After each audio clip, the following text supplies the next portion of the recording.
Welcome to Portugal for our live coverage of the 49er European Championships. It's the day of reckoning for the women in the 49er FX fleet and a big day for the men in the 49er. My name's Andy Rice, and sitting next to me is three-time European champion in the 49er, Marcus Bauer. So who better to have sitting next to me for our technical analysis? Now, we're not very far away from a start. I think it's about a minute and a half, so we hope to come into the live pictures very shortly. Marcus, how's the breeze doing out there at the moment? Well, it's picking up, that's for sure, and it's here earlier, much earlier than it was yesterday. Yesterday the wind only picked up at, I don't know, like 2 o'clock, 3 o'clock, and now it's in the morning and we already have really good breeze. And yeah, I'm looking forward to a great day of sailing with up to 15 knots, I think. Up to 15 knots and a lot of racing to cover today as well. We've got 3 FX races coming up very shortly. We're going to get as much of the men's gold fleet racing in there as we can before going back to the FXs for their final medal race in the River Douro right in front of our studio this afternoon. And there's always great breeze in the River Douro. It's been really consistent, so it should be really good sailing out there on the river later on this afternoon. Yeah, out on the water we have got really big swell though, bigger than yesterday. I was told we had some images of the water earlier, and it's really big swell. So challenging conditions. And who do you think is going to come through today? Because we've got Giulia Conti and Francesca Klapsic. They won the 2 races yesterday afternoon in the races that we covered. Do you think they can hold on to it? It's still very tight at the top. We got the Danes still doing very well. It's like there's 4 races to come, but really 5 because the medal race counts as 2. So 5 races. So much can happen. The points gaps are not that big. I think a lot can happen in these 5 races, and we're going to have a very exciting day out on the water. So just getting started there, and we see one of the Danish teams coming off the line there, looking very good. That was Jenna Hansen and Katja Iversen. Really good pin end start there for them. They're lying in 2nd overall, and the Sweden 9 looking very strong there off the start. Lisa Eriksson and Hannah Klinger, they had a slip up yesterday. They fell down the rankings from 4th to 10th, but they've had a really, really good start here. And then just left of our screen, we see Germany 55, that's Victoria Yurtzok, Annika Lorenz. They were leading in the early stages of this regatta and were leading going into yesterday. Didn't have such a great day for the young Germans. And their start is a little bit subpar as well when you look at how good Sweden 9 is just to windward of them. So not the best of starts for Victoria Yurtzok and Annika Lorenz there. You can see just how lumpy it is, and really, really nice waves, nice breeze for the concluding day of 49er FX racing. In the background you see Porto, Portugal's 2nd city. Absolutely beautiful location, both in terms of just a gorgeous city to go out in the evening, and then this amazing race course out just off the shore side of Porto.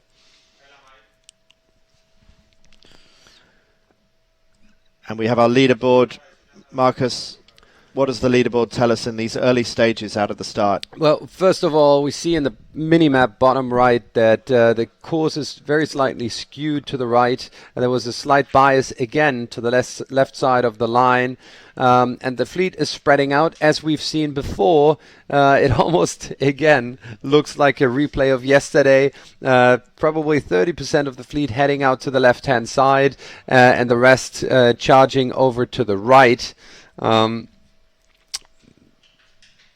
Very similar condition to yesterday afternoon, except that it's in the morning. So I assume we have some gradient influence today.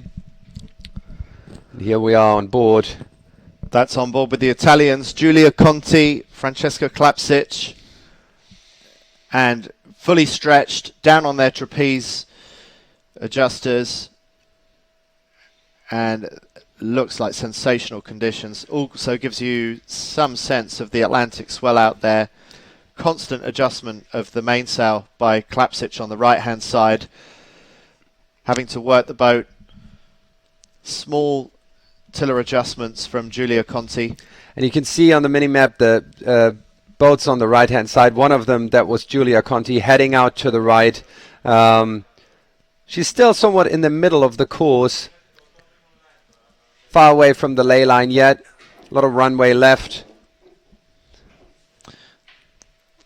And there's a mini battle going on there between two German boats because, Marcus, as you well know, this is a trial for the German boats, and in fact, three German boats in picture there.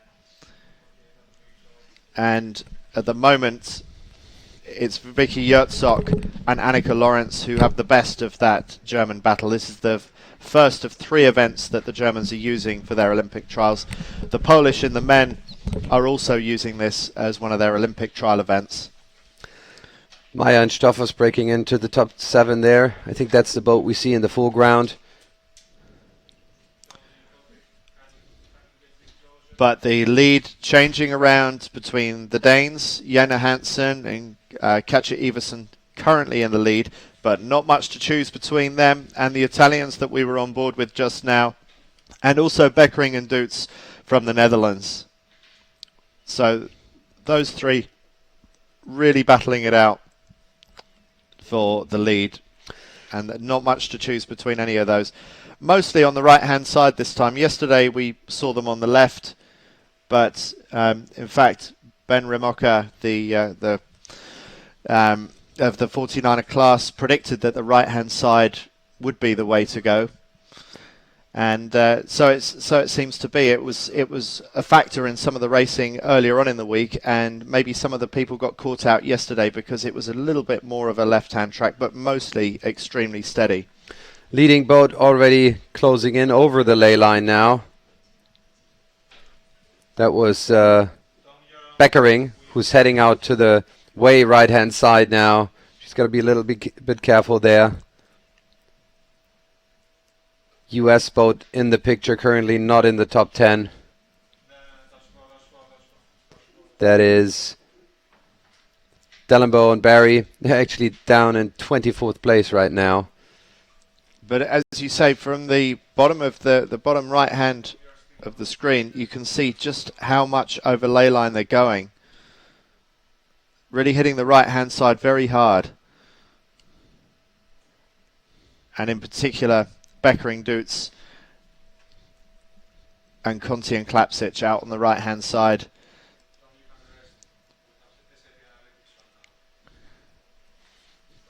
And that gives you the picture of just how things are working out for Beckering and Dutz, crossing all the boats on the left hand side.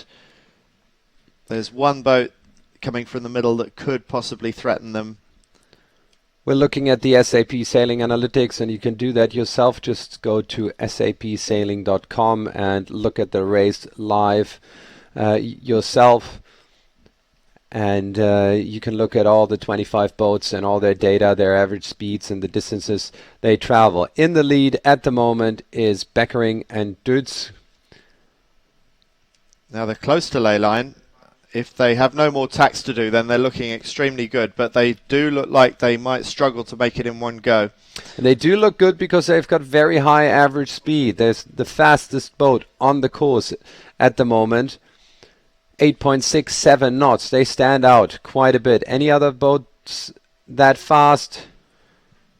This is speed over ground, obviously. The French boats, they are in Compin. They are also really fast. But, of course, not the full picture. This is not VMG. This is speed over ground, and they could be going really low. So you always have to look at the distance they've traveled as well. And Beckering and Dutz, their numbers on the distance graph are also quite high. Well, they do look very strong, but will they make it in one? Do they have the space to do a double tack? It looks a little bit safer for Conti and Klapsich, the green boat on the right-hand side, because they look like they're going to comfortably make the ley line. So these are tense times for the Dutch boat. It looks increasingly like they're going to have to do the double tack, and that's expensive in a fast boat like the 49er FX. And the big question is, can they actually push through? Can they come through in front of these other boats? They need to put in a very clean tack right there. And there's just a lot more wind speed than there was yesterday, Marcus. Very, very similar. Tacking now. And that's Jenna Hansen we're looking at there, and we will be looking at her from the Italian boat. Yep, we are on board the Italian boat. Nice shot. Close battle. Looks like they're gone around first. And it does look like Beckering and Dudes managed to tack in front. And there they go, around the windward mark. Jibe setting straight away. Don't be confused by the mini-map at the bottom right. Tracking's delayed by 8 seconds, and they're going to go around there as well. So Jenna Hansen, in front of picture, looking to carry on starboard jibe, but the boats in first and third have decided to jibe inshore very early, and they're going to have to take some bad traffic to do that, so they obviously really like that side of the course. So Jenna Hansen, how long is she going to stick with her own path? The red Jenica sailing away on its own, but a good deal of the leaders deciding to jibe early, but there go the Danes. They decide to follow with them and go and protect that shore side of the course. On board with the Italians, currently in third, racing back out down in towards the shore, overlapped on the feet between the two girls. Francesca Klapsic working hard. There's no rest for any of the crews on these 49er skiffs. It's a really unequal share of the load in terms of who puts the physical work in. It's a relatively easy job at the back of the boat, as you know, Marcus. In physical terms, it's mostly the crews that have got the high heart rates going.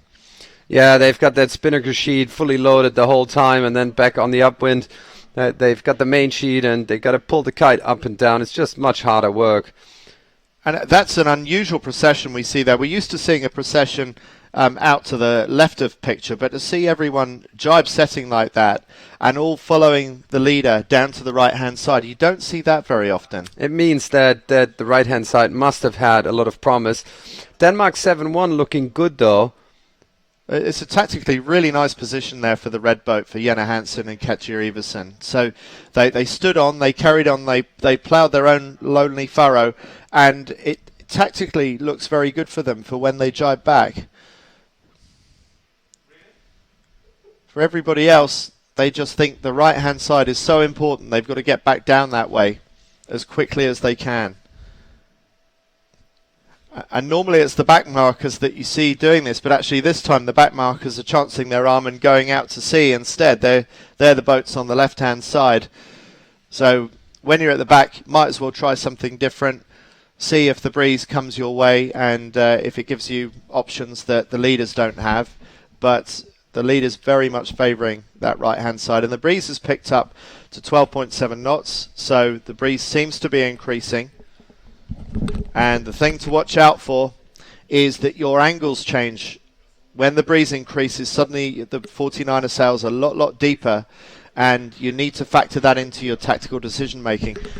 Nice jibe there by the Danes, looking like they're jibing on top of the Dutch, and maybe they'll be able to get down in front of them. So let's have a close look at that battle happening right there. It does look like they could roll them.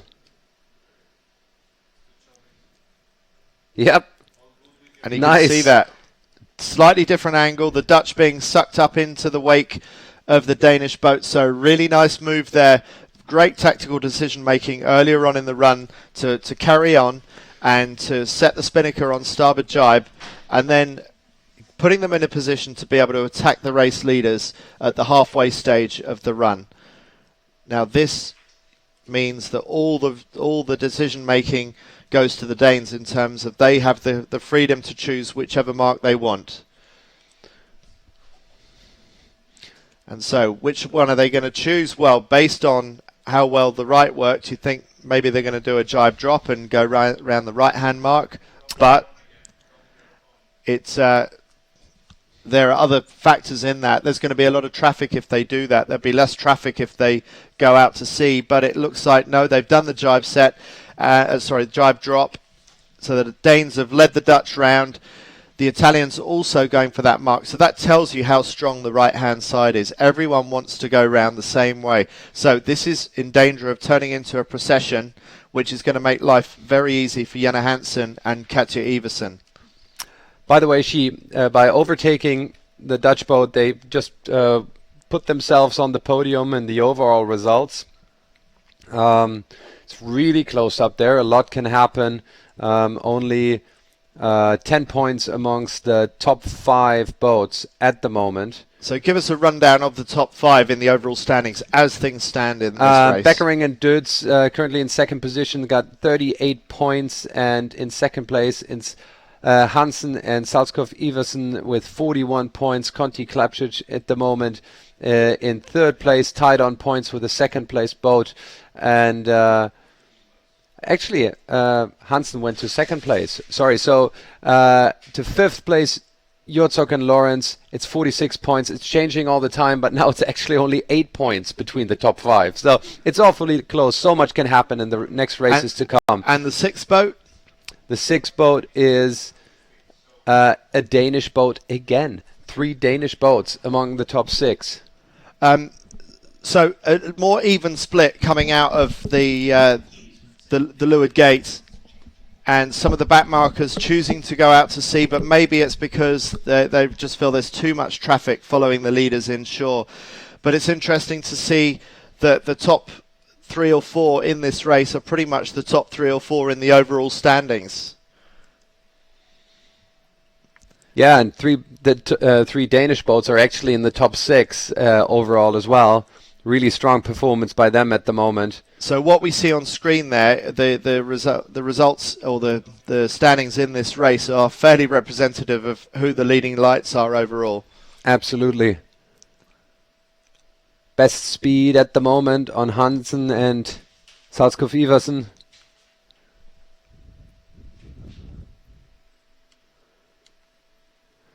The whole fleet heading out to the right-hand side. Breeze has dropped a little bit again. We were up to 12, nearly 13 knots just now. Maybe there's more breeze towards the top of the course, but the breeze is pulsing. It's I thought maybe it was going to be building throughout the day, but it seems to be going up and down between about 10 knots to 12 or 13 knots. At the moment, 11.6 knots at the starting boat. The Danish leading the charge out to the right-hand side. You can see that so far nobody is really testing the left-hand side too strongly.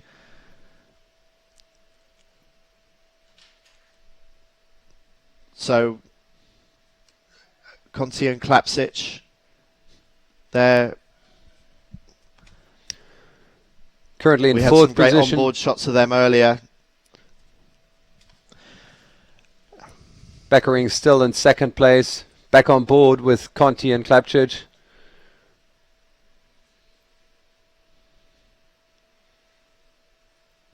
Little body movements there by Klapšić.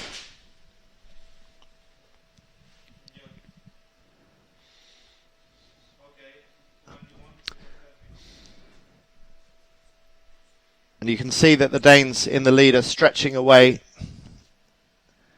Beckering and Dutz staying right in their wake. They've done a good job of staying there, considering they must be taking a bit of bad gas there from the Danes. So the Dutch hanging in there. The Danes just tacking. Could they be out to the ley line already? Yes, they could. I mean, it's a very short beat.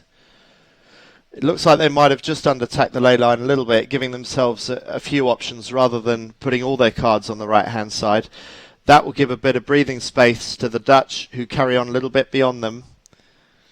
So I always like that move when the boats don't try to hit the ley line on that distance, but actually give themselves a bit of runway to take advantage of a right-hand shift in case it comes. Yeah, it'll be interesting to see if the Dutch can make anything of that, because it has let the Dutch off the hook a little bit. I think they're both under the ley line.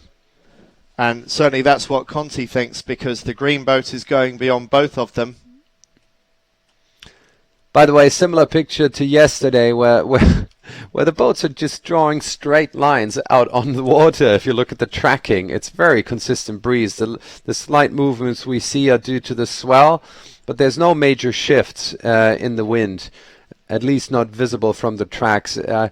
So very steady Atlantic breeze we have around 11 to 12 knots. Maybe there's just a click more breeze on the right hand side. Maybe it's just a knot of extra breeze on that side. Could be current driven as well, but the fact that they choose to go back down that side on the run suggests to me that there's just a little bit more breeze in the right hand corner of this race course. Yeah, some boats going lower than others. We see this boat here at Dellenburg Barry. They go low and fast. Let's look at their numbers. We saw them before. They've got high average speed, but also quite a bit of distance there. And it doesn't look like there's a general shift pattern. Maybe the wind is shifted a little bit to the right on the left-hand side. That would favor the right-hand side. If we have an option to go on board with the Italians, it would be interesting to do, because there's a boat that's just tacked to leeward of them. And no, we can't get that at the moment. But the Italians are being attacked by another boat. I just wonder who's managed to get in there. Is that the other Danish boat? Yep, that's Ida Bart Nielsen. Ida Nielsen and Marie Olsen, the defending European champions. So still sailing fast, but they had a disastrous day yesterday when they won a race across the finish line, but would prove to be over the line. There we are on board the Italian boat on starboard tack. You can just see the Danish boat we were just talking about, Ida Nielsen, just in picture there. So actually quite a bit of space between these two. Conti and Klapsic flying along there. Hansen keeping it simple, putting in their tack as late as possible. They'll be able to cross, I'm pretty sure. In terms of speed, they're doing really well. Just as fast as the Dutch boat, who's caught up a little bit. Well, I was just about to say, actually, Marcus, I don't think this bit of the beat has gone terribly well for the Dutch. If you remember how close to the Danes they were, they went just behind the transom of the Danes. The Danes had tacked off a little bit earlier into the middle of the course. And I don't think this second half of the beat has worked out terribly well for the Dutch. Maybe a better tack, what do you think, by the Danish boats? Very clean boat handling on them. Quite wide tacking angles there, as you can see from the red trace of the Danes, but they've sailed a very tactically astute beat here, whereas the Dutch, they were in second, they were breathing right down the necks of the Danes. Dutch have slipped back to fourth. And here they go around, final leg. So it's a Danish 1-2. It's a good beat sailed there by Ida Nielsen to get up into second place, just behind her teammate Conti and Klapsic going round in third. Good solid race by them. Bit disappointing for the Dutch, Beckering and Dutz, to have dropped from, were originally leading this race, down to fourth now. And again, the race leader, this is how they got into the lead. Katja, Jenna Hansen and Katja Iversen electing to carry on starboard jibe, letting some of the others do an early jibe inshore. So the other Danes, Ida Nielsen and Marie Olsen, have done an early jibe, but they got traffic to get back through from the other boats coming back upwind. So is that going to be the right call? On board now with the Italians, just adjusting their trapeze height. They've jibed back over to the right-hand side of the course.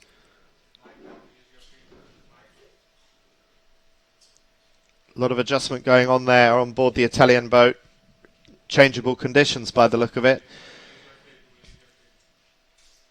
Good boat speeds down this run, nearly up to 15 knots.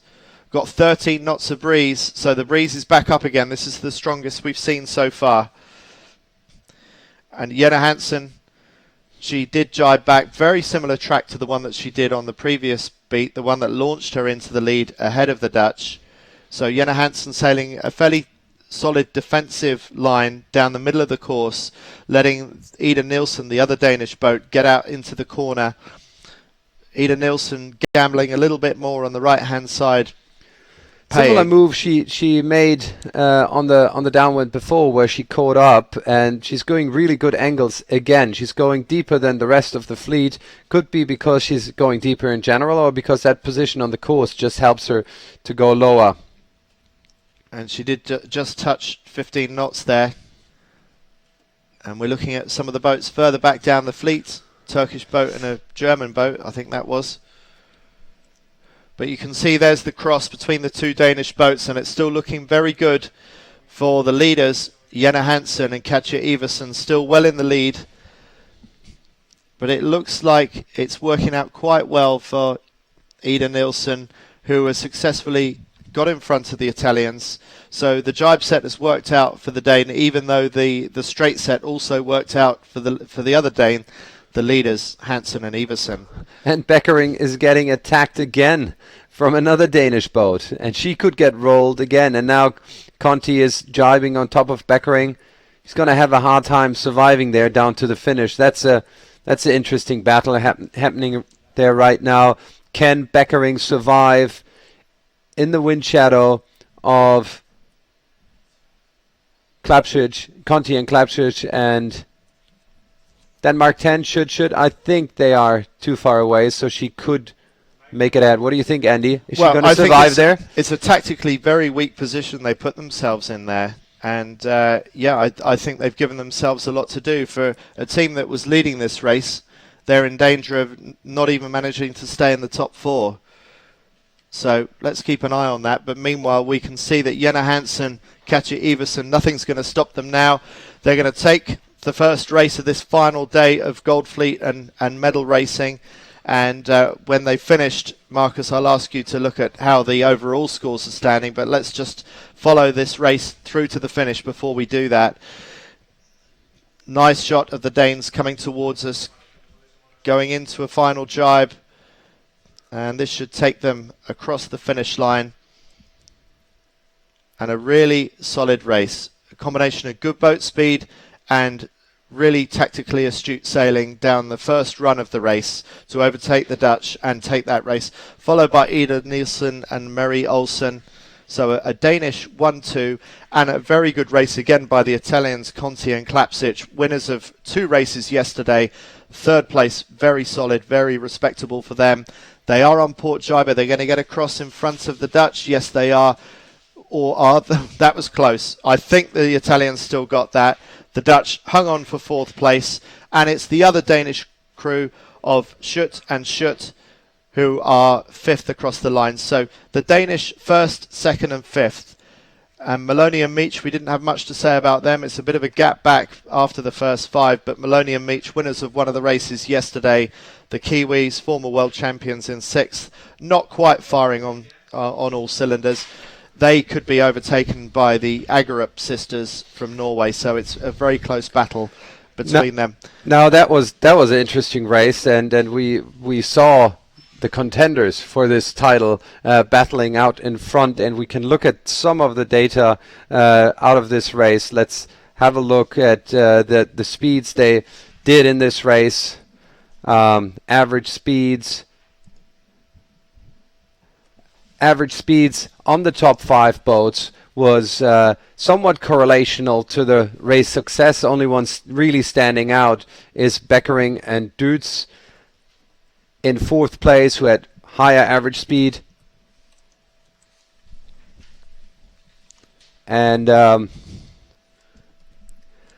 can't get the distance up at the moment, so I'll show that later. But I mean, Beckering and Dutz, they really were standing out in terms of speed.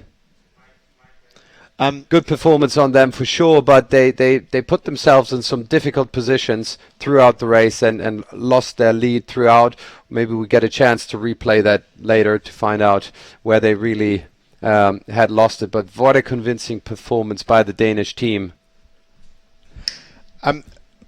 We've got also a Magic Marine starting competition taking place, and winner of that race, it's done by a guy onshore looking at the statistics and the data from the SAP analytics, and based on that, Ida Nielsen and Marie Olsen were the winners of the first start.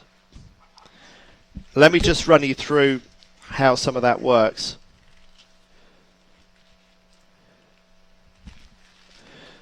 Basically, there's a Magic Marine starting competition and the Seiko King and Queen of the Downwind, which we began running in 2013. So this year, for example, the 25 boats from each of the gold fleets will be tracked with a chance to be crowned at the end of the day. So just to explain, the Magic Marine starting competition uses the SAP analytics to assess the quality of each boat's start based on a number of important metrics. The net result of those metrics shows who performed best during the pre-start sequence, and as the fleet launches off the start line in relation to their final standing, to highlight the importance of a good start. So we use the GPS analytics to judge the boats in 6 key areas. So we use distance from line at the start, it's who wins the pin, who wins the committee boat, did they manage to get a port tack option, having a lane after 1 minute, and the windward mark running position. So it's the combination of those 6, and we use that to analyse who we think did the best job of getting off the start line. So interesting concept, pioneered by the 49er class, and another way of analysing who's actually doing well out there. Yeah, I mean, the start is so important in so many races, especially in steady conditions as we see today, that it's a really cool way to find out who is performing in that area of the race.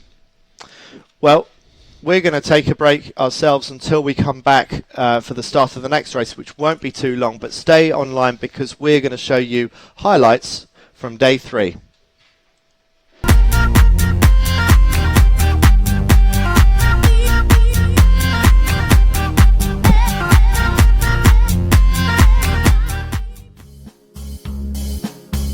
Welcome to the third day of competition here at the 49er FX and 49er European Championships in Porto. It's crunch day for the women's 49er FX fleet as they face the last day of qualifications. Ahead of advancing to final series racing, with the 39 teams split into gold and silver fleets from tomorrow onwards.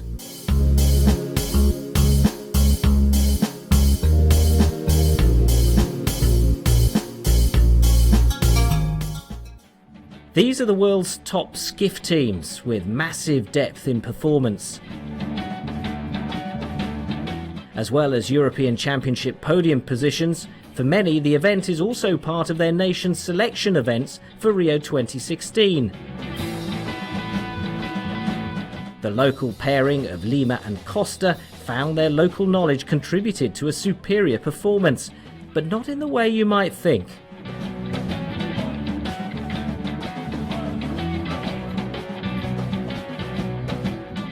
I think the only advantage we have is the local support from the people, to have our family close from us, and very good friends we have from Porto.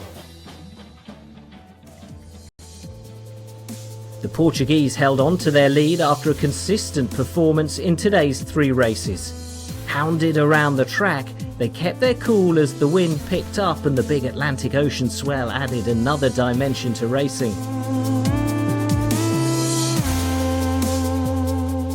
A great performance too from the 2008 Olympic medalist Jonas Wara of Denmark and his crew Anders Thomsen.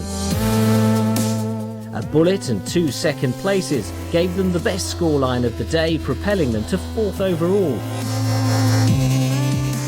The top teams held the advantage in the windy conditions, a clear demonstration of how experience is critical to success.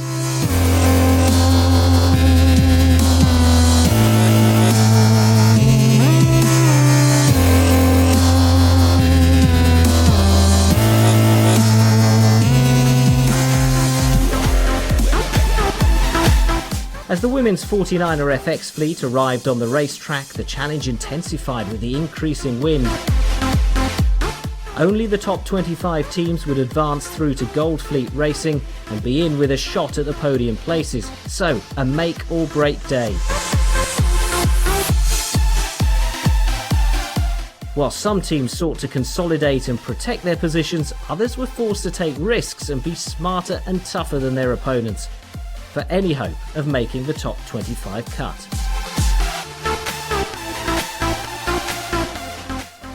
Tomorrow the fleet now is split in gold and in silver, and all the teams that tomorrow sail in silver can do anything to go up. And I think that it's really important to do a 3 qualifier day regular, or try to do the best result. The world-ranked number 7 Spanish team of Tamara Echegoyen and Berta Betanzos were determined to break into the gold fleet. Despite some front-of-fleet results, they were unable to climb the points mountain. At the top of the leaderboard, Germany's Jurzock and Lawrence showed incredible resilience and defensive strategy to take over the lead, with 2 second-place finishes giving them the edge. They also now hold a significant points advantage over the other German teams. A key place to be, as the European Championship is a national selection event for Rio 2016.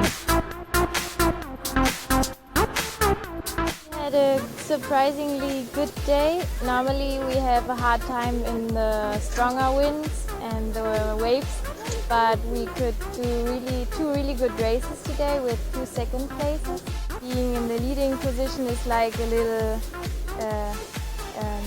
bonus for us. The 49er FX moved to final series racing, whilst the 49er men still have a day ahead to decide the 25 teams advancing to gold. It should be a spectacular day, so stay tuned.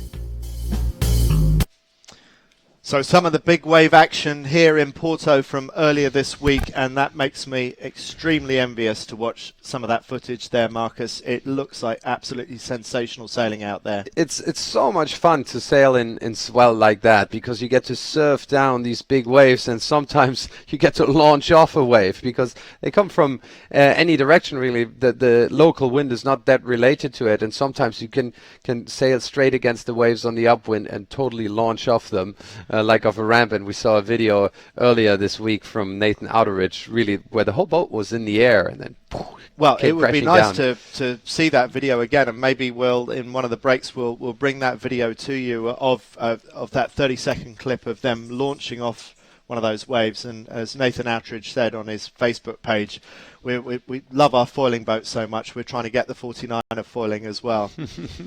So that's some of the biggest breeze and the biggest waves that we've seen, but it's been a real all-round test so far this week, and I think whoever is crowned out of the men and the women's divisions can say that they are a true all-round 49er skiff sailor based on what we've seen here in Porto. And we're going to have a very different picture with the flat water racing later on here in the channel when we see the medal race.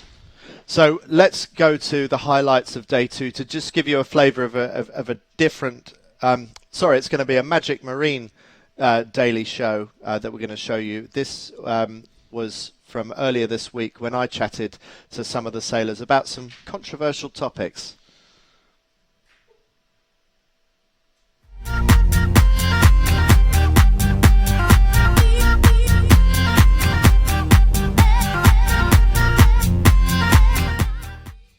Welcome to the Magic Marine afternoon show here in sunny Porto, Portugal's second city.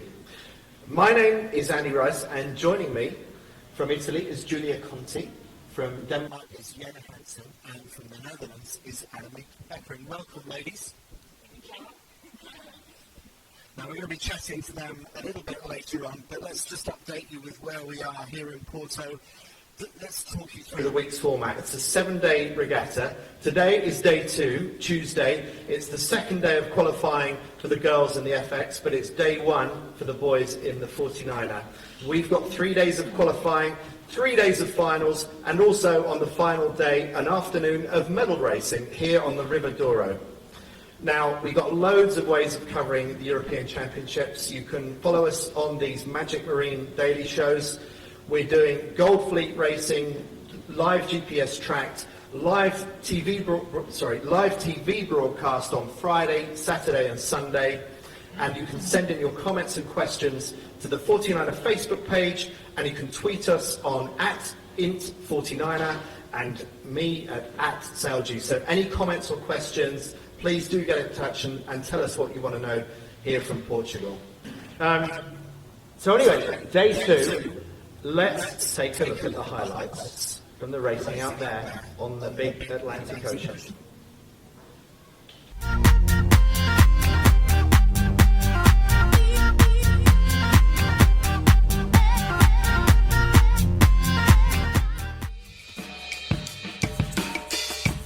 Welcome to the first day of the 49er FX and 49er European Championships in the historic town of Porto in Portugal. 125 teams from 34 nations around the world are in the hunt for podium places. Porto is a very historical city in Portugal. It's the second biggest city in Portugal. The country started here, a bit north of here, many, like 1,000 years ago. In terms of sailing, I think it speaks for itself. It's Atlantic Ocean and big waves and big swell, but it's what we're here for, and it's really nice to be here. On the opening day, only the women in the 49er FX raced, facing challenging conditions off Porto. A combination of big swell and light breeze kept teams on their toes in a show of agility on the racetrack.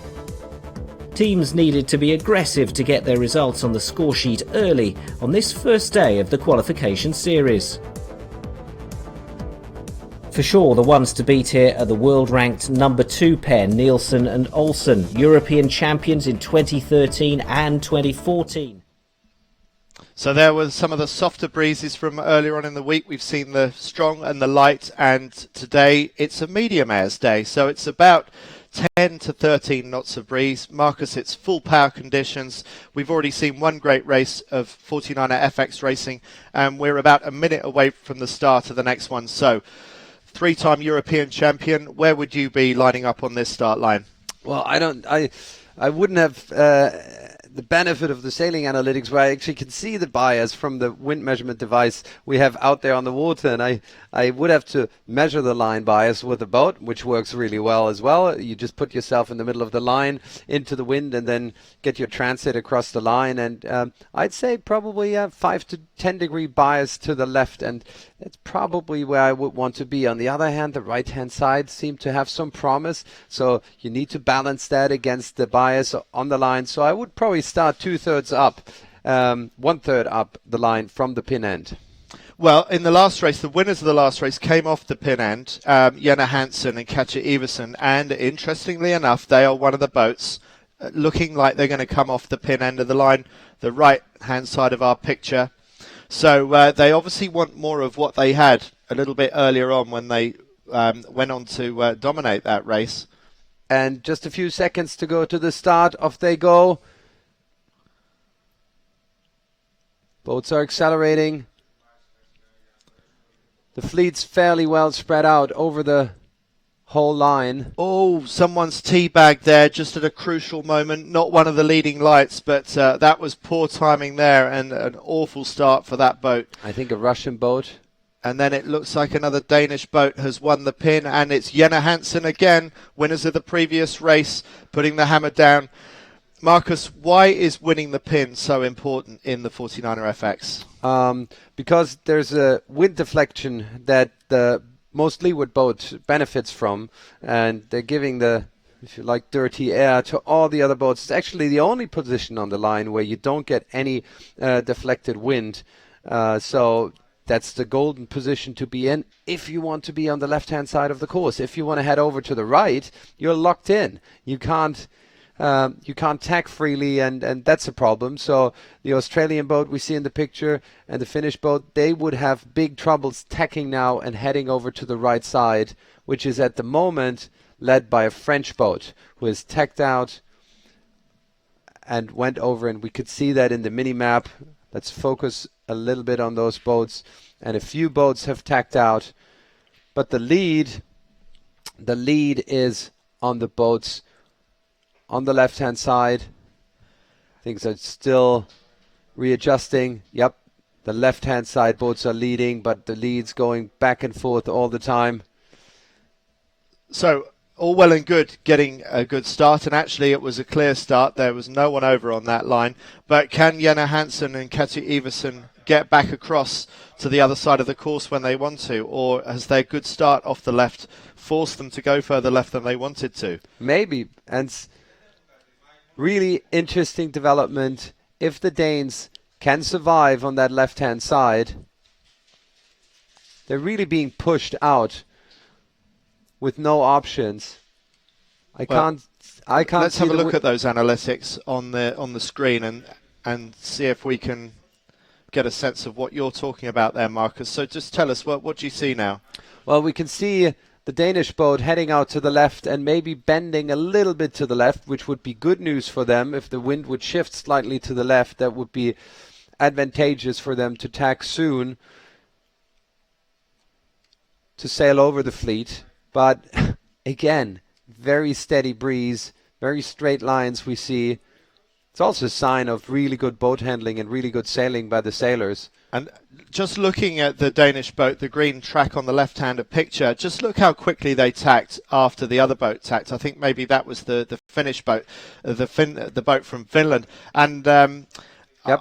It looks to me, I would imagine the Danes were yelling at the Finns saying, we're going the wrong way, you need to tack, we need to get over the right-hand side, because just look how quickly the Danes tacked as soon as they were able to. And I think maybe Jenna Hansen is panicking a little bit in the left-hand corner, wondering if she's actually going to be able to convert that great start off the pin end into a decent position by the windward mark. Because at the moment, from what I can see, Marcus, tell us, where would you like to be right now? Well, the lead is apparently with the boats on the right-hand side. The boat that has tacked first and is now the only boat with any wind deflection. Most favorable position is the French boat Steyart and Compin, and they're doing really well. And also the boats here in the middle, heading towards the right-hand side, are doing quite well. And interesting to see that Conti and Klapsic, they're in amongst the top few again. The Italians sailing very, very consistently. So we've been on board with them earlier, watching them work really hard. Let's see them again. And there's Giulia Conti on the left of picture, steering the boat, putting in small body movements. Francesca Klapsic on the right, working the main sheet, controlling the mainsail and just making sure the boat stays on its feet, going through these waves with as much speed as possible. Conti definitely in the leading bunch there on the right-hand side. She actually took the lead now, probably 6, 7, 8 boats from the most right-sided boat on the course. Very nice position on the race course. They're slowly closing in onto the ley lines, but they've got a bit of runway left. Let's look at their speeds. And under 23 team from New Zealand, just coming into picture every so often. That is Ellie Copeland and Erica Dawson. Erica Dawson and Ellie Copeland from New Zealand doing very well. We just saw the French boat pass behind Steyart and Compin, pass behind Conti and Klapsic, now taking the lead. It's still awfully close if we look at the distances. There's not much in it at the moment. 3, 5, 7 meters. They're all pretty much on par. But we don't see any sign of, just as I say, Jenna Hansen and Katja Iversen just maybe popping momentarily into the top 5 there. I just wonder how things are working out for them on the left-hand side. So if we could have another look at the analytics and just see how the boats that are coming in from the left are getting on. Is there any hope for them, I wonder? It does look like the right-hand side has some benefit, and I wouldn't be surprised if it would be the current. That's slightly different there. You can see... But I am guessing. It does look like Hansen can potentially cross. And she gets lifted a little bit. She's maybe able to cross. So not all is lost for Jenna Hansen by any means. It might work out for her yet. Jenna Hansen also showing good boat speed looking like she might sail over the boat from Finland that she was neck and neck with. So looks like Jenna Hansen does have good speed out there. Ida Nielsen and Marie Olsen, the reigning European champions, now up amongst the front pack as well. They've had some great moments and they've had some poor moments. They led a race from pretty much from start to finish yesterday, only to find that they had been over the line at the start and were disqualified. If they had kept that race win, they would be leading overall. But that's not the case. Anyway, they're leading this race now and maybe putting themselves back in contention for the European Championship. It's probably a little bit early to say, but we're seeing a lot of the usual suspects up here again. Ida Nielsen did well in the previous race. Beckering and Dutz from the Netherlands, they led that race earlier today, finished up fourth in that one. Conti and Klapsic, they were third in the previous race. They're third in this race at the moment. So the Italians sailing very, very consistently, leading the series going into the day and putting themselves in a very strong position to contend for their first European title. And Hansen is coming back from the left-hand side. Let's get rid of that little window here. And it does look like she can break into the top 5 here with that pin and start.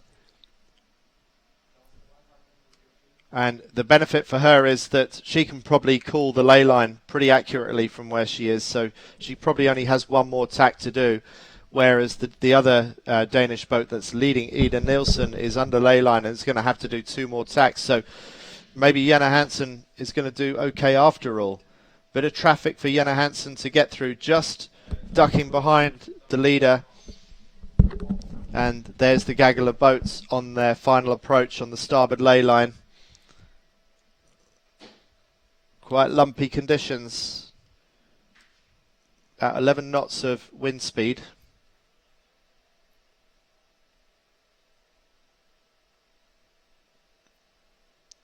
And the mark very visible today, but in that windy day a few days ago, the waves were so big that the sailors couldn't even see where the mark was that they were aiming for.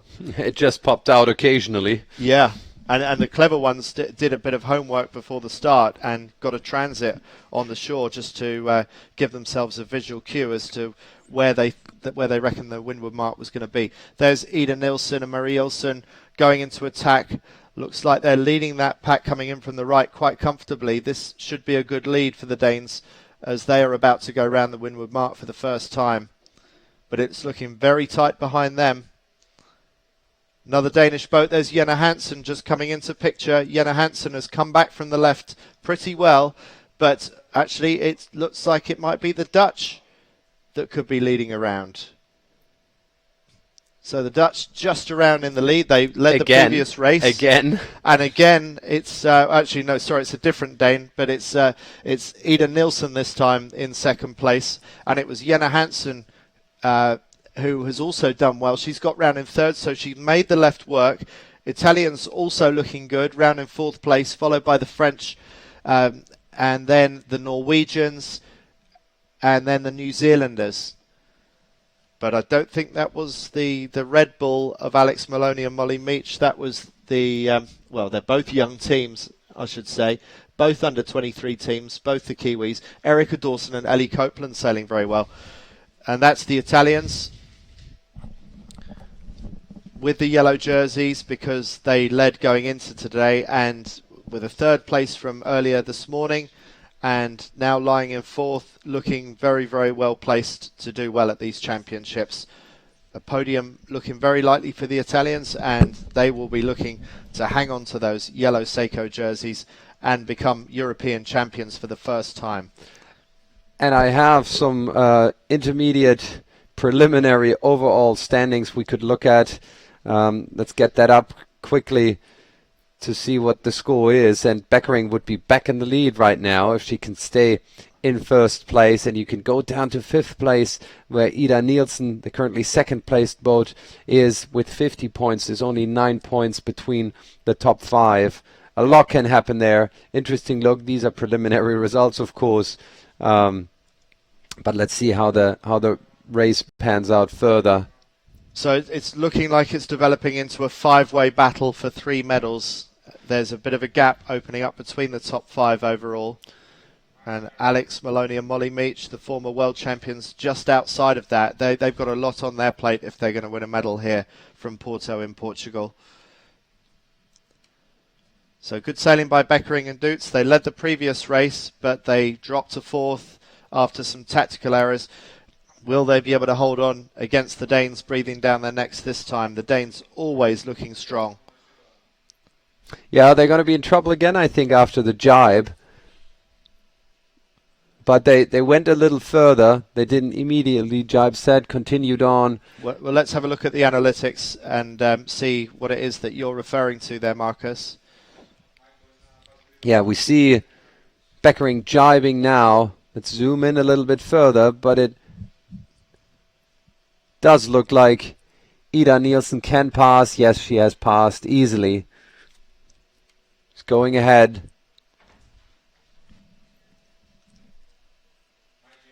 So, looks like Jenna Hansen has managed to do exactly what she managed to do in the previous race. It's phenomenal how similar this is to the previous race. So, Jenna Hansen once again manages to get down the front of the Dutch. Maybe it's just a little bit more pace that she's got downwind. I think so. I can look a little deeper into the analytics and look at the average speed of this downwind leg. And yeah, she is the fastest boat. She is the fastest boat on the course at the moment. Can you have a piece? Just hold up your piece of paper.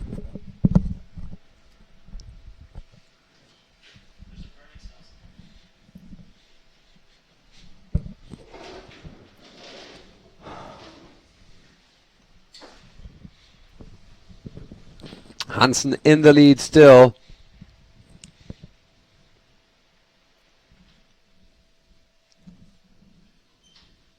So Beckering another Dutz good in climb second there place. by Hansen.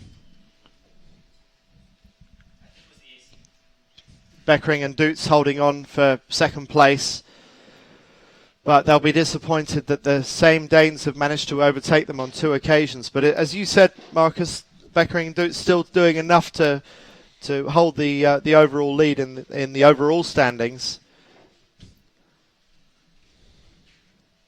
Jenna Hansen this time, well, choosing to go left. That was the way that she went up the first beat, deciding to go out to sea and being followed around by the Dutch. That makes life a little bit easier for Jenna Hansen, her closest rival, choosing to follow her, and the Italians also choosing to go that way. And it looks like maybe the other mark has drifted. It just looks a long way away. Yeah, we can see on the mini-map in the bottom that there's a strong bias. The light lines indicating the wind ladder.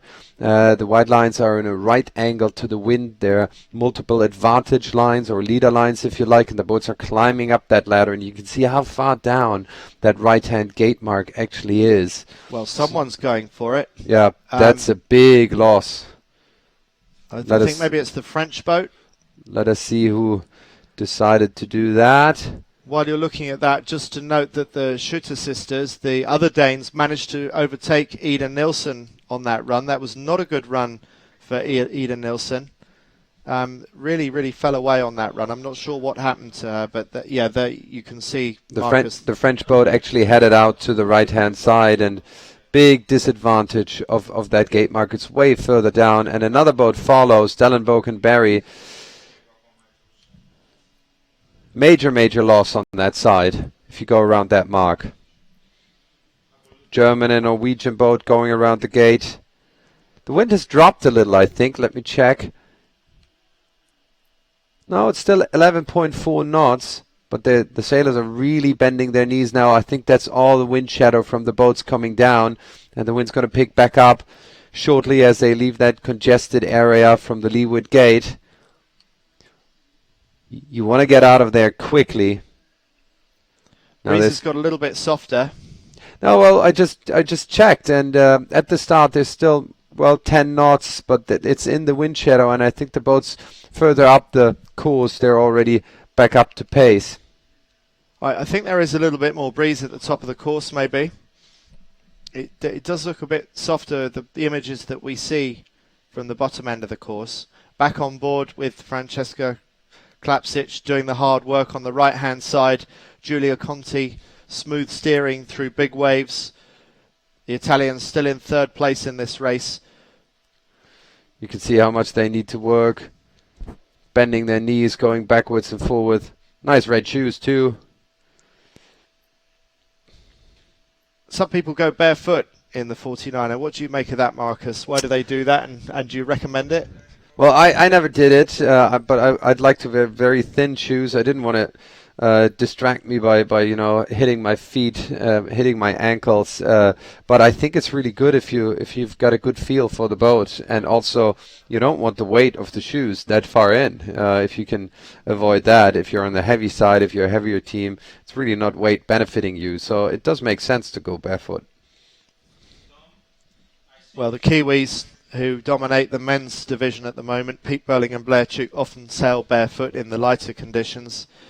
But a lot of Kiwis grow up going barefoot their whole lives anyway, so they tend to have pretty leathery soles to their feet. I think those that try it for the first time on the 49er sometimes discover it's not such a good idea.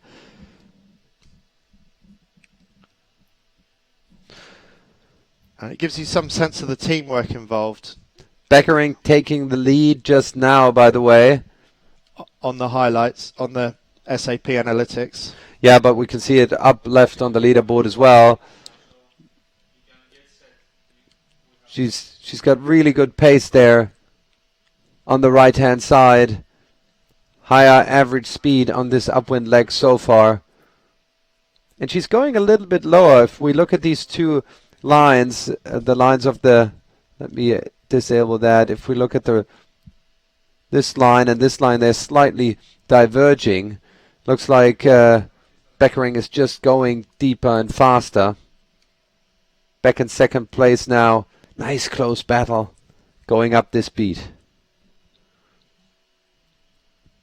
So good solid tactical sailing by Jenna Hansen again.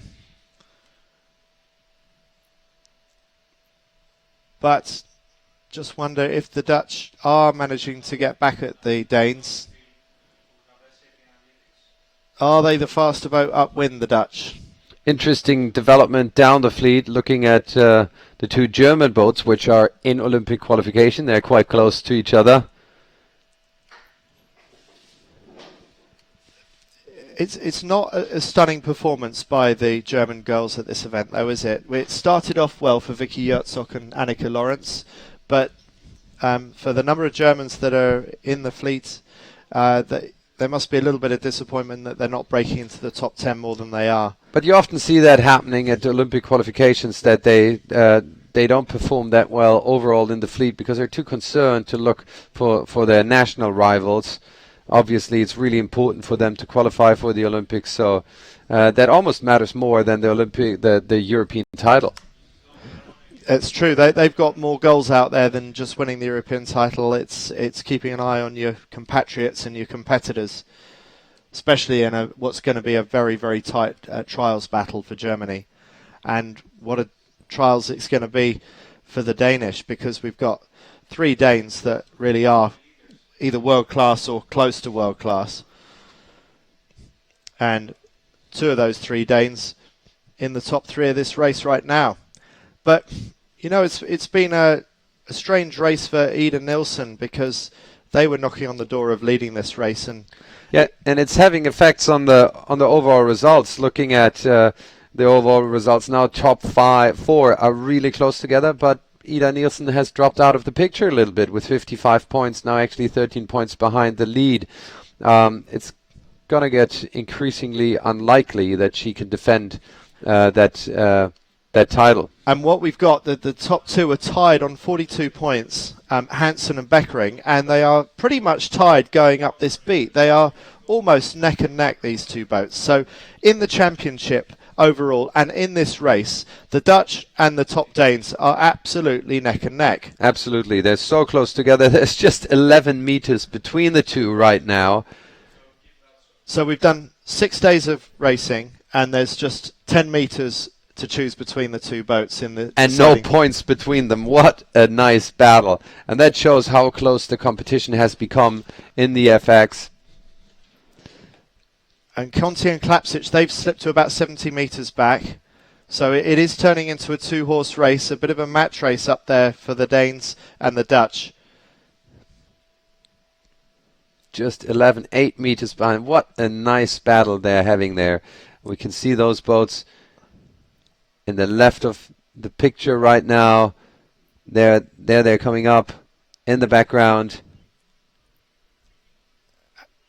And they're pretty much nose to tail, I think. But it's the Danes that are just ahead of the Dutch. Oh, it's actually those two. That's the series leaders battling it out. Sorry, that's a French boat. No, so that is the Schutz leading the Italians for third and fourth. That's a close battle there for, Oh, yeah, right. for third and fourth. So if we pan left a little bit more, we might be able to see the leaders. But we're looking at third and fourth at the moment.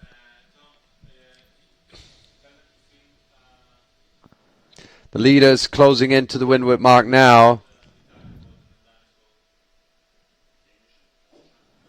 And interestingly, who do you rate downwind out of the top two boats?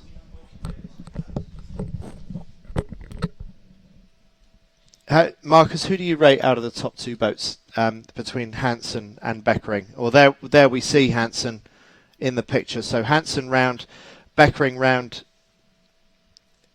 30 meters between them, and I don't think Hansen will. She's hard to catch, that's for sure. She's been so convincing on the downwind. Well, interestingly, she is the queen of the downwind in the last race, and I suspect she might be queen of the downwind in this race as well. But this is the battle for the European title. I mean, how close could it be? And we've got one more final race to go before the medal race, and these are the two boats that are really vying for the title, and there's only now 50 meters between them. She's already pulling away. I think she's got the upper hand at the moment. I think psychologically she's got the upper hand because twice in very similar circumstances, Jenna Hansen has overtaken Annemiek Beckering, and that's got to start having a psychological effect. I think it must be starting to get to Beckering that she knows that the red Jenica of Jenna Hansen downwind is just a little bit faster than the Dutch blue Spinnaker. You think it's down to the Spinnaker? Oh, it's all about the colour. Yeah. But I think from the strength of what we're seeing here, I think they're very similar upwind. But I think Jenna Hansen and Katja Iversen are just a click faster than everybody else downwind, and they seem to be stretching away on this leg as well. But big time. I mean, like it was 30 meters to begin with, and now it's up to they're jibing now. It was just 65 meters such now. Big speed differences in these boats like that. When you're talking about the top in the world, how can someone be so much faster? I mean, maybe it's a weight thing. Maybe one team is heavier than the other, but I suspect in these waves, probably it's mostly technique. So Beckering and Dutz, they are looking to force a split. No point in following the leader. Might as well try something different. So they are continuing to sail out to sea, whilst the queens of the downwind from the previous race are continuing inshore. The red Jenica of Jenna Hansen and Katja Iversen. Are they going to be queens of the downwind on this race? I think they probably are, and I think they're going to win this race quite comfortably. But nice attacking move anyway by Beckering. I like that they don't just continue, they went a little further. Well, you might as well do it, as long as you got the gap back behind you, and they do at the moment. But is there a danger that Beckering could be overtaken by the boats behind? I don't think so. I think that 100-meter gap should be sufficient. I think so too, yeah. And I would think third and fourth are more worried about each other because there's still not a lot of space between them. But the gaps have really opened up in this race generally. And the one that surprises me is Ida Nielsen, such a solid competitor, winner of the only 2 European FX championships that we've had so far.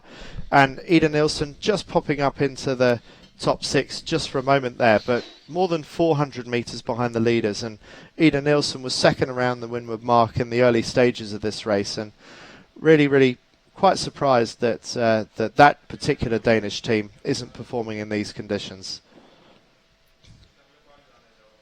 Yeah, let's extend the leaderboard a little bit. Actually dropped down to 7th now, Ida Nielsen. And you have to wonder if that's going to put her out of contention for one of the medals. It's turning a little bit more from a 5-horse race into a 4-horse race now for the medals. It is, but let's look at the results after that downwind and see how close it really is. And still 3 races to go, if you like, if you count the medal race double. And we can see the red Spinnaker. I always loved red Spinnakers in the foreground, charging towards the finish. If anything, they've pulled away.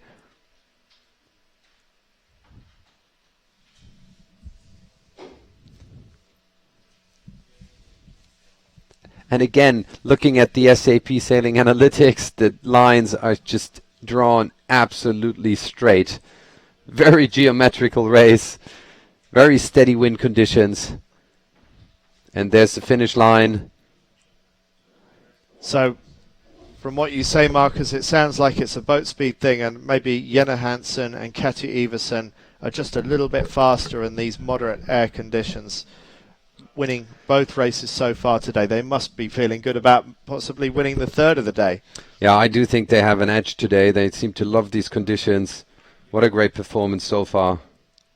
And still very solid sailing by Annemiek Beckering and Annette Doets. Lost the Dutch trials, may not be going to the Olympics, but still one of the best in the world. Conti and Klapsic managing to get ahead of the other Danes who were threatening them for a while. We see those Danes, the Shooter sisters, just crossing now. And quite some way back behind them are some more sisters, but these ones from Norway, the Agerup sisters, and then Ida Nielsen and Marie Olsen some way back, and they will be disappointed that they didn't do better out of that race, because they were up there in the top few at the first windward mark, and then they had a disastrous run on the first run downwind. But there are the Norwegians, closely followed by the Danes, and then Sarah Steyart and Aude Compan from France. Their pink Jenica just in the background, crossing for 7th.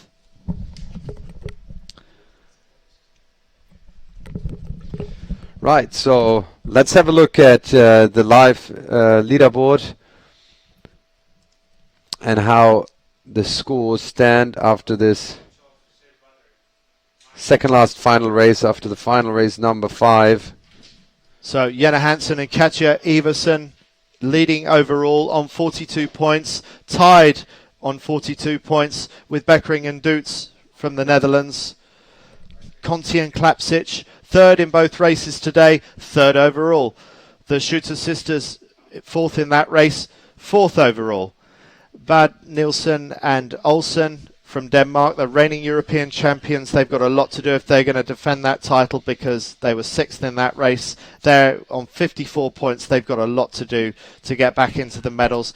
Maloney and Meach, former world champions, I think the medals are slipping away from them as well. And then top of the German trials at the moment is Yurtzok and Lawrence, series leaders, and I'm a little bit surprised, Marcus, that they're not doing a little bit better in these moderate air conditions. Yeah, I would have thought that they're more up pace in these conditions, and but maybe it's the trials sort of distracting them from just sailing their own race. Who knows? But I gotta say, I love this leaderboard. I mean, it goes to show why we do so many races in sailing, because you really need to do a lot of races to find out who's the real champion, and they're still so close together, and it's going to be sorted out in the next 2 races to come. And very consistent sailing by the top 4 boats. Now the other boats breaking slightly away, but but it's going to be a super exciting battle for the medals in the next races to come. And let's look at the analytics for a second to look at the performances of the top 5 boats in terms of speed. Who, again, you see quite a clear correlation between speed and the success of the race. Bear in mind, this is average speeds of the upwind and downwind combined. Beckering stood out a little bit. She went a little lower though, so I expect her to cover larger distance. And here you can see it, Hansen and Salskov then they're really going fast and low on the downwind and high on the upwind. Let's look at the maneuvers finally. And you've got a not a clear correlation there. Maybe a bit more tacking on Conti and Klapčić and should. Hansen kept it really simple. Pin and start, 1 tack up. I think she did an extra tack on the first upwind, but definitely less tacking than on the Italian and the Danish boat. We could also do a start analysis. Let's attempt that and see how the... Let me just select. Now we won't do the start. Just a second. Let me compile that. So really very little to choose between the 2 leading boats at the moment. We saw Jenna Hansen get a great start off the pin end. Marcus, tell us what the analysis tells us. Yeah, let's replay that start. We're 12 seconds to the start, and we can see Hansen at the pin end, and we can see the wind ladder tilting a little bit to the left-hand side of the line. We see Beckering at the right-hand side of the line, so she's going a little extra distance here from the start.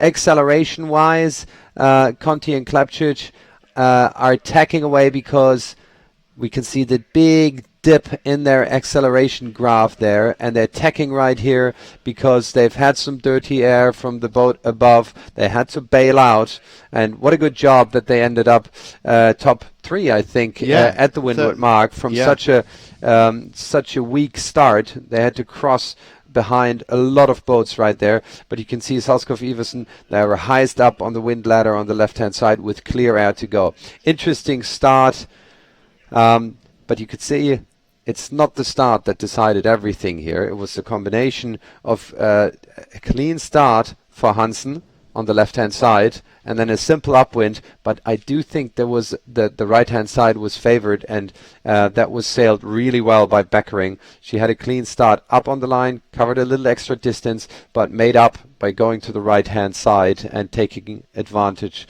of that course. And that image there, it does suggest to me that in the early stages of this race, Jenna Hansen, Katja Iversen are a little bit tactically exposed. You know, they're very much out on the left-hand side. They're hoping that the breeze isn't going to shift too much. I did wonder for the first half of that beat if they were actually going to be able to get across to the right-hand side in good shape, and it looked dicey, but they managed to get away with it.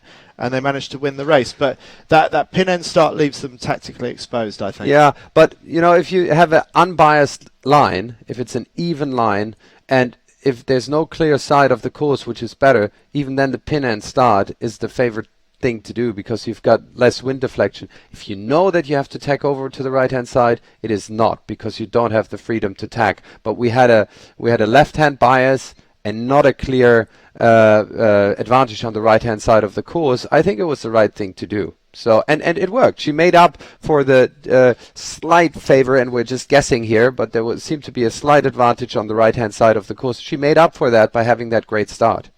Well, fair enough. She did get away with it, but I still prefer Annemiek Beckering's start. I just think the difference at the moment is the red Jenica of Jenna Hansen. It's the red colour. But we have had a message in from Pete Nicholas, our friend Pete Nicholas, second in the worlds last year in the SAP 505 World Championships. He says blue's a faster colour, so he's on your side. I totally disagree with that. I always loved red. Oh, sorry, yeah, you like the red, yeah.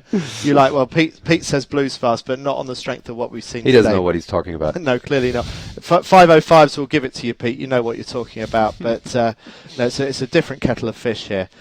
So anyway, I don't know how long we have until the next start. We're waiting to find out. So let's go and have a look a little bit at some of the other conversations that I've been having this week.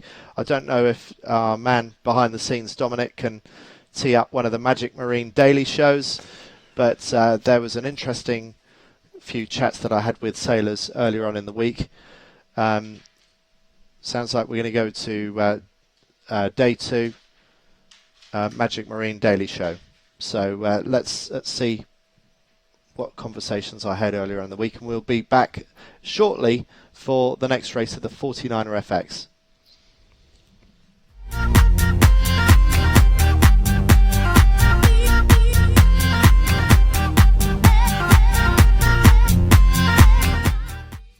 Welcome to the Magic Marine afternoon show here in sunny Porto, Portugal's second city. My name is Andy Rice, and joining me from Italy is Julia Conti, from Denmark is Jena Hansen, and from the Netherlands is Annemiek Beckering. Welcome, ladies.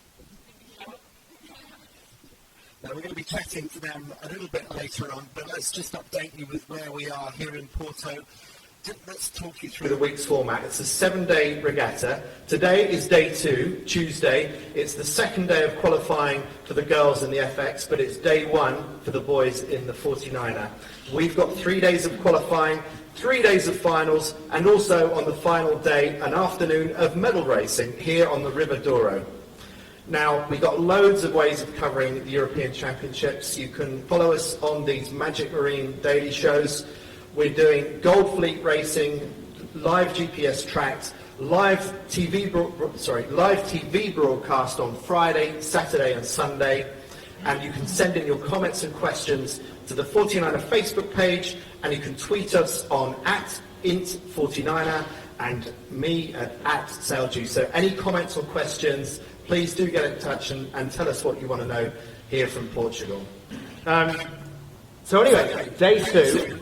Let's take a look at the highlights from the racing out there on the big Atlantic Ocean.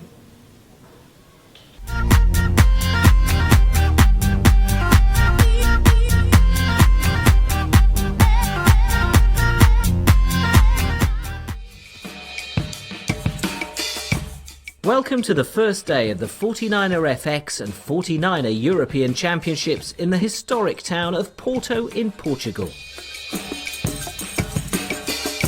125 teams from 34 nations around the world are in the hunt for podium places. Porto is a very historical city in Portugal. It's the second biggest city in Portugal. The country started here, a bit north of here, many, like 1,000 years ago. In terms of sailing, I think it speaks for itself. It's Atlantic Ocean and big waves and big swell, but it's what we're here for, and it's really nice to be here. On the opening day, only the women in the 49er FX raced, facing challenging conditions off Porto. A combination of big swell and light breeze kept teams on their toes in a show of agility on the racetrack. Teams needed to be aggressive to get their results on the score sheet early on this first day of the qualification series. For sure, the ones to beat here are the world-ranked number 2 pair, Nielsen and Olsen, European champions in 2013 and 2014. Can they make it a hat-trick in 2015? They won comfortably in 2014 and have shown consistent racing form so far this season, including a win at ISAF Sailing World Cup here. For many teams, the 2015 Europeans are also a part of their nation selection series for the Rio 2016 Olympics, so added pressure to manage. It's going to be really hard. The Olympics are getting closer and closer, so everybody is getting better and better. So it's going to be a hard fleet, but we think we can still win. It could be nice to have 3 times in a row, we think, but we will fight hard for it, and we know that the competition is really hard. They prove their superior skills in the day's races, including a win in race 3, and sit in second overall in the standings, just 1 point behind the Dutch pair of Beckering and Deutsch. 2 more days of qualification racing, before final series racing kicks off on Thursday. So stay tuned as the 2015 European Championship unfolds over the coming 6 days.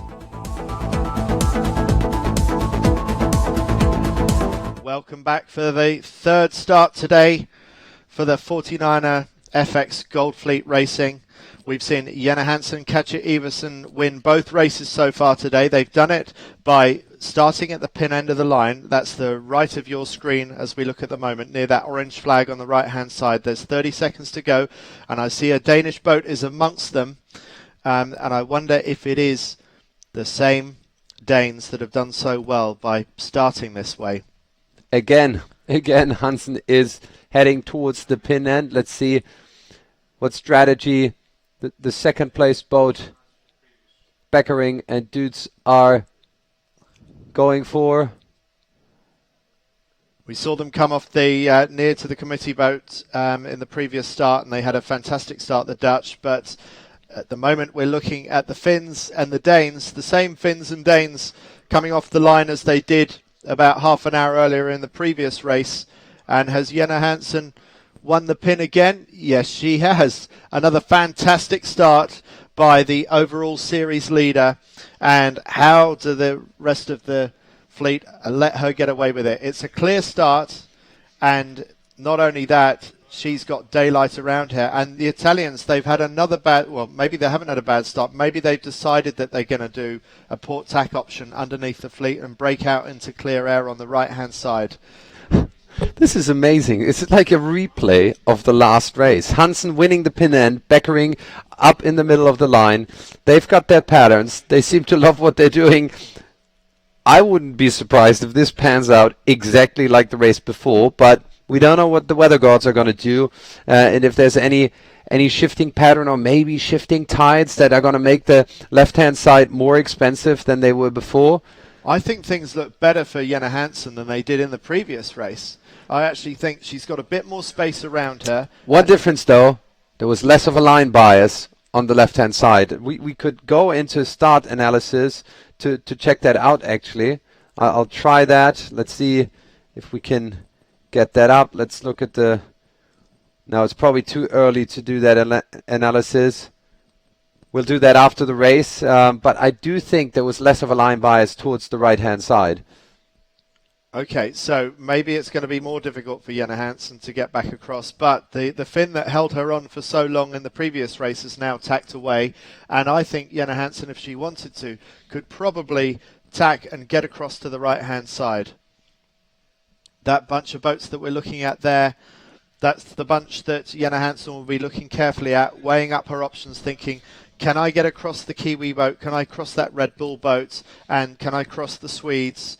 Because if I can, then I'm going to look in a very strong position. But if I can't cross them, I've got to bear away a long way behind those transoms, and that's going to give away a lot of distance. So when she tacks, Jenna Hansen wants to be absolutely sure that she can get across the front of the Kiwi boat. And she'll be thinking, come on, girls, let's get over there. We don't want to be giving away too much distance to the right-hand side.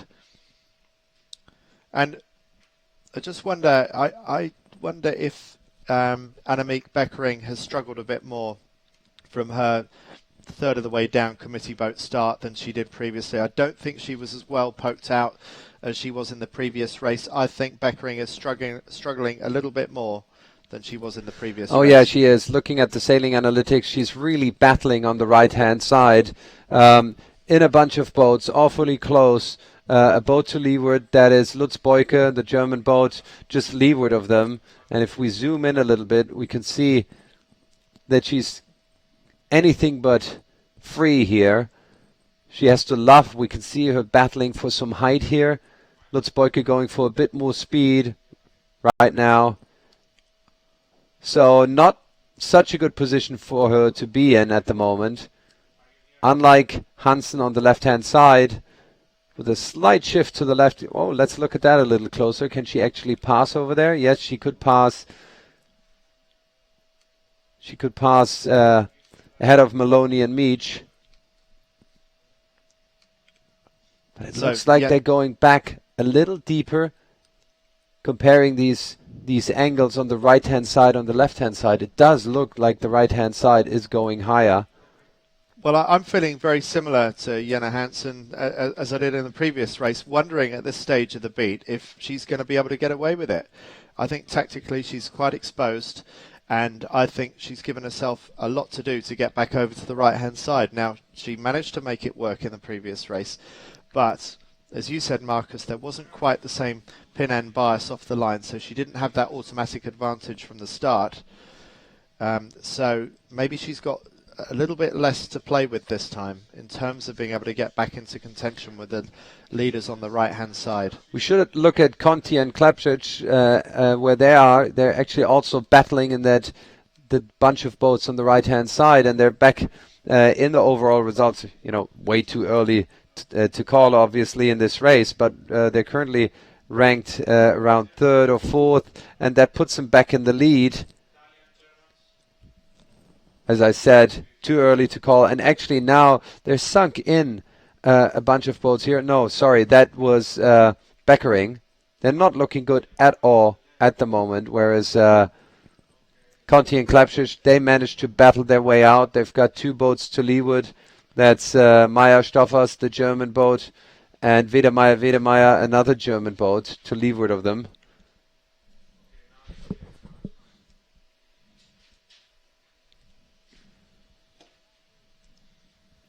Back on the water, you can see the boats on the far end.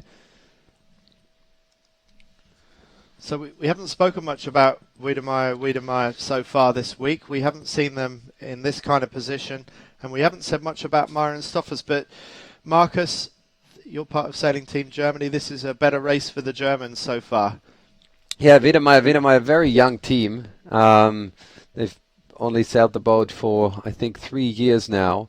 And they had a really good start into this series, and I think they're great talents to go for the Olympics in Tokyo. Would be a real surprise attack if they could influence the current Olympic qualifications, but putting on a nice performance right now in this race, just as Meyer and Stoffers. Conti and Klapšič in third position, which is good news for her. And how is Hansen gonna come back from that left-hand side? So the battle is on between Beckering, Klapšič, and Hansen. And it doesn't look like she can recover from that left-hand side. It does look like... Well, I don't know about that, Marcus. The one thing she's got in her favour is that she can judge the final ley line approach more accurately than the boats that went out to the right-hand side. That's one of the things that worked in her favour as they get further up towards the top of the course. So I think that's a key thing, is how well have the boats on the right judged the ley line. Now, if they do it in one go and the wind doesn't shift too much, then that's good for the boats on the right. But the ability to do that is quite difficult from so far out. The benefit for the boats on the left, coming from the middle of the course, people like Jenna Hansen, is that they have less distance to judge for that final approach to the starboard ley line. But can she cross? I mean, how many boats can she cross? She's currently ranked in 8th position. I think that's roughly right. She needs to find a good gap to come back onto the ley line. I mean, we've seen that she's got a lot of forward-going power, especially on the downwind. But I think she will be just about inside the top 10 going around the windward mark. And you can see how flat the sailors sail these boats, the crew easing the main sail just to keep the boat absolutely upright. If anything, a slight windward heel. So, would it be worth looking at the analytics just to get a sense of how Jenna Hansen is getting on? Because now she's into the traffic. Denmark 71 on the left-hand side, up amongst the pack, but she's got to give rights to any of the boats on starboard tack. So there could be a lot of ducking of transoms before she can break into clear space. Yeah, and there's a lot of boats coming into the lake. Let's get the mark into picture. Up here, that's where the windward mark is. Now, the good news for Jenna Hansen is that it's not great for Netherlands 4 on the right-hand side. And I think Conti and Klapsic also from Italy 3 have a lot to do from where they are. I'm surprised she put in attack right there because I don't think she can make the lay line from that position. Do you think she can get in there? It does look difficult. I don't know if we've got live images to help back this up, but there we can see the boats on their final approach to the windward mark, and you can see one of the German boats doing very well there. Is it Myron Stoffers or Wedemeyer? I think that's Wedemeyer on the right of our picture. That's an awful spot to survive in. GR's 369 ahead of them. An awful spot. Who are you referring to? Hansen, to Jenna Hansen. To Jenna Hansen, because she's getting that bad air from the German boat ahead of them, from Wedemeyer and Wedemeyer, and I don't think she can make the windward mark, and that's going to be an awful double tack she has to put in there. If she does, do you think she can pinch in and make the wind? I think she can. Maybe she can save herself. I don't know. I mean, these are not the kind of conditions that you want to have to pinch in. I think she might just make it. Yeah, she can make it, and that's going to save her. Then she actually, that was a masterpiece. I mean, she had a lot of bad air there. She kept the pace up, and she can make it around the windward mark and actually squeeze in. But around goes Myron Stoffers. The Germans, it's a bit of a slow hoist. Eventually get that SAP Jenica set, followed by another German team, the Wedemeyer sisters. Good set for the blue Jenica there. And a Danish boat goes round. Ida Nielsen, Marie Olsen. Now, they were looking good at this point in the previous race and they fell away, but lying in third at the moment. Can they hold on this time? Early jibe set for one of the boats there. I think that was the Schutt sisters. Pink Spinnaker goes out a picture of the French. And in amongst this pack, we should be able to see Jenna Hansen. There go the Italians in about 6th place. That's a good, solid position for them at the moment. And I think just behind them we saw Jenna Hansen just out of picture. Looking at the Italians, and we might just see Jenna Hansen coming into view. And I have to bring up this preliminary leaderboard. You won't believe it. Look at the points as they currently stand. After final race number 6, Conti and Klapsic back in the lead, just 1 point ahead of Hansen and Salzkopf Iversen. Schutt sisters in third place with 51 points, Beckering 52 points, and Nielsen still in contention for the podium for sure. Podium for definite, yeah. No, that's true. So actually things are mixing up.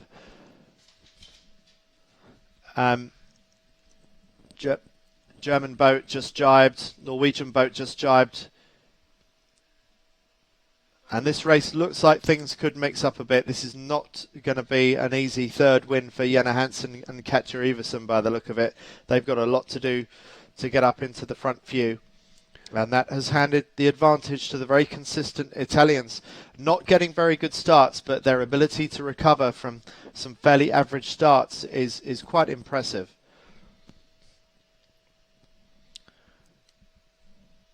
And meanwhile, holding the lead, 2 German boats, Myron Stoffers and the Wedemeyer sisters, not in overall contention, but finally some German talent coming to the front of the pack and making some important points back on Herzog and Lawrence, the other German team, who we haven't had much to say about today. So again, it's not a very good day for Herzog and Lawrence, who are leading this regatta overall earlier in the week.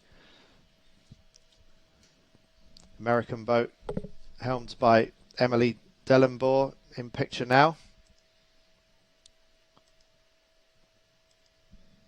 Going for the jibe. Big waves to make the jibe even more difficult than normal. Ida Nielsen in the race for the championship. Ida Nielsen looking good in third in this race. That's bringing her within striking distance of the podium. And the Schutt sisters also sailing well. They've been having a good day today, so very much within striking distance of the podium. But Conti and Klapsic They are normally our series leaders the way things stand at the moment, because it's not a great race at the moment for the Dutch or for Jenna Hansen. Katja Iversen finally going left didn't work out for them this time round.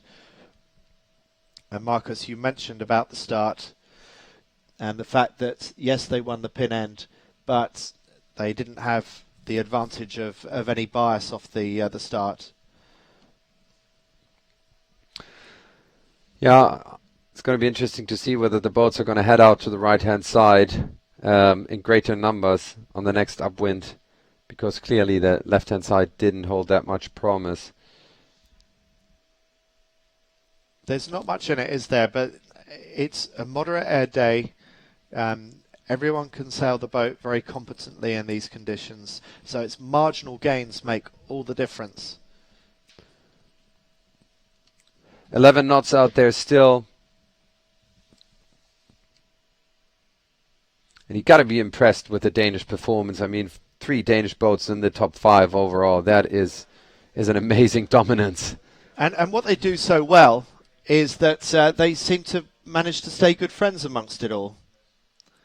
In terms of, we were just talking about starting and Jenna Hansen's great port tack starts, it doesn't seem to have put her in the right position in this particular race, but in terms of our analysis of who's actually winning the starts today in that competition, it's tied between 2 Danes. It's Ida Nielsen and Jenna Hansen, who are both coming out best out of the starts today. Wiedemeyer going around the leeward gate, the left-hand leeward gate. That has a slight advantage. Not as big as we've seen before, but a slight bias. And Maya and Stoffers heading around the other side. And they don't look very big, the Wiedemeyer sisters. I haven't met them, but are they... No, true. I think the crew's a little taller than than her sister, the helmsman. The red caps on board Ida Nielsen and Marie Olsen's boat, vying for second and third. Myron Stoffers, the other German boat at the front of this pack, going out to the right-hand side. So, Marcus, you thought that maybe the leaders would be more tempted to go to the right, but we're not seeing that really at the moment. It's fairly evenly split between the 2 sides.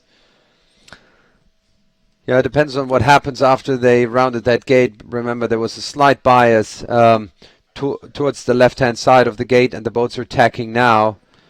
Jenna Hansen just going round the mark there, back in the pack for a change. Easy winner of the previous 2 races, not finding it so easy this time. And it does look soft down at the bottom of this race course. The breeze is down a little bit at the bottom end. Well, we got some lovely images here. So let's just follow this for a little bit longer on the leeward rounding before we look at the analytics and just check in on how things are going. Good tack there in light conditions by Jenna Hansen. But these are tense moments for those Danes, because they have a lot of work to do in this race if they're going to get back up into the top few.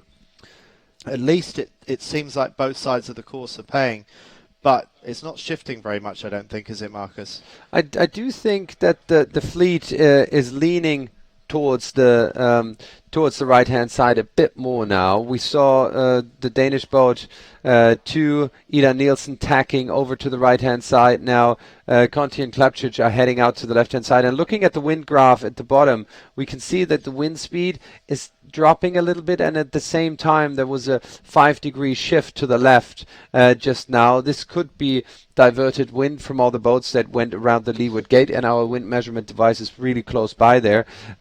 So let's see if that wind comes back up. But the fleet, I think, has decided that the right-hand side is the way to go. The top 5 boats battling for this championship are well spread out over the course here. Current leader overall is Conti and Klapčić with 1 point lead, 2 point lead actually against Hansen, tied with Beckering with 50 points and tied with Schütt also with 50 points. Ida Nielsen on 56 points, 8 points from the lead, only 6 points from the podium. So we're looking at the final beat of the final race before we decide who goes into the medal race, who's going to make the top 10. It would be interesting to have a look at the cut as to who's on the cusp, who's on the bubble of making the top 10 for the medal race. That's another minor competition going on right there, because you really want to try and make it into the top 10, even if you don't have a chance of getting into the medals themselves. Yeah, let's look at that. 102 points on 9th place, 103 points on 10th place, and if we go one page up, it's only 104 points for Ericsson and Klinger, who have to, well, let's look at their discard. They probably have to climb 1 or 2 or 3 places in order to make the cut. We see Myron Stoffers and Wedemeyer there as well, first and second in this race as it stands at the moment, but that's not going to be sufficient to get them up into the medal race. No chance for that probably. And Jurtzok and Lawrence in 7th place, a good result for a first qualification regatta. There's 3 they have, so she's quite a long way away from the top 5 positions. And even though they're having a poor day with a 19th, 12th and 19th and 18th, it's still sufficient to keep them up in 7th. So it speaks volumes for how strongly they started this week.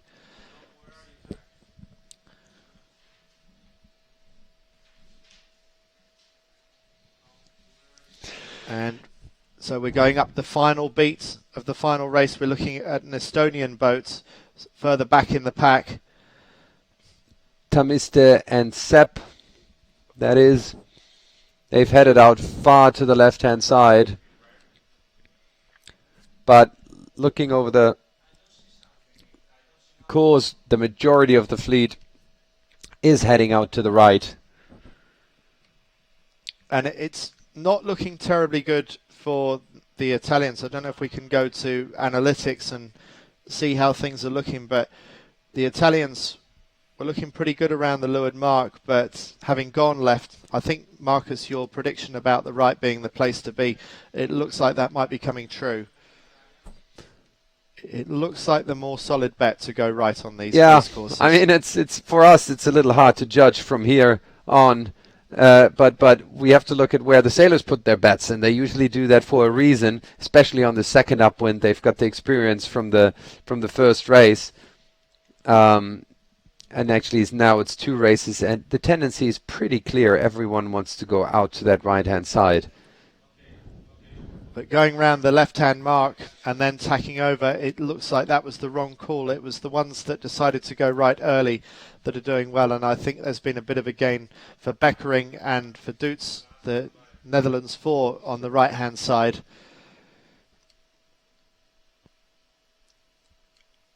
And I wonder what the overall standings are like now, Marcus. Is that something that we can take a look at to know what the points are as things stand on this final beat to the final windward mark of this final series? Yes, we can. I can get the overall results back up.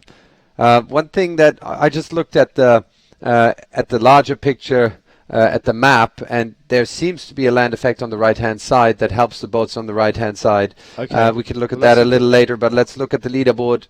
Still awfully close. Absolutely. Well, Beckering and Doots, they've made a bit of a comeback in this race, and that's sufficient to get them up into first. And look at Conti and Klapsic, the Italians, who were leading overall just a lap of this race ago. Now they're in 4th. That's just how close it is between the top 4. There's 2 Danes in the sandwich in the middle between the Dutch and the Italians. So this could go any one of 4 ways, and we still can't discount Ida Nielsen and Marie Olsen in 5th. There's going to be a lot to fight for in this medal race.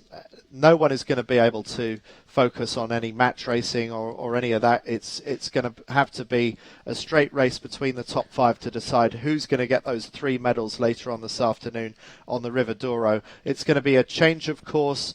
It's going to be a smaller fleet of just 10 boats, and no one's really going to know that race course that well because it's going to be the first race they've actually done on those waters. So there's going to be a little bit of luck involved in the sense of who manages to get the best side of a course they don't necessarily understand that well, but also it's going to be a matter of who has done their homework on the way out to the start each day and on the way back in from their races at the end of each day, because they've been sailing through that race course every day for the European Championships for the past week or so. Yep, and all the medals will be decided in that one medal race. Only 3 points between the top 4 boats. And it's nice to see, isn't it? Because there was I'm getting a message that there was a river race last Saturday. So if I can get some context on that, there was a fun river race, I'm told, where all 4 contenders decided to give it a miss, and where they are now, I'm wondering if they might regret that. Maybe they wish they'd done the fun river race, which was their only chance to practice on the race course. Closing into the windward mark. Meyer and Stoffers and Wedermeyer, they're defending their lead. They want to win this race, but the real action is on behind them. Schütz sisters in 3rd place. Beckering and Dutz in 5th place. Back in picture. 2 German boats rounding the windward mark. Really solid sailing by these 2 German teams. They're not even going to make the medal race, but it just goes to show that when you get your nose out in front in these races, even if you're not absolutely top draw, you can keep the best in the 49er FX at bay. You can go on to win a race, and it looks like it's going to be a simultaneous hoist there with the Wedemeyers jibing out. No, it was Meyer and Stoffers jibing out, which I think probably a good move. With the right-hand side being favored. Absolutely. 3rd boat deciding to continue on. Not a jibe set there. Yep. And the 4th boat, the French boat, Stay Out and Campan, they are jibing. So is Beckering and Dutz. Terrible jibe set on the French boat. They got a jibe back. The Spinnaker was stuck. That was an expensive maneuver. Good news for Schütz, but bad news for Stay Out and Beckering already passing them. Well, even those little things happening to the French right there could be the difference as to who goes into the medal race in the lead, because that's just handed another place to Beckering and Dutz, and that could be critical for them. And we've got to go some way back to find the Italians, but here they come round the mark just ahead of Jenna Hansen and Katja Iversen. So that's been a bit of a recovery by Jenna Hansen, because she was a long way back, and that's been a very, very poor beat by the Italians, who were leading just a lap ago. At this point in the race, a lap ago, they were overall series leaders. Well, I think they would be back in around 4th place right now overall.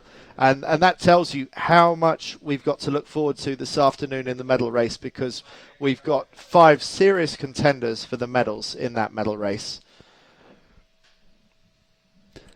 Looking at the overall results, Beckering back in the lead with 46 points. Schütz sisters in 2nd place with 49 points.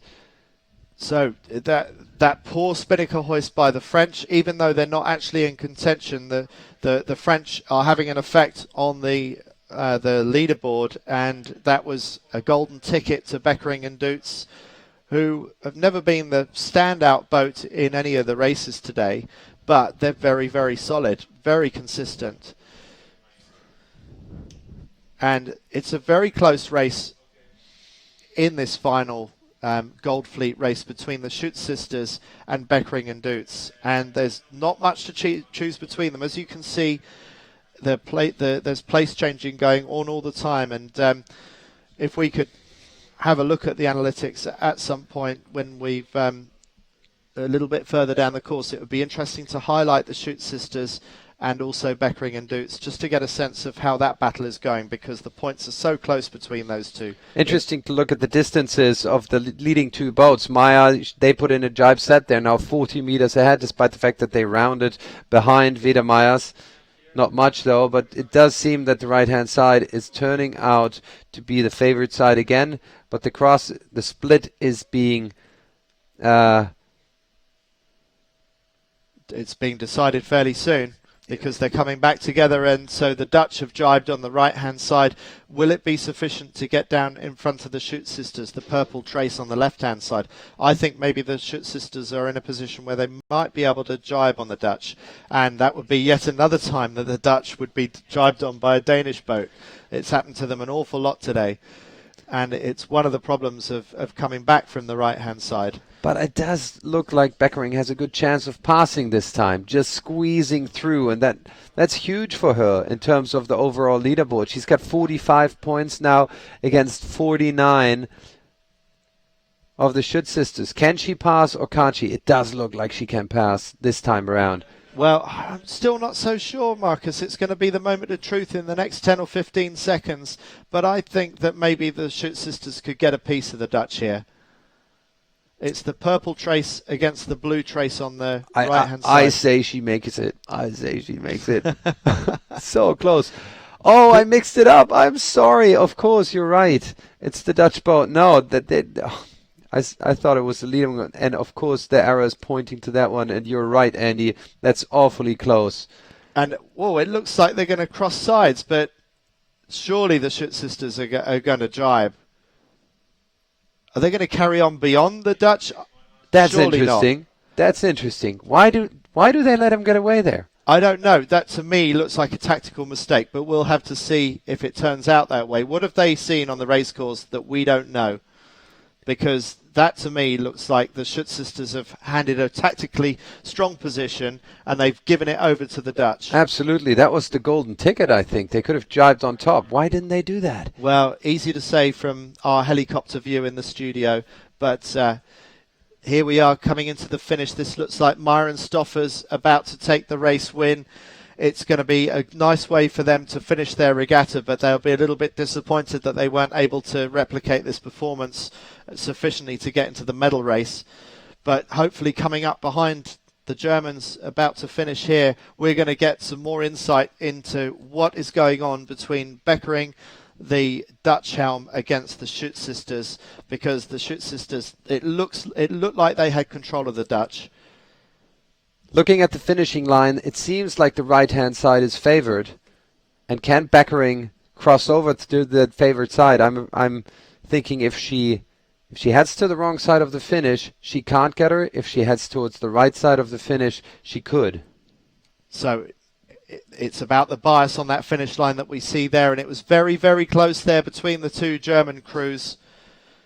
So the bragging rights there went to Myron Stoffers, we think, but the Wedemeyer sisters very, very close. But this is the battle we're more interested in, because this is to determine who will go into the medal race in the lead. And it looks like the Dutch are going to hold on for third in this race. And that's the Schutt sisters coming across the line now. And they are heading towards that side of the finish that I thought was disadvantaged. And what's the body language on that boat? I Doesn't think look too happy. It looks a little bit disappointing. That's the boat that written on the boom is the word forgive. And I wonder if those sisters will be able to forgive each other for that tactical error further up that run. Yep, that I think they could have easily jibed on top of them and basically taken their air there, and that's 1 or 2 points they've lost. Well, it'd be interesting to find out on that one. We just saw Jenna Hansen, her Red Jenica, going out of picture, the dominant Red Jenica of the previous two races. There's the Italians. Jenna Hansen's got ahead of the Italians on this final run to the finish. It's been a disastrous second half of the race for the Italians, who were overall series leaders after the first windward mark of this race. There's been an awful lot of place changing in the overall standings because it's that tight between the top five in this race. So, Marcus, I don't know if we're going to get a chance to look at the overall standings, but here we are. This is how they're going to go into the medal race. Well, preliminary results, obviously. We need to wait if there's any protests or any result changes coming in and getting updated by the race committee. So this is preliminary, but what it looks like is that by that final move on the downwind, maybe a little bit lucky for Beckering and Dutz. They managed to pull away with 45 points, 4 points lead over Hansen and Iversen, and should currently tied on points on the podium in places 2 and 3 with both 49 points. Then Conti and Klapšič not far behind with 51 points, and Ida Nielsen somewhat out of contention for the title, I would say, with 60 points in 5th place. Yeah, it's going to be tough for the defending European champions to take a 3rd European title. Let's just look at the bottom of the leaderboard before we come back to the championship discussion. So who has made it through to the medal race? It looks like Eriksson and Klinger are the last ones to get through, the Swedish crew in 10th. If we can just have a look at who just missed out, out in 11th and 12th, how close was it on points? The Agerup sisters, 2 Norwegians, have just missed out. And they're tied on points with the 10th place. And that's always an agonising thing to look at on the scoreboard. The girls at this stage won't know who's gone through, but in this particular case, it's the Swedes that have just scraped through at the expense of the Norwegians.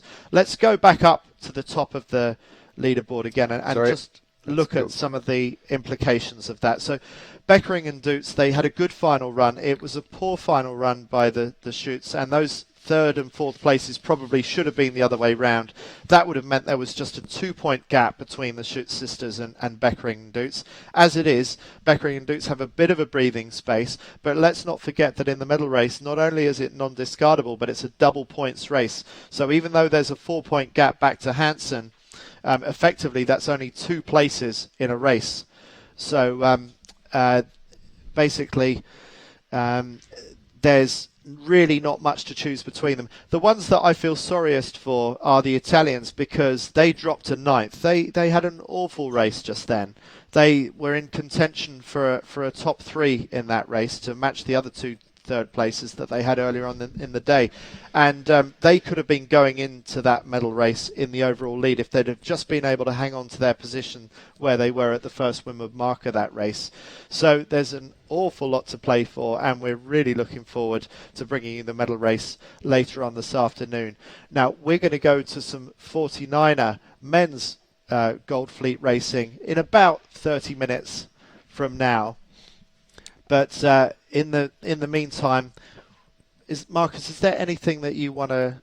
Well, we could look at 2 pieces of analytics before we go into a little break before the 49er race, and let's look at the data of those top 5 boats in the last race and see if there's anything standing out. Interesting, Schütz sisters, very, very up speed, 9.3 knots on them. No correlation for the speed, really. It must have been down to strategy and tactics. We can see Schütz, they had very high speeds, but they also covered a lot of ground.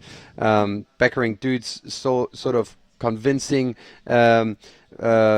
well balanced between speed and shorter distance. And if we could go to the let's just look at the maneuvers, who was very mobile and who was steady. Wedemeyer not doing a lot of tacks, and Schütz sisters very mobile over the course. But let's go once more to the defining moment of that downwind race in the sailing analytics. If we move over to that and just look at this situation that sort of puzzled us, where I think the Danish boat, Hansen, had a really, really good opportunity to jibe on top. The Schütz sisters. The Schütz sisters to jibe on top, and they didn't. They actually let him pass.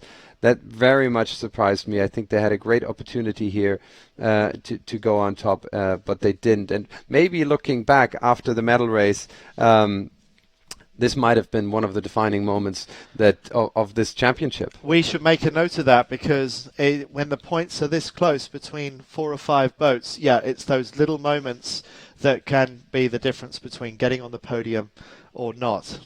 So it's been fantastic. It teased things up perfectly for what we hope will be a windy medal race this afternoon on the River Douro.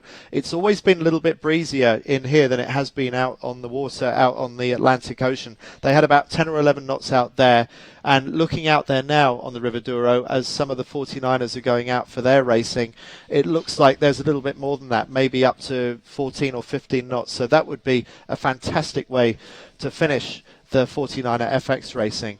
But we're going to focus our attention in about 30 minutes from now on the 49er men, on the conclusion of their Gold Fleet racing, to see who is going to make the final 10, and will anyone be able to attack those dominant Kiwis who have won 16 back-to-back major regattas over the last 3 years, absolutely unbeaten since the silver medal of London 2012. Will anyone be able to beat Pete Burling and Blair Tuke in this afternoon's Gold Fleet racing, because they have about a 20-point lead on the rest of the race? We're going to take a break in the studio, but stay with us. We've got some great highlights and some of the action from earlier on in this week, so stay on and we will come back to you in 30 minutes from now.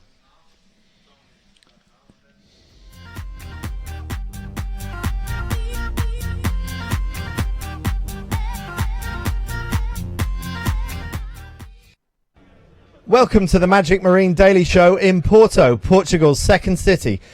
My name's Andy Rice, and joining me today is Ian Goobs-Jensen from Australia and Blair Tuke from New Zealand. Welcome, boys. Thanks. Now, today, Thursday, is final day of qualifying for the men in the 49er, and it's the first day of Gold Fleet racing for the girls and the FX. For the final 3 days, for Friday, Saturday and Sunday, we'll be running a live online broadcast of the racing with GPS tracking.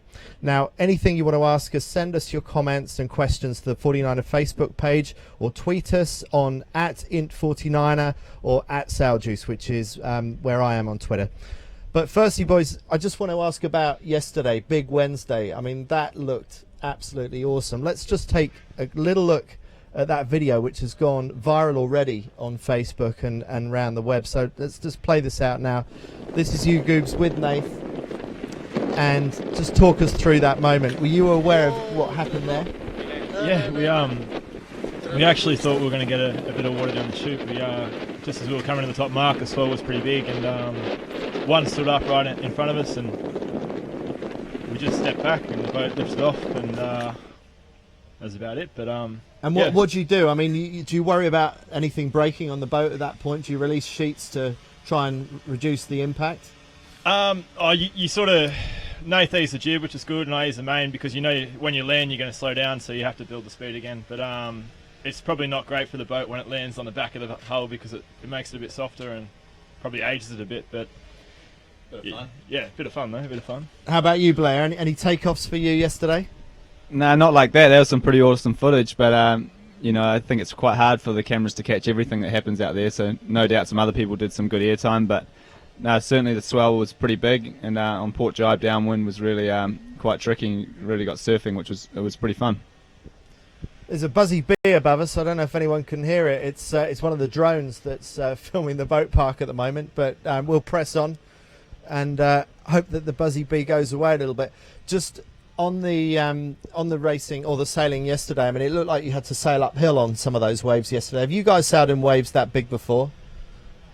Not on the 49er, I don't think Pete and I have. No, it's certainly you know, it's a bit different technique, and it's different, but at the same time, the guys that are normally fast in the breeze seem to be going, you know, quite well, and it's not all that different. It's just, yeah, certainly adds a different dimension to the racing. And Goobs, do you have to adjust your technique downwind at all in terms of the hoists and the jibes and things? You just got to have a little bit more awareness. I think you just got to check you're not gonna stuff the bow right before you set the kite, and the time when you pick to jibe, you've got to be at the top of the wave surfing down, so you're not caught slow. But yeah, you might just have to think ahead a little bit more than you would normally. Okay. Are you looking forward to more of that later on in the week, or a mix of conditions? What would you favour, Goobs? It was fun yesterday, but I don't mind too much. I think we've been going okay in the light stuff as well. So medium to light seems to be good at the moment. But these boys seem to be going pretty quick in the breeze. Okay, but Still got a bit of catching up to do. That's been the flavour of your regattas lately, hasn't it, Blair? Yeah, I mean we're pretty happy with how we started this week. The first day was really tricky on the B course, and apart from our UFD, which I think we scored fourth in that race, we were pretty happy with our day. It was really tricky, like I said, and yesterday we went well. Did a couple of circles in two of the races, so now we've got a bit of work to do. Everyone's sailing well, and all the good guys are at the front, which is the first time for a while. So it's good to see, and it's just exciting to sort of have the challenge ahead of us, and hopefully get today out of the way if we get some wind, and then the real racing starts, with the Gold Fleet tomorrow. Sure. Now, every day we run a big topic of the day. There's a poll on 49er.org, which you can vote for. You can go and see the ones that have already been up there. Pretty controversial ones. Interesting one today, and we got two perfect candidates to ask this question. What would you rather win, 3 World Championships or 1 Olympic gold medal? Now, Goobs, you've won 3 World Championships and you've won Olympic gold medal. If you had to hand one or the other back, which one would it be? The World Championships or the gold medal? You give back the World Championships, I think. Your World Championships are all leading towards the Olympic Games, and I think everything you do in the 4-year cycle leads towards the Olympic Games. And to me, like Tom last campaign, Tom Slingsby said something that stuck with me a little bit, which is I'm happy to lose every regatta in this 4-year cycle as long as I can win the Olympic Games. I think that's true for most guys who are aspiring to go to the Olympics. Okay, and Blair, you've not quite won the Olympic gold. You've won the silver, and you won a couple of World Championships. What's the answer for you? Yeah, very similar to what Gooby just said. I mean, we've been on a good run lately, but for Pete and I, everything's about Rio next year and trying to win the gold medal, which these guys beat us to last time, deservingly, and it's every regatta we do now is trying to get us better for that one next year, and that's all we really care about. And why does it matter so much? Why does the Olympics matter so much more than a World Championship? I mean, in some ways, it's the World Championships are pretty difficult because you've got so many more good boats there, because some countries have more than one good boat in the 49er, but just the Olympics is so prestigious, and it's such an amazing event, and it's got so much history, and that's what we do. It's an Olympic sport, and that's what we do it for, to try and that's completely the pinnacle for what we do in the 49er, and also I think for sailing. All right, well, tell us what you think. Maybe you haven't won 3 World Championships and 1 Olympic gold medal, but vote online as well and tell us what you think. Now, for you guys, that was a pretty easy answer by the sound of it, so I'm going to put another one to you. Which would you rather win, an Olympic gold medal or an America's Cup? Goobs? It's a completely different sort of competition, I guess. They've both got their merits. With the America's Cup, you've got a massive team working towards one common goal, and you're a smaller cog in the machine. Whereas in the Olympic campaign, you sort of, there's primarily me, Emmett, Nath, and then there's training partners and everyone like that working towards a goal. So it's a much smaller team. And I think with the America's Cup stuff, you do a lot more of the work before the racing. Like if you do the preparation right, by the same as in the sailing, but if you get there and you're fasty, it makes your life easy in the America's Cup, I'd say. Whereas in the 49er, you can get there, and if you have a bad regatta, you're still going to lose it. And to answer your question, I don't really know. It's a tough one, isn't it? Yeah, it's a tough one, because I'm doing both campaigns at the moment, and it's hard to prioritise one over the other, I'd say. You said that you're a smaller cog in a bigger system, so from that I'm going to take that you would actually rather keep the Olympic gold medal because you're a bigger part of it. So you didn't say that. That's just my interpretation. I don't want to get you in trouble. It's pretty good if you have 80 people who you've worked 4 years with who have just come away with the America's Cup as well, though. Yeah, true. So yeah, great party at the end of it. Now, Blair, what about you? You've just embarked on an America's Cup campaign, so it's new territory for you. Tell us. Yeah, it is. It's new. We didn't have the experience like Gooby did in the last one, or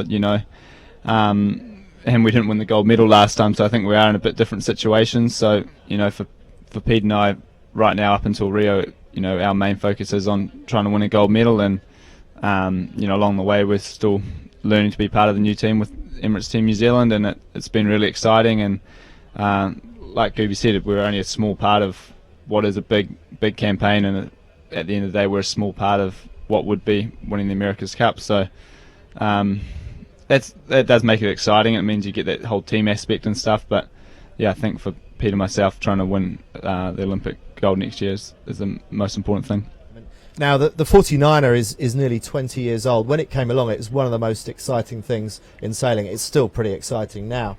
But I'm just wondering, does it feel a little bit pedestrian compared with some of the sailing that you're doing in a Moth or in some of the AC45s that are now foiling? Just tell us about the experience of getting back into the 49er after sailing some of those boats.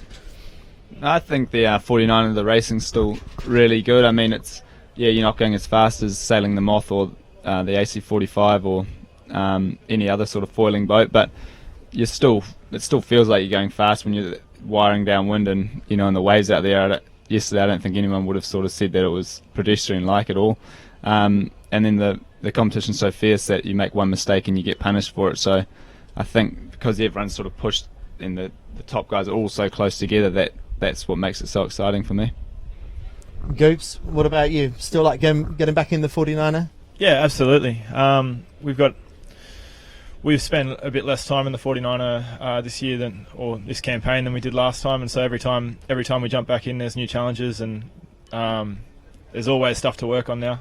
And I think the sailing itself, like Blair was saying, with big waves and a boat that can go nose down, you're always on the edge downwind, and it does feel fast because the boat's jumping around everywhere. So whether you're doing 20 knots rather than 40 knots, it's a different feeling. And I think there's still a lot of thrills to be had in the 49er. And that the racing, I think, is it's at a standard where it's a lot higher than you'd probably get in the Moss or probably in the early stages of the World Series, where if you make a mistake, you are out the back because everyone's just got it so nailed down at the moment that you can't, you're not going to fight your way back from a 15th to get back into the top 5. Whereas in the Moth, I think that's pretty possible. Now, in terms of fighting your way back, you were very much the dominant force in the previous Olympiad leading up to Weymouth 2012. But this time, it's these boys, it's Pete and Blair that are dominating going up to Rio 2016. What do you need to do to close the gap on these guys? We've been trying to work that one out. Got any clues for him, Blair? No. what do you got? No. Come on, he taught you everything that he knew. Yeah. One thing we've noticed is when we have a bad day, we seem to be getting some really bad results, like high teens, low 20s, and that's different to last campaign. Last campaign, if we had a bad race, it was just around the 10, and so we've just got to try and in the ones, it seems like the ones where we're in the top 5, we can grind away and get a really good result still. And that all seems normal, but in the ones we're back a bit, we've got to we're trying to be better at fighting to make sure they don't blow out our score. There's been a couple of regattas lately where we've had one day where they've put 30 points on us, and you can't do that. And Blair, when you are at the top of the tree and it's sort of do you run out of inspiration as to where you can go faster? How do you keep on pushing forwards? Because you always need to keep on pushing forwards, right? Yeah, exactly. If we don't keep getting better, then the other guys are going to catch up. And for sure, we've had a little jump over the last little while, and sort of in a variety of conditions. But in saying that, if we don't keep getting better, and we've got still a bit over a year out, then the guys are going to catch us. So there's plenty of motivation. There's lots of areas we can be better, and we know that in every regatta, even if we win by 10 points or 40 points, there's lots of places we can be better, and that's enough motivation for us. And it's just quite exciting. Each day you go sailing, still try and be better and better. Guys, thanks very much for joining us. It's been great talking to you. That's it for today's show. But coming up tomorrow, from Friday onwards, we've got some live racing going out live online. So please do join us for that. But for the time being, thanks very much for joining us on the Magic Marine Daily Show.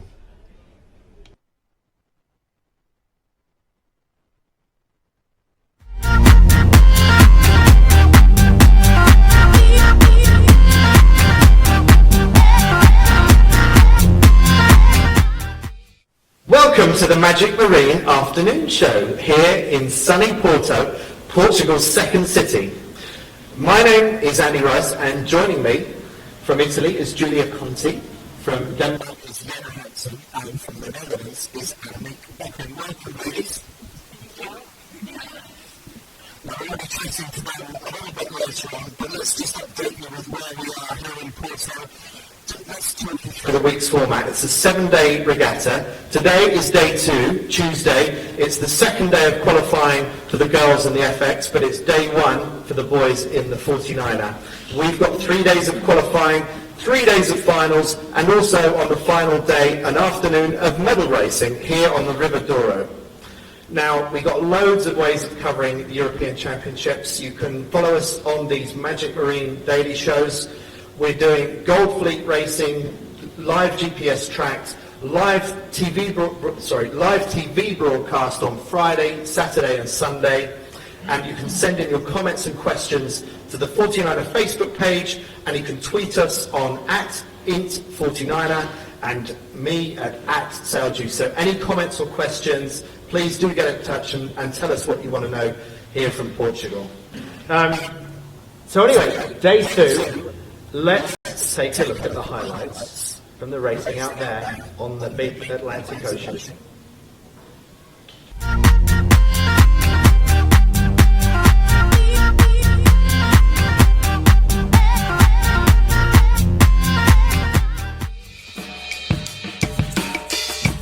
Welcome to the first day of the 49er FX and 49er European Championships in the historic town of Porto in Portugal. 125 teams from 34 nations around the world are in the hunt for podium places. Porto is a very historical city in Portugal. It's the second biggest city in Portugal. The country started here, a bit north of here, many, like 1,000 years ago. In terms of sailing, I think it speaks for itself. It's Atlantic Ocean and big waves and big swell, but it's what we're here for, and it's really nice to be here. On the opening day, only the women in the 49er FX raced, facing challenging conditions off Porto. A combination of big swell and light breeze kept teams on their toes in a show of agility on the racetrack. Teams needed to be aggressive to get their results on the score sheet early on this first day of the qualification series. For sure, the ones to beat here are the world-ranked number 2 pair, Nielsen and Olsen, European champions in 2013 and 2014. Can they make it a hat-trick in 2015? They won comfortably in 2014 and have shown consistent racing form so far this season, including a win at ISAF Sailing World Cup here. For many teams, the 2015 Europeans are also a part of their nation selection series for the Rio 2016 Olympics, so added pressure to manage. It's going to be really hard. The Olympics are getting closer and closer, so everybody is getting better and better. So it's going to be a hard fleet, but we think we can still win. It could be nice to have 3 times in a row, we think, but we will fight hard for it, and we know that the competition is really hard. They prove their superior skills in the day's races, including a win in race 3, and sit in second overall in the standings, just 1 point behind the Dutch pair of Beckering and Deutsch. 2 more days of qualification racing before final series racing kicks off on Thursday, so stay tuned as the 2015 European Championship unfolds over the coming 6 days.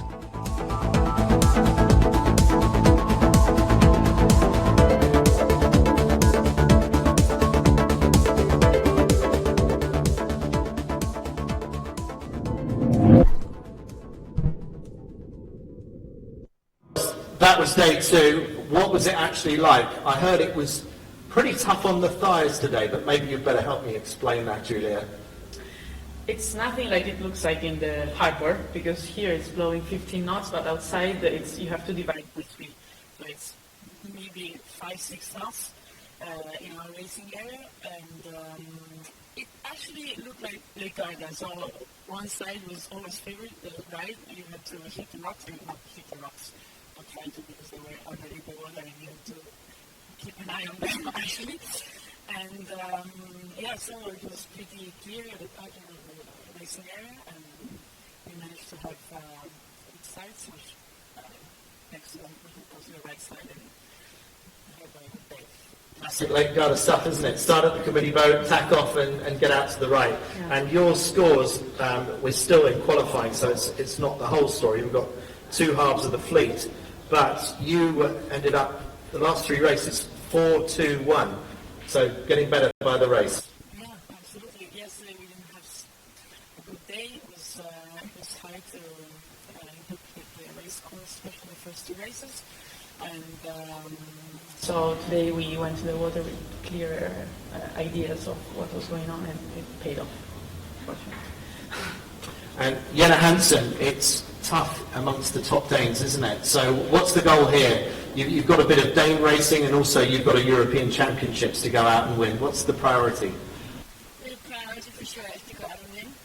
I hope that every Dane will get on the podium. Of course, I hope for me to be on top. But yeah, it's for sure. It's individual. We want to win. Everybody. We're hard competitors. So yes. And what was your read on the situation today in terms of the racing? What was your what were your tactical and strategic thoughts before racing actually began today? Before it began today, we were all the same. We were all three Danes on the same course. The other course were these girls. It was a very short course, so we thought, okay, to get to the top mark, it will only take maybe 4 minutes. So we need to prioritize the start, and we did. And made some good starts. And then you will quickly get back in the fleet if you don't make a good start. Annemiek, here you are sitting at the top of the tree on, well, you're joint, but you're just ahead of the Germans, Victoria Herzog and Annika Lawrence. So congratulations, having a great regatta so far. Just tell us a little bit about the technique involved in sailing on big Atlantic swell, particularly when it's coming in from one side, so it's sort of not wind with waves. That must make things really difficult. Yeah, with the swell, there's a lot of focus. Well, to keep the boat fast, especially from the side, like you say, it's hard to keep the boat balanced, because if you're on top of the wave, it's easy to get it on top of you, like the boat comes over you, and then you slip down. And you really want to keep the height, especially in the light breeze. You don't want to reach off, so we're really trying to find a position in the boat to stabilize it, and sometimes the crew is doing a bit more, sometimes I'm doing a bit more, and that's also why the legs are quite heavy at the end of the day. And on the other deck it's a bit easier when the waves are in the front. You have a bit more opportunity to steer around, but it's really a challenge on the big sea. And Julia, what's your thought on that? You were complaining earlier that the legs were hurting a little bit, so do you just yell at Francesca to move in and out more so that you don't have to? My problem is that we are old for this boat. This is the problem. I'm 30, come on. We have to sail from 10 knots on top, then it's fine. So the over 30 should get a 2 minutes head start, should they? Absolutely, absolutely, absolutely. We should have some, because at the end of the week means knee replacements. Surgery. Yeah, you have no idea what she's talking about, do you? It's no problem for you. No, not at all. I'm 26, so it's no, it's hard. It's very difficult. You really have to talk a lot in the boat and be aware who look out and who can find the way around the course and who will make the boat sail. And we talk a lot more than we used to, but maybe it's based, I don't know, it's good that we're girls, so we think it's very good to just keep speaking to each other. But you have to. And yeah, for sure. I know. Talk and listen, or just talk? Just talk, for sure. No, it's difficult. You have to always be aware of what the others say, what the others see, your crew or your home. It was really tough out there. And keep your head up high, keep looking outside the boat. And what's the worst that can happen in those waves? Was anyone teabagging with the boat sort of falling in on top of them? I guess everyone's too good for that kind of behaviour. Yeah, I think we're all really aware that it doesn't come on top of you. It's worse if it comes on top of you, then you have a bit of like the other way around. So I think it doesn't really happen that much, but if it happens, then you have a real problem. Now, who is wishing for a little bit more breeze than we had today? What's it going to be like sailing in the big Atlantic swell when the breeze kicks in? Julia, what do the old girls think about that? Maybe straighten the legs a bit? Maybe, yes, would be just a starting point to straighten the legs. I don't know, I haven't sailed here in very strong breeze. I mean, maximum we had was 12, 14 knots in training. But we're looking forward for it. Okay, it's beautiful. Surf the wave, full speed. So we look forward for it. Hopefully we'll see some of that. Some of the videos leading up to this event, it looks absolutely fantastic. So there are already some great videos out there that some of the coaches have got. We hope to bring you more of that later on this week. I just want to talk also a little bit about where the fleet has moved on in the last 2 years. I'm thinking back to 2 years ago to Aarhus, Denmark. It was the first ever 49er European Championship. Jana, you must have pretty happy memories of that regatta on home waters, but how much has the game changed since then? I think how much did it change? People are getting so much better. You really have to train a lot. And I think we saw a lot of injuries this year as people are actually playing so much all the time. You really have to be fit to do this boat properly.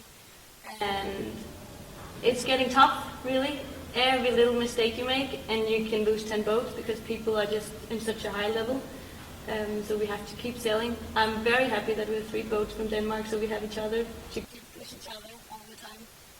I think that's good for us. Annemiek, you're in a strange kind of situation. Here you are leading the European Championships, but your prospect of actually going to the Olympics and representing the Netherlands, if I may say so, it looks pretty slim.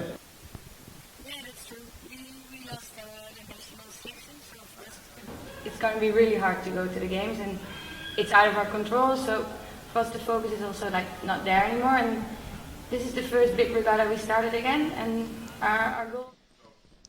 So those were 3 of the leading contenders we were just looking at there that I was interviewing earlier this week. We'll be seeing them in the medal race to see which of those 3 or a couple of others also in contention will win the European Championships and the 49er effects. But for the time being, we're on board with Pete Burling and Blair Tuke, who are about to get going with the rest of the 49er Gold Fleet for the first of their 3 races today. This is the conclusion of Gold Fleet racing, both for the girls, which we just seen, and now for the boys. And Pete Burling and Blair Tuke have a significant lead over the rest of the fleet. How are the rest of the fleet going to get back at them? And what kind of start are these boys looking at? It looks like they might be considering a pin end start. Yeah, they're currently down at the pin end. We're looking from the other side of the course now, but Peter Burling on the left-hand side. From the wind data we're getting from this, from the starting vessel, there's not a strong bias on the left-hand side. Interesting that Pete Burling lines up to be down there at the pin end. The rest of the fleet top at the boat, while the majority of the fleet is at the starting vessel. Just a few boats down at the pin end, and not a bias towards that left-hand side of the line currently. 3 seconds to go, and just about to accelerate and get off the line. French boat up at this end. The Portuguese had a bad start. They're just coming into picture now, but that's a poor start for the Portuguese, but maybe they're looking to tack out early to the right-hand side. Great start there on port tack by Eric Hull and Thomas Plussel, breaking out to the right-hand side. And these guys need to put the afterburners on because they're just outside the top 10 overall. And today is all about getting into the medal race and giving yourself a shot at a medal. And the reigning European champions from last year, Eric Hull and Thomas Plussel, had a very, very tough start to this regatta, but they are coming on strong in this race, and this is the kind of the start they need to this race if they are going to get a good score from today's opener and get into the top 10 overall. Number 12 on the sail, and that's about where they sit in the overall standings as well right now. And we've got an even split of boats going left and right, and amongst those going right, we can see George Lima and Jose Costa from Portugal. They were leading for the first 2 or 3 days of this regatta. Then they had a horrible day in early Gold Fleet finals racing. They tumbled down to about 8th overall, so a bad day for them yesterday. But they seem to be in contention in this race at the moment. Highland Plussel, great port tack start underneath the fleet, launched them out to the right hand side, and look at the gap between them and the rest of the fleet. That's not necessarily indicative of they're not leading by as much as that gap would suggest, but it's still a healthy lead. We talked about Peter Burling at the start, and he was down at the pin end, but he actually decided to do a port start as well, and he ducked almost, I'd say 75% of the fleet, and is now heading out, charging out towards the right side as well. Not such a sweet start compared to Eric Heil and Thomas Plüssel, but they're now in the top 6, top 5 now. So they're recovering quickly from that position.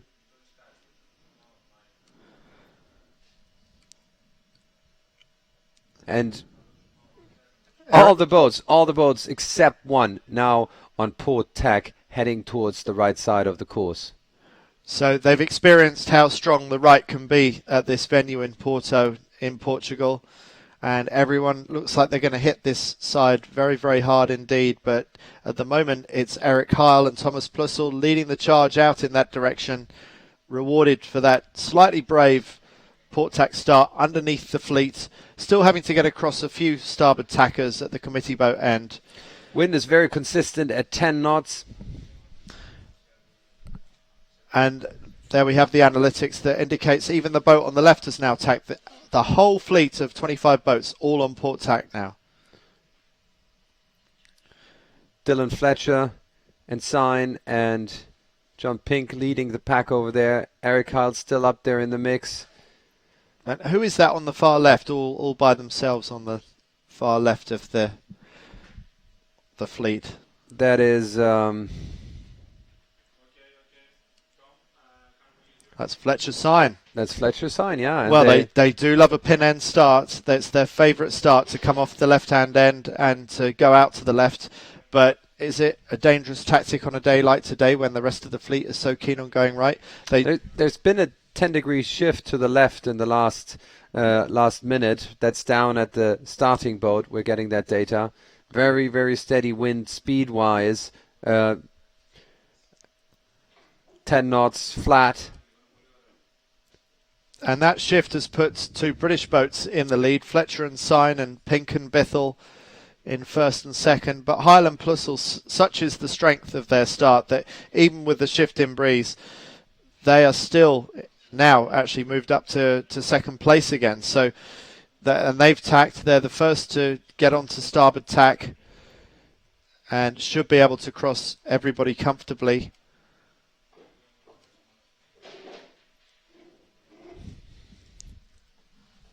And Burling and Chuk have also tacked, but they're not as comfortable as the Germans.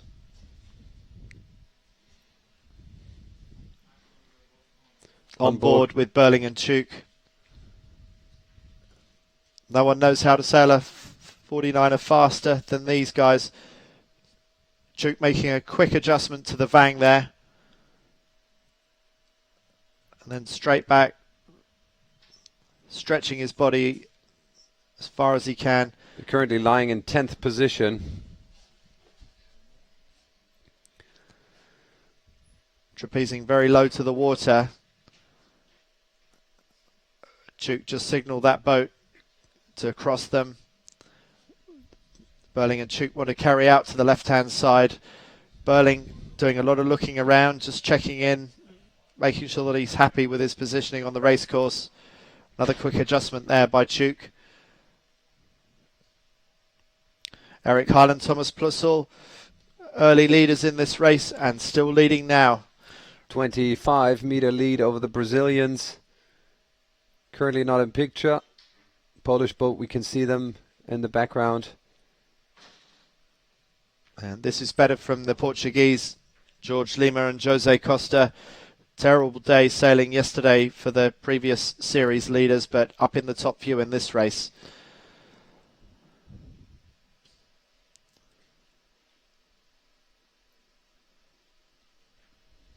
Highland Plusle recovered from some controversy earlier on in the week. Marcus, just tell us what happened there exactly, because at one point they were going to be disqualified from all races. Yeah, they were caught up in a slight grey area in the measurement rules, and they got a very strong warning from the jury about a Spinnaker pole that was repaired a little too well, together with 2 other German boats.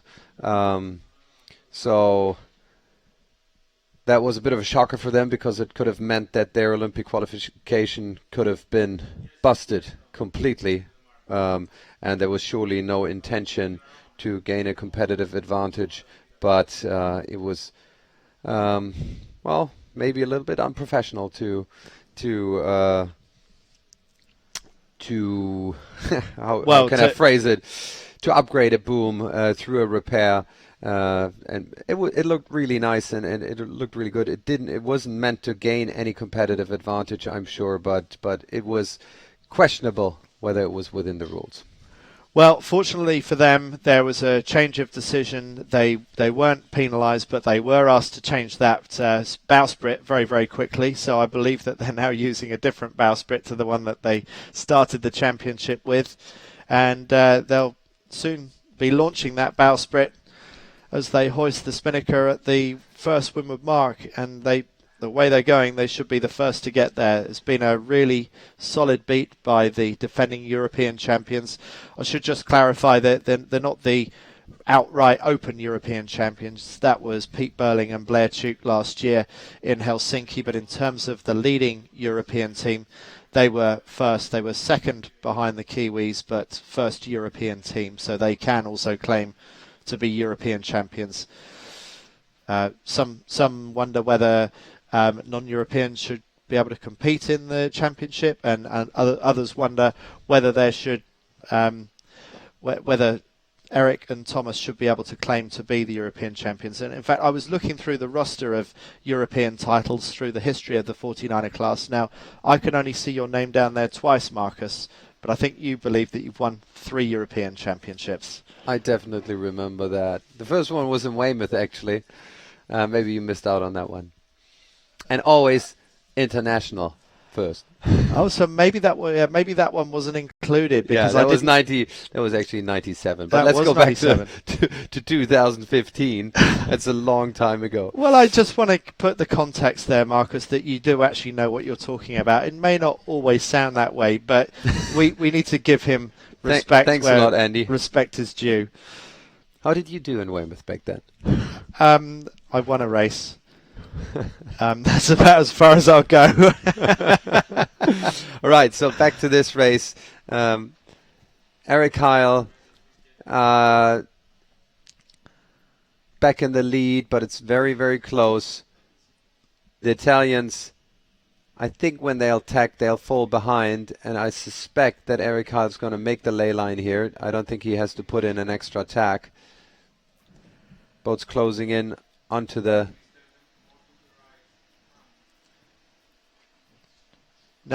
windward mark. The other German team we haven't seen in this race so far, Justus Schmidt and Max Boehm, young team, sailed phenomenally well in the first part of the week, and it looked like they were going to put some real points gap on Eric Heil and Thomas Plusle in the trials. But Eric Heil and Thomas Plusle coming on really strong, going straight into a jibe set. They really want the right-hand side of this course as they go back downwind again. And so does the next boat. It's Nathan Outridge and Ian Jensen, the reigning Olympic champions, also going into the jibe set, followed by the Brazilians Dante Bianchi and Thomas Lobeer. So everyone wants that side of the course. They know how strongly it's paid on previous days here in Porto. And Nathan Outridge and Ian Jensen chasing Eric Heil and Thomas Plusle. But what's Peter Burling going to do? Will he also go for the jibe set or break away from the fleet? That's a move that Iker Martinez always favored. Just get away from the pack. It's great to be able to sail in your own space, isn't it? To be able to sail the boat the way you want to point it where you want to, and not be affected in any way by any of the other boats around you. But also a jibe set on Peter Burling. Seems to agree. Everyone agrees so far except one boat, and that's the Polish boat heading out to the left-hand side of the course. One of the leading contenders as well, Presbytek and Kolodzinski, they've been having a very good week this week. It's a Polish trials as well as a German trials, so particularly critical for the Poles and the Germans. But they have jibed. They sort of did the move that we saw with the girls earlier on. That's been a good move a couple of times. Yeah, for Jenna Hansen, she managed to win 2 races by making a similar move to what the Polish have done. Probably in combination with really good speed. But just looking at what we can see on picture, it's Eric Heil left of screen, Nathan Outridge and Ian Jensen in the middle, the Australians, and then the Brazilians, Dante Bianchi and Thomas Lobeer with the Seiko Spinnaker. And it does look like this bunch is going a little bit lower than the rest of the fleet, especially the Polish boat, which seems to drop in the ranking. Now it just climbed back up again, as I said that. Outridge and Jensen catching up a little bit. Let's look at those figures. Nice close-up shot. Close-up shot from Heil and Plössl. High wiring, so not huge amounts of breeze. No, it's hovering around 10 knots. Let me get the latest wind data. Eric Heil, Thomas Plössl going through a jibe there, getting the SAP Jenica nicely through and straight up to speed on the new jibe. Nathan Outridge and Ian Jensen carrying on a little bit further, pushing this side of the course a bit harder. And we heard Pete Nicholas, the SAP 505 World Championship runner-up last year, say that blue spinnakers are fast. Well, clearly his fellow Australians think that they are. The blue Spinnaker about to jibe as Nathan Outridge and Ian Jensen throw the boat through and get the kite beautifully set on the new side. You're not superstitious, are you, Andy? You've changed your shirt 2 times already today? You went from blue to orange. You've got to keep up. I started with white. I thought you believe in blue. No, I'm... You're on an orange shirt now. I've gone Dutch now. Yeah. But, yeah, I'll be going back to blue a little bit later on this afternoon. So, the lead shriveling down at the moment. It's a fairly big split, so it's probably too early to call, but it's going back and forth all the time. There's not many wind shifts in there, but the advantage line is swinging back and forth a little bit, and we'll only really know who's leading here once Eric Heil and Thomas Plössl jibe and converge back towards the gate. A fairly long run now. Let's look at the speeds. Can we detect any speed differences here? 12.3 knots, 12.3 knots. That's pretty much on par.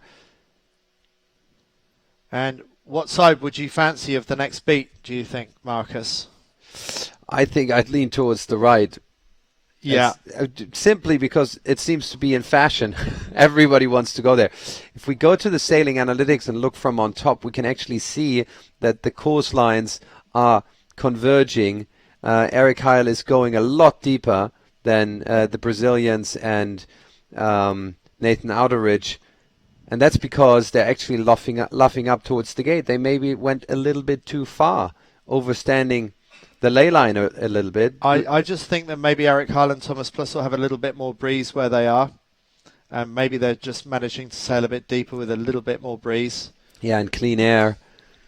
But I was surprised to see the Australians go that far into the corner and not give themselves any tactical options. That's how much they like that side of the course.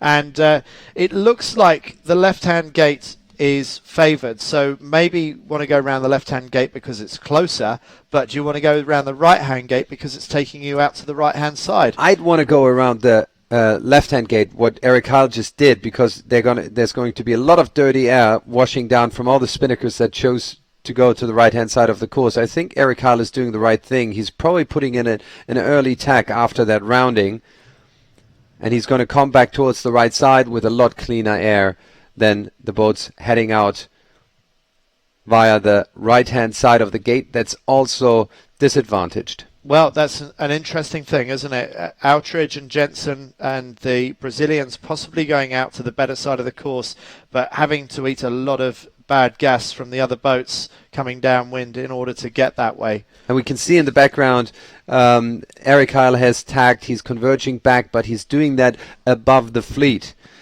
And we've got Olympic champion from Denmark, Jonas Warra, going around the mark, and then it's the top ranked boat in this championship and the top ranked boat over the last 3 years, Pete Burling and Blair Tuke, struggling a little bit in this race by their normal standards, but they are still in 10th place, so very solid score for them, and they've got more than a 20 points buffer back to the next boat, which is Pink and Bithell, who are only a couple of places ahead of them in this race. So still very, very solid sailing by Burling and Tuke, and of course with the ability to climb through the fleet as well. We can have a look at the current standings. Sorry, ignore the headline. Results after F3. This is live from final race 4. Burling and Tuke still with a solid lead. They're discarding this current race with a 10th place, but still a good race to count.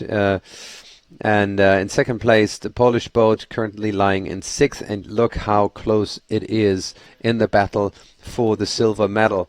57 points on the Polish boat, 57 on Pink and Bithell, and Outridge and Jensen also on 57 points. And the next Polish boat also not that far behind. So similar tight battle as in the girls' fleet. Well, we've got a poll up on 49er.org. Can anyone beat Burling and Tuke?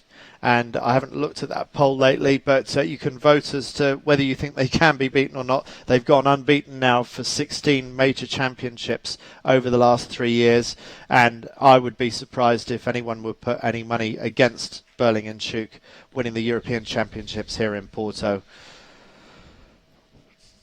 Meanwhile, up at the front, Highland Plussel, they went out to sea and then they tacked to cover back on the far side. We can see them in the on the horizon there, the boat furthest away in our picture there. And they're right up here.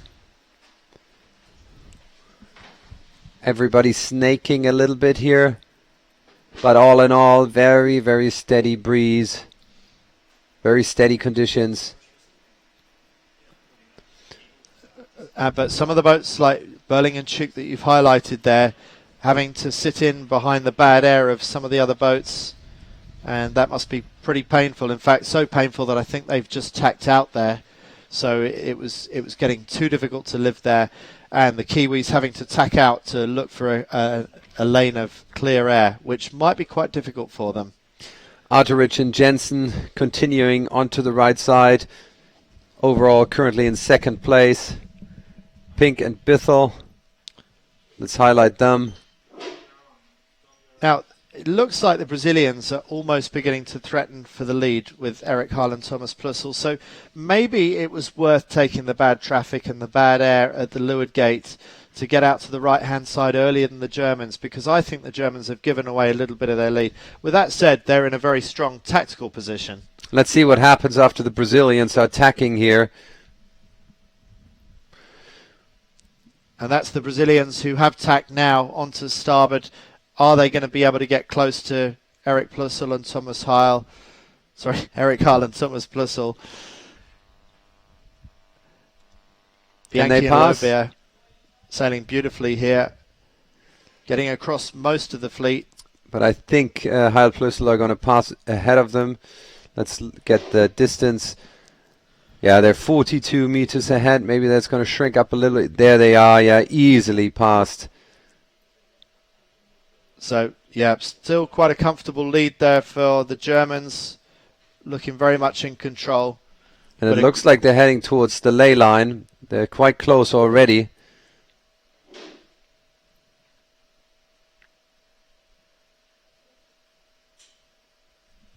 This is much, much better sailing from Eric Heil and Thomas Plussel than we saw at the beginning of the week. Really coming on strong in this race, and this will put them up into the top 10 for the first time this week in the European Championships. They started out with a 34th place overall after day one. I think roundabout they were in the 30th. Terrible shocker for them, as this is Olympic qualification, but they seem to be back in phase now.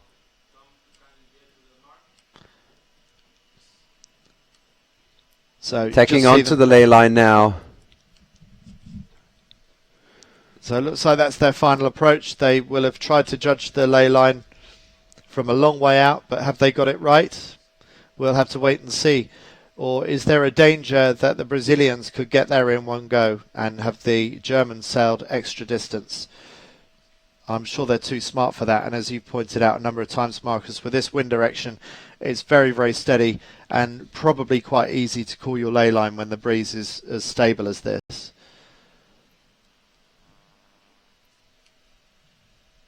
So most likely the Brazilians still have 2 more tacks to do, and possibly true for the Australians, Nathan Outridge and Ian Jensen.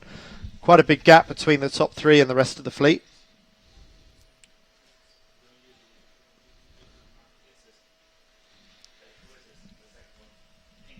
Brazilians coming back onto the ley line. What's Peter Burling doing? He's not going very far. He doesn't want to overstand the ley line, but he's in a sticky spot now down here. Especially if that boat ahead of him, Denmark 2, would tack on him. Yeah, that's a very thin lane that they've put themselves in. Pete Burling and Blair Tuke out on the right hand side of the course. Germany still leading comfortably. The Brazilians just passing behind them.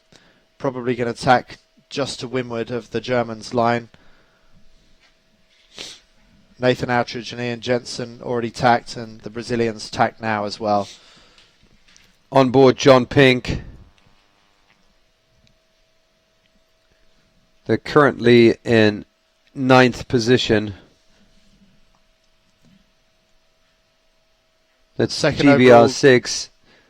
Second overall going into today's racing. Now currently lying at 3rd place overall with 57 points, just 1 point behind the Polish boat. Stu Bithell doing the main sheet there on left of picture. Won silver medal at the London 2012 Games, crewing in the 470. Had a brief go at helming his own 49er, but didn't reckon he was going to make it to the Games Rio 2016 steering his own boat.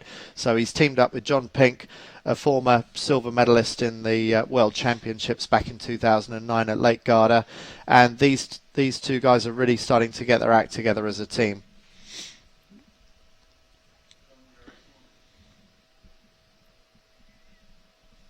Eric Harland, Thomas Plussel have led this race from start to finish so far. They've only got a leg to go. They're going to get round this final windward mark comfortably in the lead ahead of the Brazilians, and it's hard to see anybody taking it away from them.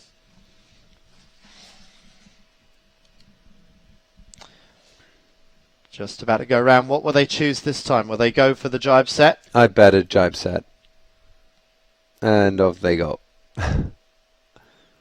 If anything, they would have just continued a little bit and then jibed.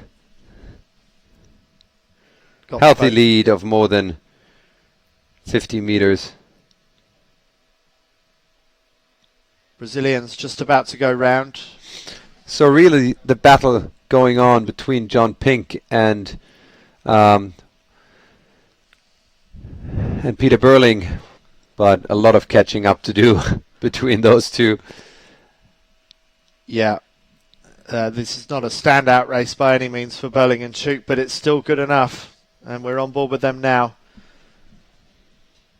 Flying along, look of great determination on Blair Tuke's face.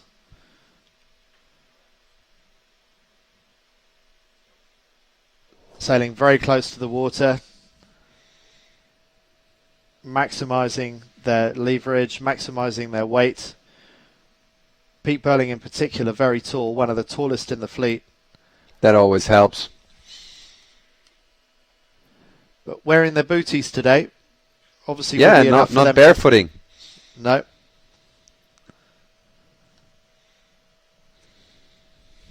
Burling wearing sunglasses. What do you think of sunglasses? When I you could sail? never handle it. I couldn't sail without a cap, but I could never sail with sunglasses. I just couldn't handle the spray on the glass. Well, you can't even do commentating without a cap. Right. Just looks like they might be going for a bear away. And will it be a jibe set? Yes, it is. And it's a very popular move today. Bit of a slow acceleration there by the Kiwis. Finally getting up to speed now. And having to slow down for a boat coming upwind, that's giving away a few crucial seconds there before they can finally get going in the direction they want to. The 49 is very fussy about the direction it goes in downwind. You don't really have a lot of margin to be able to sail it in anything other than the one particular direction that it wants to go.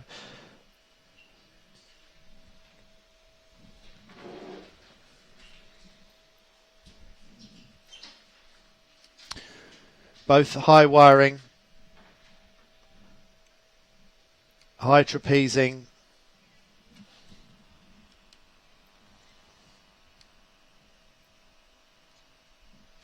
And back with the leaders halfway down the final leg towards the finish. It's been a very, very comfortable race for Eric Harland, Thomas Plussel, now more than 60 metres ahead of the Brazilians. And that's champagne sailing conditions. Beautiful 10 to 11 knots, very steady breeze, blue skies.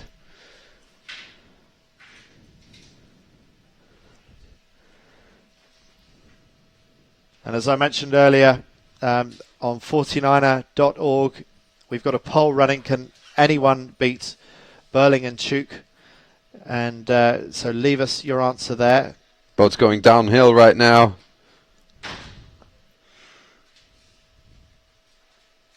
Back with a steady cam. And Eric Harland, Thomas Plussel. Not far from the finish now. Very much out to one side of the course, so not much manoeuvring left to do. And the lead has stretched even more. What a great race for these guys. That's going to get their confidence back up after a not so lucky regatta, all in all. Well, as you said earlier, Marcus, maybe they have been lucky with the outcome of that controversial jury hearing the other day. Oh yeah, I mean they have for sure. They had been disqualified already, and they could only save themselves with a reopening.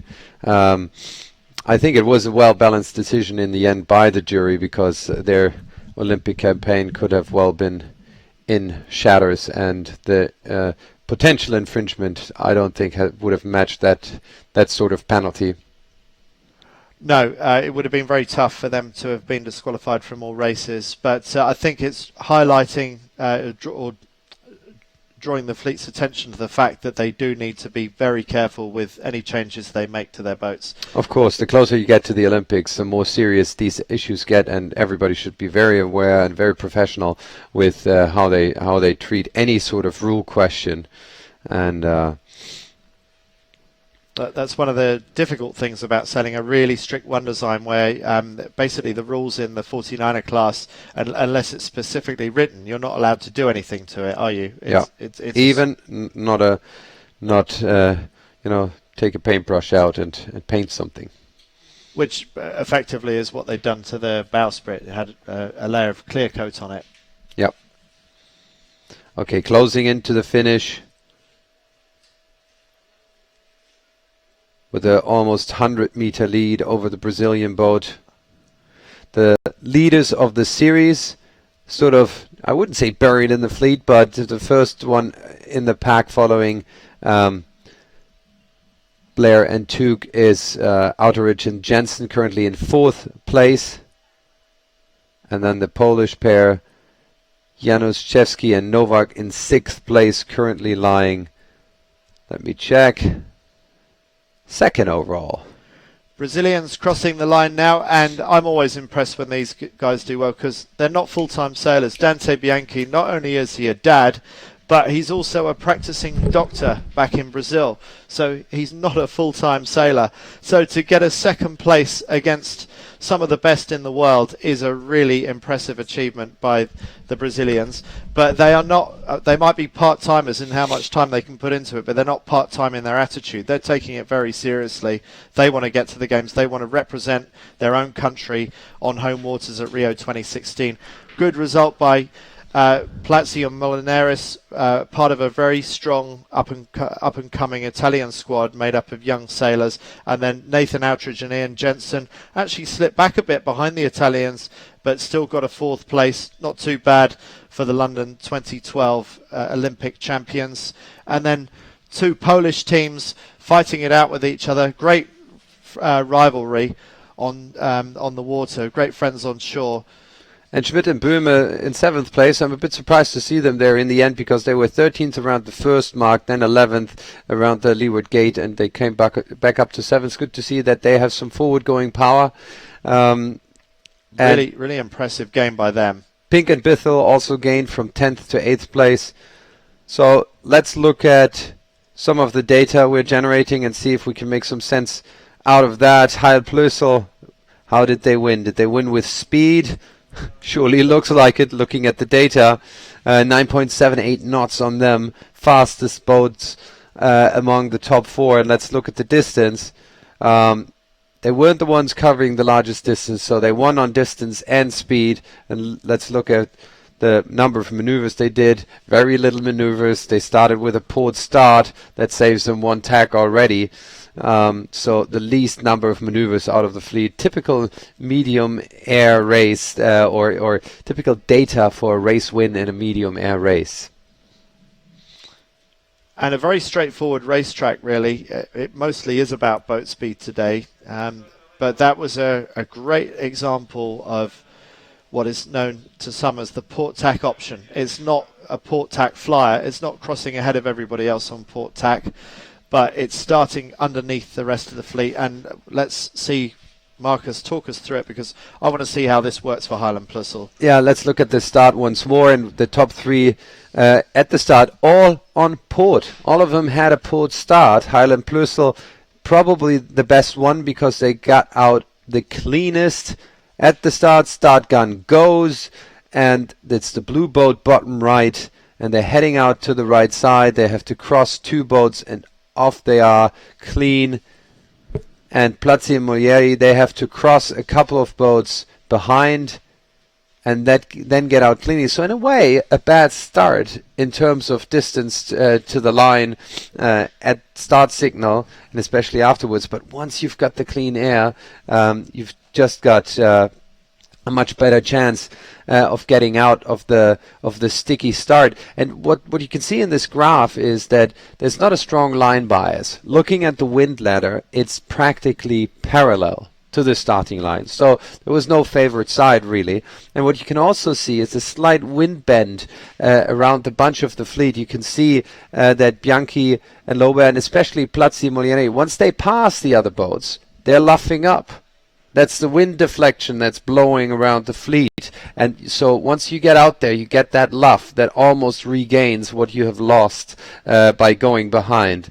So very classic port start in that race, and looking forward for more high quality racing to come. Well, I love seeing a port tack start work out like that. It's one of my favourite things in racing. And it's even better if it's at the pin. It is. I mean, if you can do a port tack flyer, huge bragging rights in the fleet to be able to do that. That rarely happens anymore.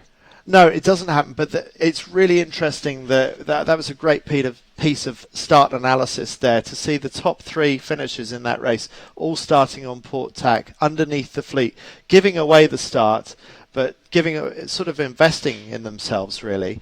Firstly, they don't have to spend expensively on that first tack. And once they break out into clear air, which you do quite quickly on port tack, then you can really sail the boat how you want to. You're not having to chop wood, as they say, because you're being racked up by all the other starboard tackers that you're next to.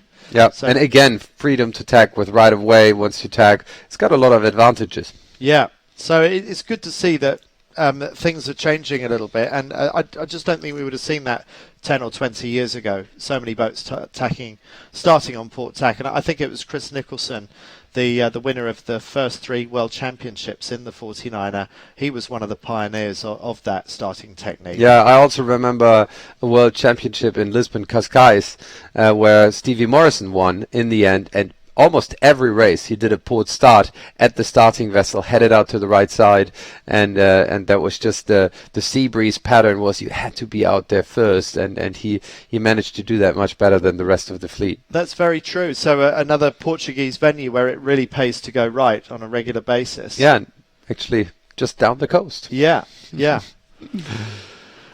So we will take a short break, but as ever we will bring you some good chit chat from earlier on in the week, and this particular one is dear to the hearts of anyone who stands at the front of a 49er or 49er FX, and indeed any of the other Olympic classes. It's quite a political hot potato in the world of Olympic sailing.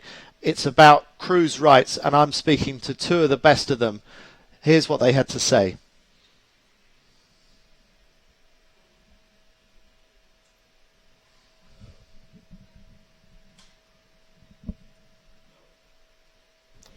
So there's been a bit of controversy lately about, say, a team in the Olympic scene goes its separate ways, helm and crew go separate ways.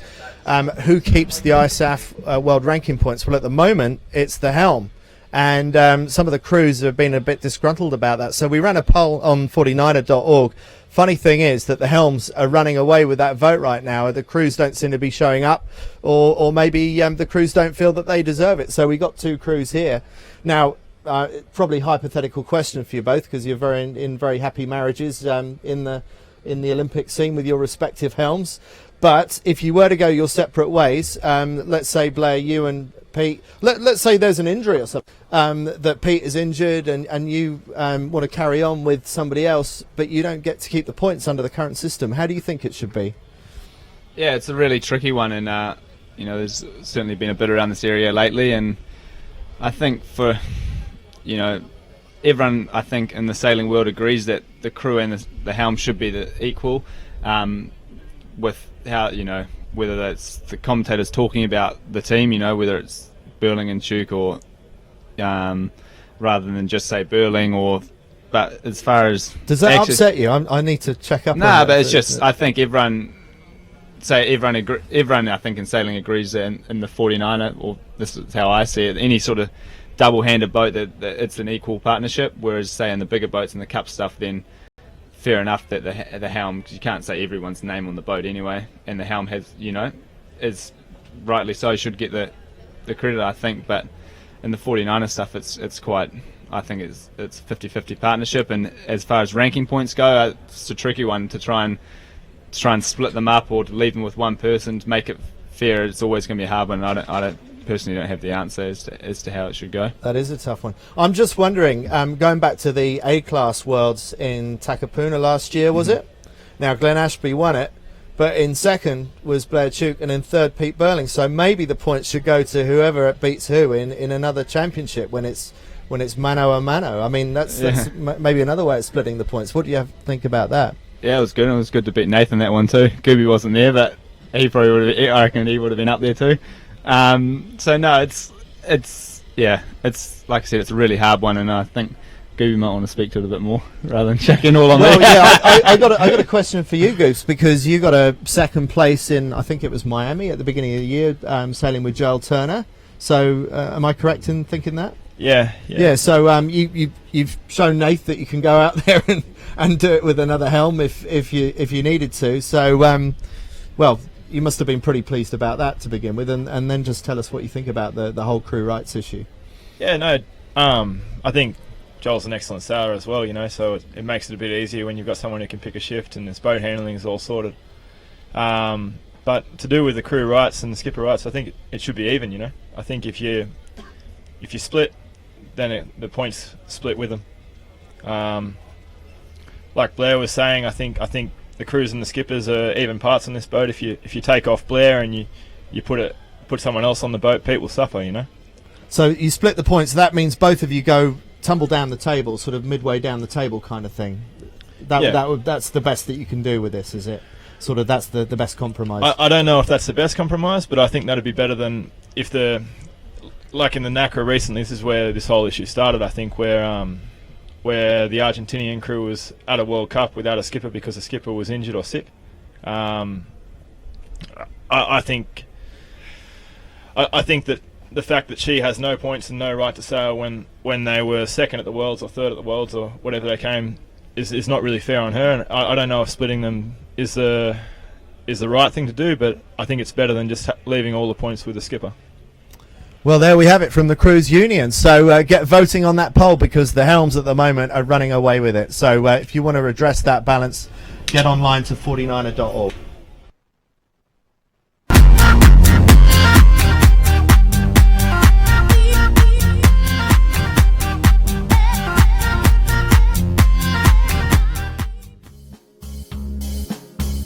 Welcome to the third day of competition here. So welcome back. We are just about to get going in the next race. Pete Burling and Blair Tuke in picture, just checking things out before the start. Got about 3 minutes to go. And what kind of start will they favour this time? They started up somewhere near the pin end of the previous race, and that didn't work out for them too well. And clearly Pete Burling has decided to change things up a bit. He's taken his shoes off.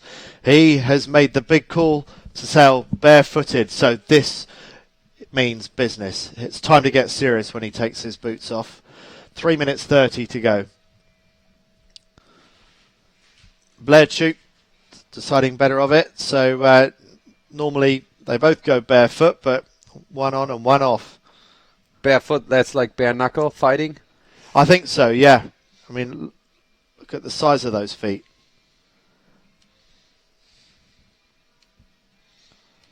And I'm also happy to report that Andy Rice got a blue shirt on again. He went back from the orange. That was bad luck, was it? It didn't work out too well for me in the last race, so yeah, I'm just like Burling changing his shoes. I'm changing my shirt, and hopefully I should deliver a better performance in this race. You are superstitious, aren't you? You'll work out the pattern eventually. All and right. when you do, you can tell me what it is. Please don't change it in front of the camera. Some people might appreciate that, but no, yes. I'm not going to pander to even my biggest fans today. You look great. Thanks very much. All right, let's go back to sailing then. 3 minutes to go, 2 minutes 30 in fact. And we saw some very unusual starting in the previous race, but it worked out beautifully for Eric Harland Thomas Plussel, who started underneath the fleet near the committee boat and broke out to the right-hand side faster than anybody else. It seems to be about being able to get into the right-hand corner of these first beats as soon as you possibly can.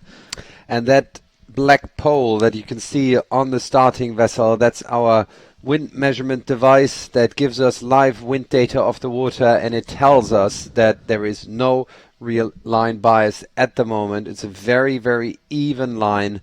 So I expect boats bunching up at the right side of the line and some boats attempting a port start again to head out to the right side. We just had a little bit more promise, and when looking at the shoreline, there might be an explanation why that is the case. There is a little cape sticking out up to windward that might throw or create or support a slight right-hand shift towards the windward mark. And let's maybe keep a closer eye on that as the upwind evolves to see if the boats are getting lifted up there at the windward mark. And front of picture we see the Alonso brothers, long time in the class. They're fighting for the starboard end of the line with one of the Italian boats. And I think that might be the Italians Jacopo Plazzi and Umberto Molinares, who did very well in the previous race just now, just edging out Nathan Outridge and Ian Jensen for third place in the previous race. And there's a German team trying to get in there, but there's not a lot of competition for the right hand, and not as much as I might have expected. 40 seconds to go, still manoeuvring going on, jostling for position. I think a lot of boats want the port start. Outridge and Jensen going into a sticky spot, probably 10th boat from the starting vessel, far way back on the line. A lot of line sag on board now with Burling and Tuke. 14 seconds to go. Burling looking around. A lot of movement. Tack. It looks like the Burling and Tuke are going for a port tack start underneath the fleet. But a lot of line sag there. I'm quite surprised by that.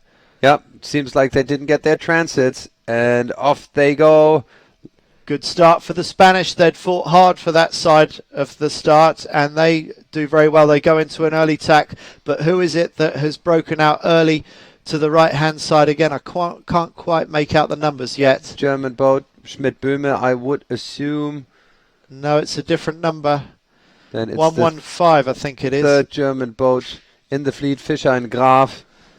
Winners of a race the other day, a very young team, under 23s, and it's a clear start, so no one needs worry about being called over the line or anything like that. But once again, the Germans claiming the right-hand side of the course very early on.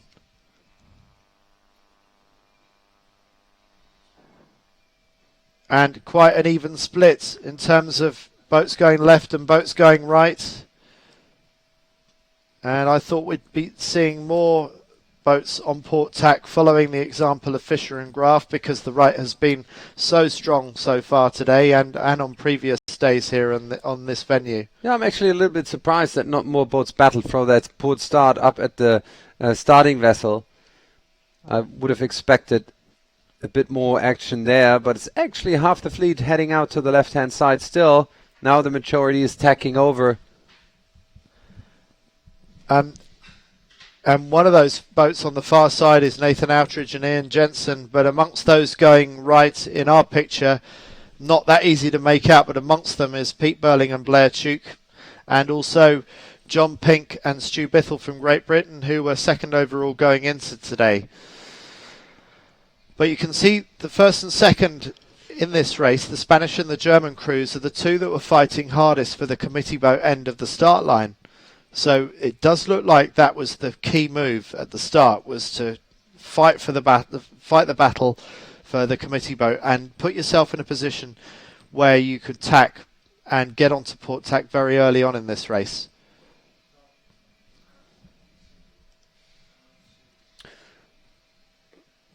Burling and Tuke in fourth place, but Italy 23 ahead of them. Yeah, we can see that now, and they're actually in a little bit of a sticky spot there. I can see that in the SAP Sailing Analytics. If you want to pick out your own boats to follow and get all the data, go to sapsailing.com and check it out for yourself. In third place, Ireland's Ryan Seaton and Matt McGovern, one of the few teams that know that they're going to Rio 2016 already. They're the only Irish boat actively campaigning on the 49er scene, and I believe they've already qualified the country from the World Championships in Santander, Spain last year. So it must be a great feeling to know that you've got your tickets for Rio 2016 already, and we're more than a year away from the Olympic Games.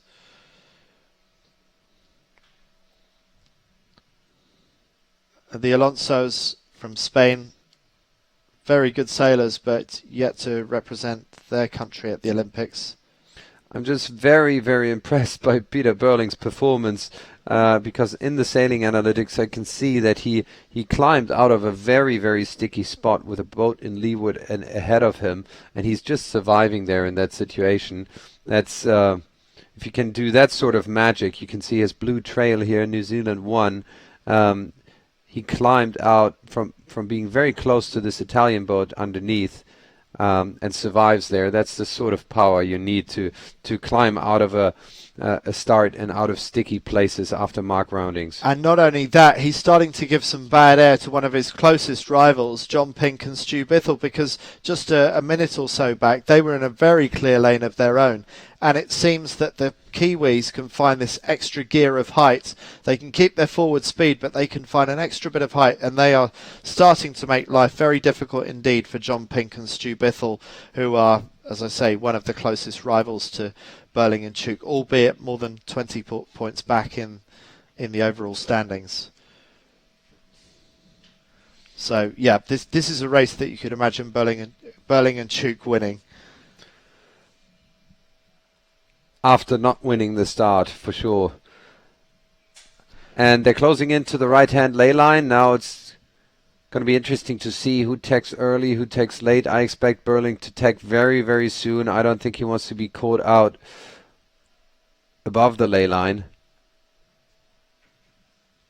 Oh, he keeps continuing.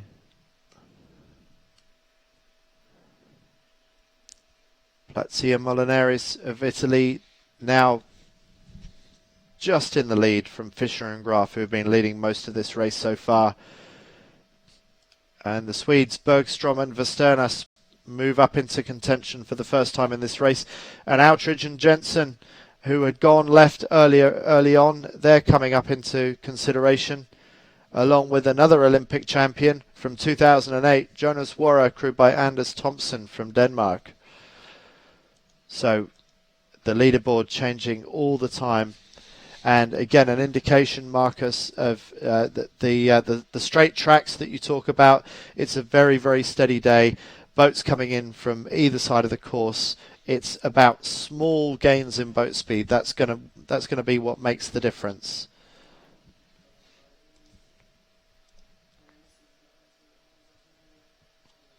Outridge and Jensen vying for the lead now, along with George Lima and Jose Costa, who led the first half of this championship earlier this week. It's leaping all over the place. No one has any clear hold on this race quite yet. And it's going to be about holding your lane, judging that ley line correctly into the top windward mark, not sailing extra distance, but not being too greedy and going too early on the ley line either, judging it just right. You can see how close these boats are battling it out here.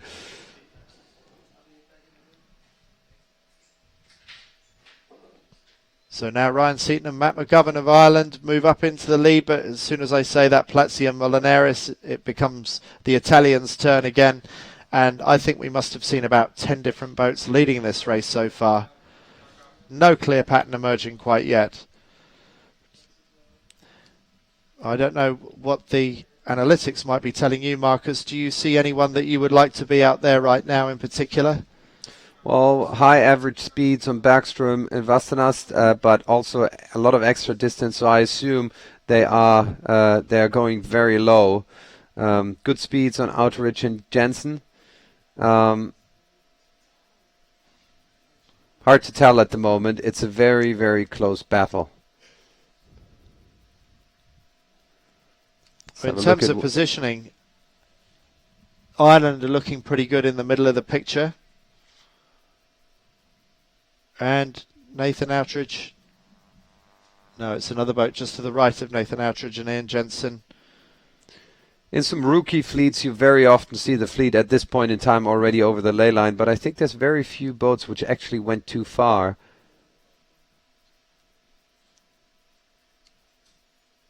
And the 49er, it's not too expensive if you go over the ley line, is it? Because it does speed up if you ease the sails. It's not like a keel boat where it might actually go slower. I think you shouldn't be there too early. Well, that's certainly the indication. That seems to be the way that they're sailing. So even though it's a boat that accelerates when you ease the sails and bear away a little bit, that's not what they're choosing to do here.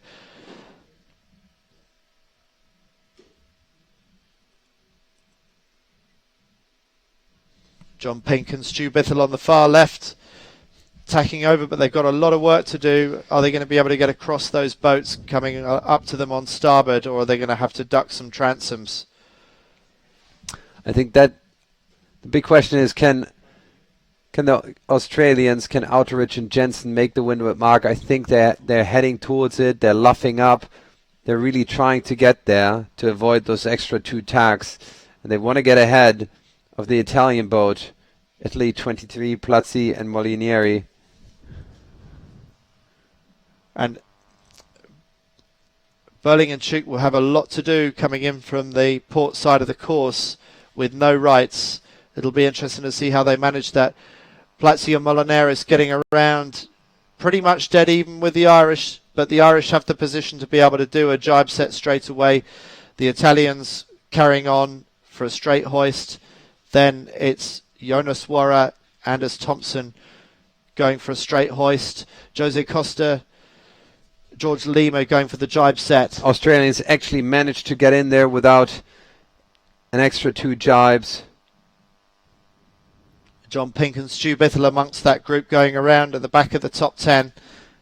There's Eric Harl, Thomas Plussel. That was Schmidt-Böhme. They rounded 7th. Actually not a good race for Eric Harl and Thomas Plussel. They're down in 14th place. Most boats continuing. Leading boats continuing. A nasty hourglass, but it comes out for Dylan Fletcher and Alan Sign. But a bit slow to accelerate there ahead of that Italian boat, but the British boat is up to speed now. And the leading boats have jibed.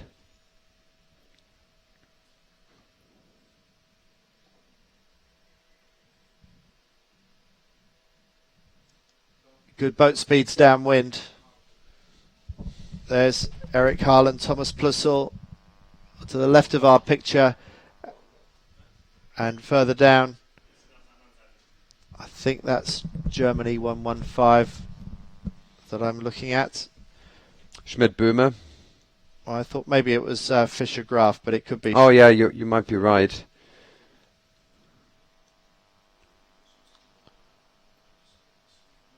Fischer Graf is 115. So places 1, 2, 3 spread out over the course. Third place is on the right hand side of the course. The leading boat Platzi and Molinieri in the middle of the fleet, and the second place boat Vara and Thompson on the left hand side.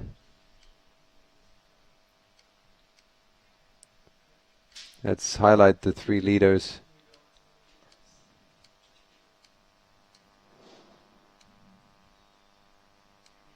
So good positioning in the middle of the course for Platzi and Molinaris. Nice little lead for them at the moment. The Irish jibe, but the Italians should be able to jibe on their line or even get down in front of them if that's what they want to do. Yeah, the Irish seem to be worried to get caught out there by the boats following. I'm surprised they go back into the middle of the course. Well, actually, sorry, I missed out that they're quite close to the ley line already. So it was the right place to jibe. And pretty close between Ireland and Italy, but it looks like the Italians are still clear ahead as the 2 leading boats cross. And Jonas Warra on the left-hand side, Denmark 2, also in contention. It does look like that extending over to that side was a good thing to do. The jibe set by the Irish hasn't paid off a whole lot so far. It's pretty much stalemate between the top 2. Not really very much has changed. I guess they went pretty much round together. They rounded in second place, yeah. Down to third now. The Irish certainly wanted to jibe. I don't know if the Italians wanted to carry on, but they were sort of forced to by the fact that the Irish did the jibe set. But whatever, it's worked out nicely for Platzi and Molinaris. But Warra and Thompson, they seem to have done well by carrying on before they did their jibe. Let's call it the Danish move. The Danish girls did it a couple of times this morning, and now Jonas Vara did it, and it took him to the first place, from third to first. Yeah, that is an interesting observation. There's nothing particularly complicated about it. It's just not quite wanting to sail back into the traffic of the boats coming upwind. Maybe that's one of the downsides of doing the jibe set. Yeah, probably. And because generally we think there must be a shift or slightly stronger breeze on the right hand side. I speculated that there was a land effect, breeze pushing in on the right hand side. So if you don't want to jibe there.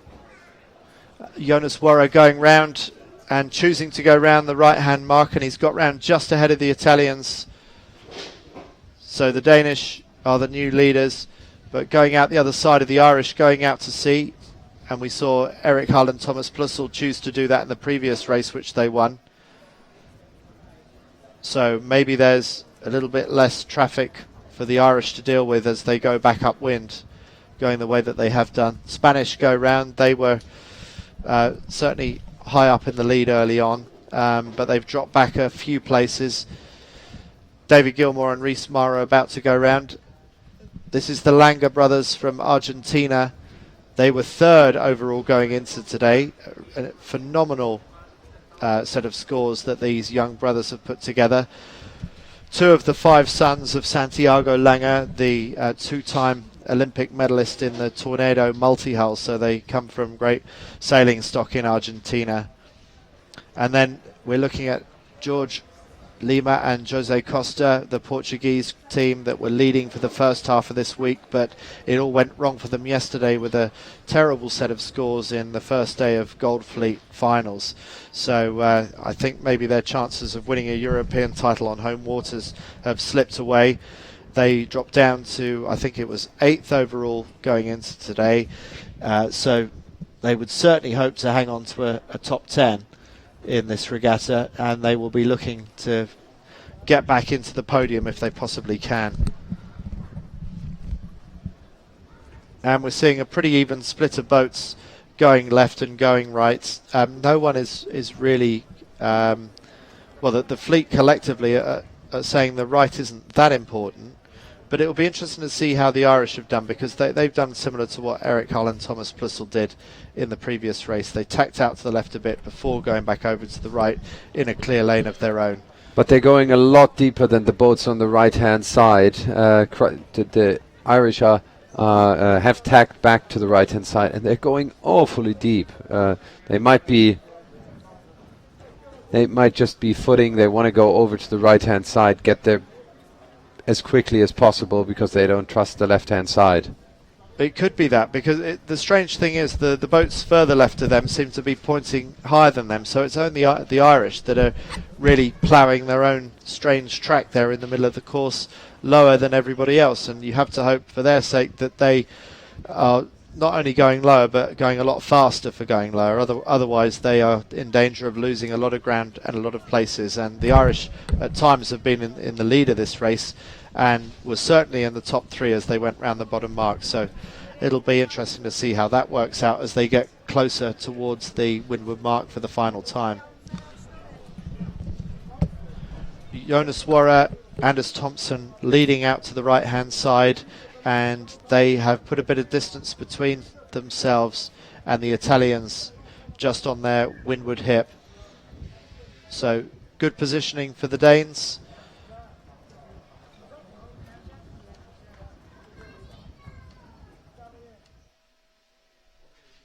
And Jonas Worra, age 36, won his Olympic gold medal 7 years ago in China in controversial circumstances. As you, a German, you'll remember, won't you, Marcus? It affected the Germans, but the Germans were very gracious about the whole thing, as I remember. Some of the other nations weren't. Should the Danes have kept their gold, or should they have it taken away? The whole thing went to the Court of Arbitration for Sport in Switzerland, and it was resolved very, very quickly, and it was resolved that the Danes would be able to keep their gold medal, even though they used the Croatians' boat. And in fact, it's the Croatians that are competing here, Kostov and Kupac, that lent their boat to the Danes for that controversial and very, very windy and wavy medal race in China. I think it was a well-deserved gold medal. They didn't have a performance advantage by taking that boat, and it was, in my opinion, a bit nitpicking the rules, and they had a serious issue before the start with their own boat, and they got a replacement, and not a replacement that helped them in any way. So I think it should be about the performance around the course, of course abiding by the rules, but I think the rules should never be more important than the real performance of making the boat go around the course as fast as possible and as wisely as possible, and there was no advantage in taking that boat. Well, I could put a very different opinion to you from Iker Martinez, who would have won the gold medal, but instead got the silver, the Olympic champion from 2004 from Spain. He said that he could have hoisted his Spinnaker before the start of that race, but decided it was safer to keep it in the chute and not hoist it. What the Danes did was they hoisted before the start. The Spinnaker fell in the water. It trawled in the water, and the pressure on the rig was so much that it snapped the rig. So as far as Iker Martinez was concerned, the Danes should have been punished for poor boat handling decisions before the start. And anyway, they did an incredible job of getting back out to the start with about 5 seconds before the start line shut. They were about 4 minutes behind the rest of the fleet, and they just got across the start line before the start shut. They finished the race, which is pretty much all they needed to do. But Iker Martinez still feels hard done by all these years later, because he thinks they should have paid the price for hoisting their Spinnaker and breaking their mast before the start. There are a lot of capsizes in that race. I can't remember how many. It was a crazy race. 2 capsizes, I'm told. The Danes capsized. Iker capsized in that race, and it was all caught on onboard camera. Would have won if he hadn't have capsized. And the same could be said of Nathan Outridge, who was heading for the gold medal on the final run to the finish, but they just couldn't get the boats downwind. They were so skinny for that regatta, because the breeze was predicted to be very light, and light it was for most of the regatta, but it was an incredibly windy and wavy final medal race. And in fact, we've got one of those competitors here, the 49er class's very own Ben Ramoka, who was competing at those games, and skinny Ben Ramoka has been making up for lost ground ever since.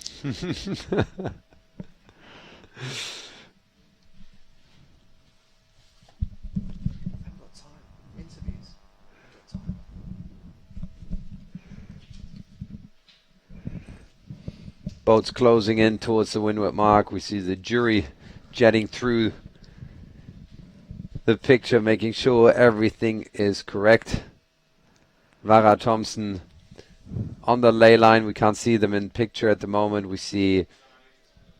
Well, they look like teammates, but they're not, because one of those boats is Irish on the right and one is Italian on the left. But we're on board now with the reigning world and European champions, Pete Burling and Blair Tuke. Blair Tuke looking as intense and hard-working as ever, and trying not to tread on the bare toes of his skipper, Pete Burling.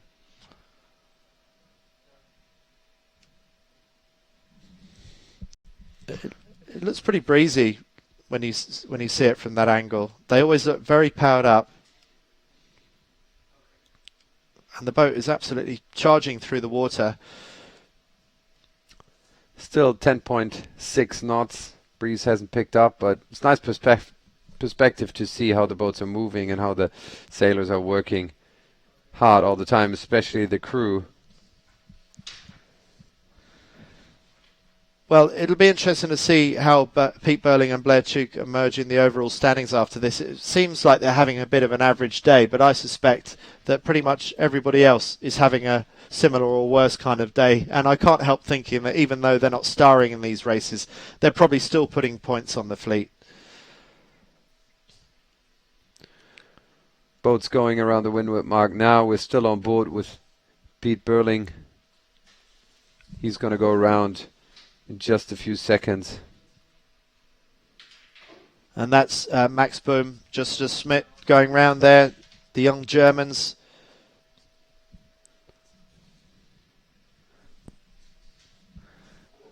Followed by British boat, then the Argentinians, and then the Spanish, the Alonso brothers. A lot more straight sets happening. The jibe set becoming less fashionable in this race. George Lima, Jose Costa going round, and there is Pete Burling and Blair Tuke just behind them along with the Swedes. Surely they're going to go for the jibe set where they are. Yes, they are. They're almost forced into doing it because they would have been in bad air otherwise. So the Kiwis have done the jibe set, but one of the few to do so. And maybe they're thinking, well, we need to try something different, because although this is not a terrible score, we think we can do better. We're going to see if we can overtake a few by going the opposite way down the final run.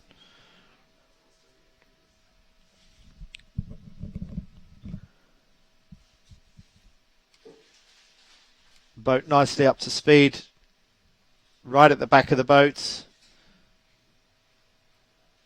Blair Chuk playing the edge of that black Jenica, testing the edge of it by curling the front edge to keep it as efficient as possible. Currently lying in 9th place. But sailing away from the fleet. They could jibe back now and clear if they wanted to, but it seems like they're pushing out there on their own. Ahead of them, the Italians, Plazzi and Molinaris, are also going hard into the right-hand corner.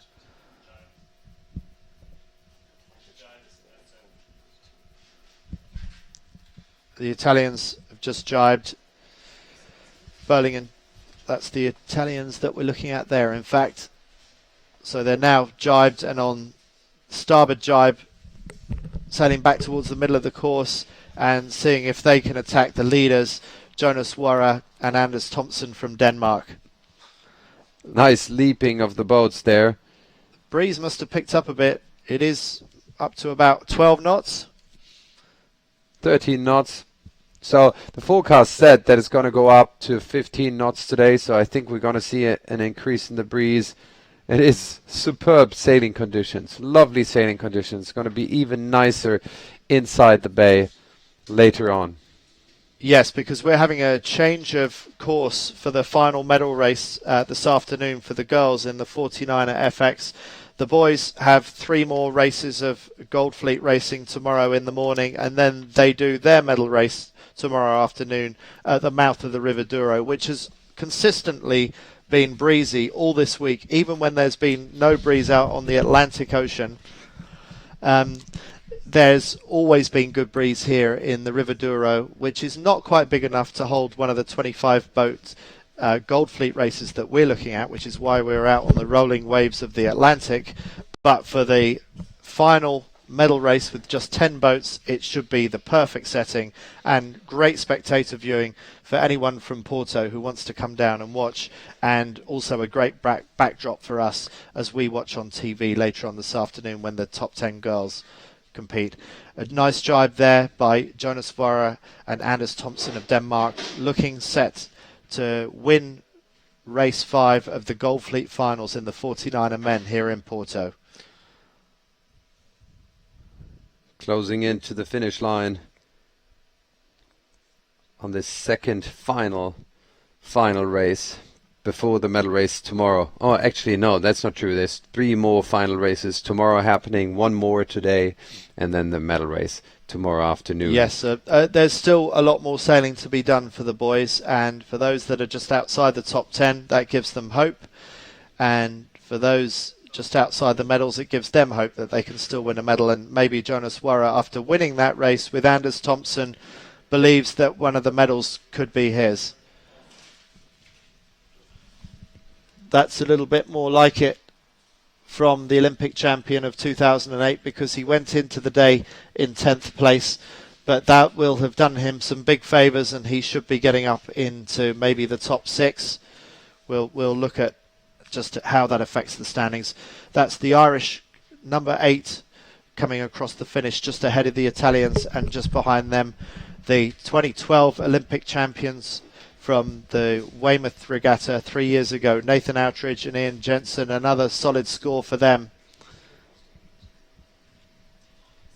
The black Spinnaker coming towards us. We will see who it is when they jibe. It's Max Boom and Justus Schmidt of Germany, young team, really threatening Eric Harlan Thomas Plussel in these early stages of the German Olympic trials. And then the Alonso brothers from Spain, and John Pink and Stu Bithell with the light blue Spinnaker, second overall going into today. Reasonable result from them. And then the Langer brothers, third overall going into today. A reasonable result for them. And any time that you beat the number 1s in the 49er from New Zealand, Pete Burling and Blair Chuk, you know that you've had a good race. But still a very solid race for the Kiwis there, just inside the top 10. And I think still comfortably leading, but I'm sure Marcus will be able to give us the update on that. We'll look at that a little bit later on. But Burling and Chuk just relaxing at the end of that race, where they just got inside the top 10, I think. Yeah, what a nice race again in these beautiful conditions. We'll confirm the results and bring them back before the next race. One more race to go for today before we then see the final medal race for the FX inside the harbour. Everything is being set up now as we speak, and I'm very much looking forward to that. We'll also get confirmation at what time that race is to be expected. Yes, and that is going to be a very, very tight medal race indeed. Sometimes, and we may see this with the men tomorrow, sometimes the regatta is almost wrapped up before the medal race begins, and as a neutral observer, I have to say I hope that someone's going to be able to get back at the Kiwis, Burling and Chuk, but it looks like they won't have very much to do in the medal race tomorrow. No, very, very close with the girls, very close for the men from place 2 to 5. Looks like the New Zealanders I have a fair lead ahead, and I hope it's not wrapped up before the medal race. No, as you say, plenty of action for the other 2 medals tomorrow, the way things are going in the 49er men. But it's a 5-way battle that we're looking at for the women later on this afternoon on the River Douro.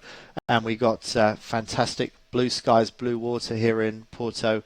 It's been a great venue, hasn't it? Absolutely. What a nice place to sail, and a good mix of conditions, and that's what you want for a proper championship. A little bit of light wind, a little bit of medium wind, a little bit of strong wind. There was a capsizing day, if you like, where you saw actually quite a lot of people capsizing, and great mix. And another day for the men tomorrow, and maybe another set of conditions. Now, you won 3 European titles. One of those was in Portugal, wasn't it? One was in Cascais, yes. Yeah. And what was it like there? What were the conditions like?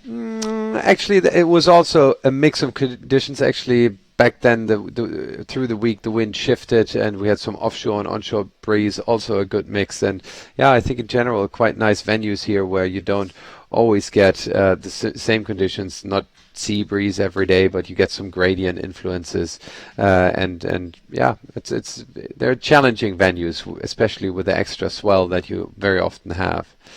Well, we're going to come back for the final Gulf Fleet race of the day for the men. That will be a few minutes from now. We're just going to play you a piece of recent history. This is a movie from the 2013 World Championship of the 49ers, which took place in sunny Marseille in France.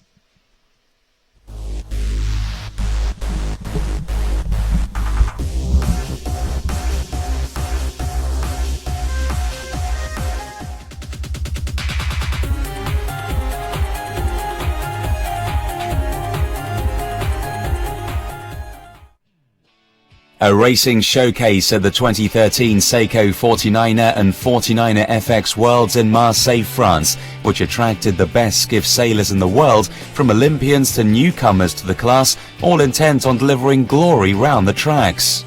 The 49er and 49er FX are notoriously frisky to sail and difficult to control. For the spectator, they are totally compelling to watch, moving elegantly in the light winds to epic blasting round the track as the breeze gets up and breakthrough results shake up the leaderboard. Renowned as an innovative class of boat, the new racing formats being tested match the class's reputation, with the knockout and repage qualification stages deciding the top 10 teams who'll advance to the 3-race medal finals. The racing format pushes teams to perform well at every stage of the championship, with a 3-day qualifier, 2-day semi-finals and a 1-day final stage. After the 3 days of qualifiers in which the fleet is split to race in heats, only the top 20 teams advance to Gold Fleet. The pace steps up with 4 20-minute races per day, demanding total focus and little chance to bounce back from mistakes. So the 3-day qualifiers are critical, with the top 20 finish the goal to guarantee a place to continue the battle for medals. On the first day, it was all about finding the speed button in the light conditions, with some impressively consistent back-to-back wins for the top boats in each of the 3 49er groups. 2 wins apiece for Denmark's Wara and Lang, Great Britain's Fletcher and Sine, and New Zealand's Hansen and Perevsky, who all turned on the power to lead each of their groups. The Danes put in the challenge to several teams on their way to the front, passing Portugal's Lima and Costa after rounding close behind them at the leeward gate and splitting tack right after. A great opening day, but Wara knows that what matters more than bullets is scoreline consistency. Well, we're happy. It's the best start, of course, but it's a long way sailing, and that's about the consistency. So first place is good, but we need more, and we need to keep being consistent, and that's how you win. In the blue group, the Kiwis had their own battles with a young combination of Hansen and Perebski, launching their championship bid in fine form and showing the veterans a thing or two, including Olympic silver medalists and recently crowned 49er European champions Berling and Tuuk.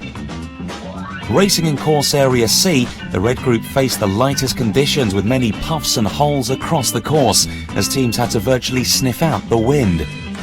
The world number 6 pairing and European silver medalists Fletcher and Sein dominated with a massive lead over the second place team from Germany, Hale and Plosel. The 49er FX were up on the race tracks right after the men, racing in course areas A and B. The surprise performance of the day came from Singapore's Kunga and Tan in the yellow fleet, who take the early lead from a 3-2 scoreline, with Denmark's Hansen and Iversen putting in a solid performance to follow in second overall from results of 2nd and 4th.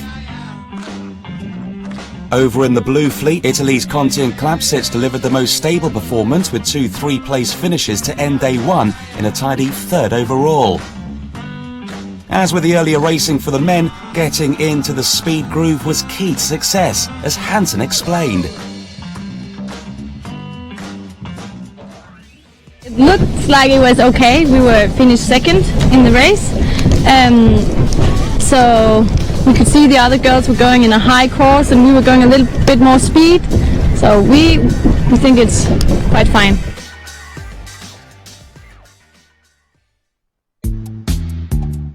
On to day 2 of qualifiers, and there was a bit more pressure in the breeze, but it was still inconsistent in angle and strength. The left side of the track was the way to go on all racecourse areas, and being amongst the best off the start line was critical today as teams hunted out a clear lane upwind. I mean, it's generally quite tricky conditions, light, and today is very shifty with this island. We've done a lot of hard work since our hoose. We've just done a lot of training with the other Brits. But I think for this weekend we'll be ready for it, we're tuned for it, so we'll be out fighting.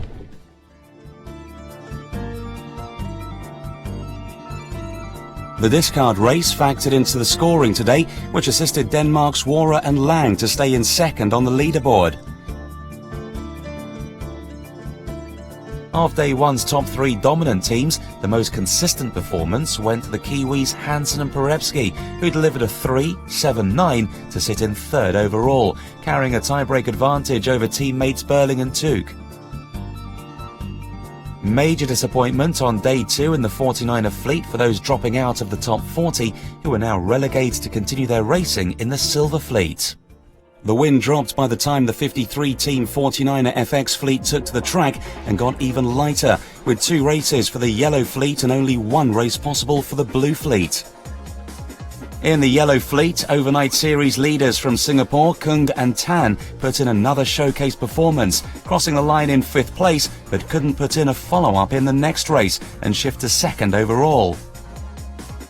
The world number 5 ranked team, Jussak and Lorenz from Germany, who won last year's 29er XX Worlds, finished the day's opener in 2nd place, but similarly didn't manage to repeat in the next race. The 3rd and last day of the qualification stage would decide the teams to advance to the semi-finals. First up on the racetrack were the girls in the 49er FX, as they aimed to complete the total of 5 races needed to validate the 3-day qualifying series. Up and down scorelines for some, and all change at the top of the leaderboard, with Francis Steyert and Bossard counting a 3rd and 2 first places to charge up to 1st overall. But it was very close, and France's world number 51 ranked pair only carried a tie-break advantage over Germany's Jussak and Lorenz in 2nd, both sitting on 21 points each. So far this year, Denmark's Hansen and Iversen have been overshadowed by the impressive performance of their teammates, Nielsen and Olsen, and it was almost set to be a similar situation here as double-digit results today spiralled them down the leaderboard. But the pair managed to scrape through to Goldfleet with a 1-point bonus.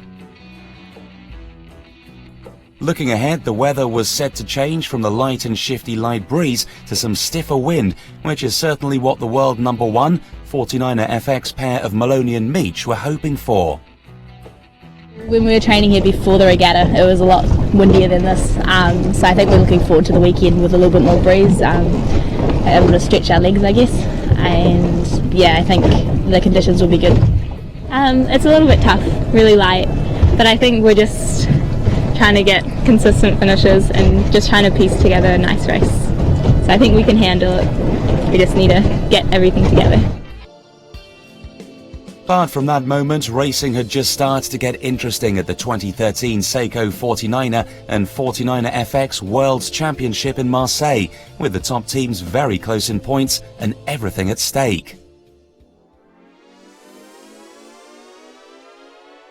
The next 2 days of semi-finals with teams contesting 8 20-minute races, with one discard to throw out their worst result and determine the top 9 teams guaranteed to advance to the Gold Fleet finals, leaving the rest 11 teams of the Petite final to battle for the golden ticket that would advance the top team.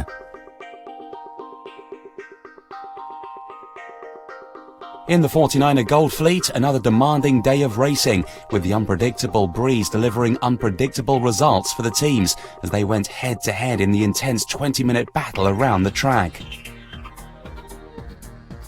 Austria's Bilstein and Husel, one of the youngest teams competing, launched their attack with a strong 4th place before gravitating towards the back of the fleet to finish race 2 in 16th and close the day with an 11th and 2nd to move up to 3rd overall on the leaderboard. Great Britain's Fletcher and Syme. So that was some of the action from Marseille 2 years ago, the 2013 World Championships in the south of France. But we are now back with you in Porto, Portugal's second city. Fantastic conditions for the final race of Gold Fleet racing today in the 49er men.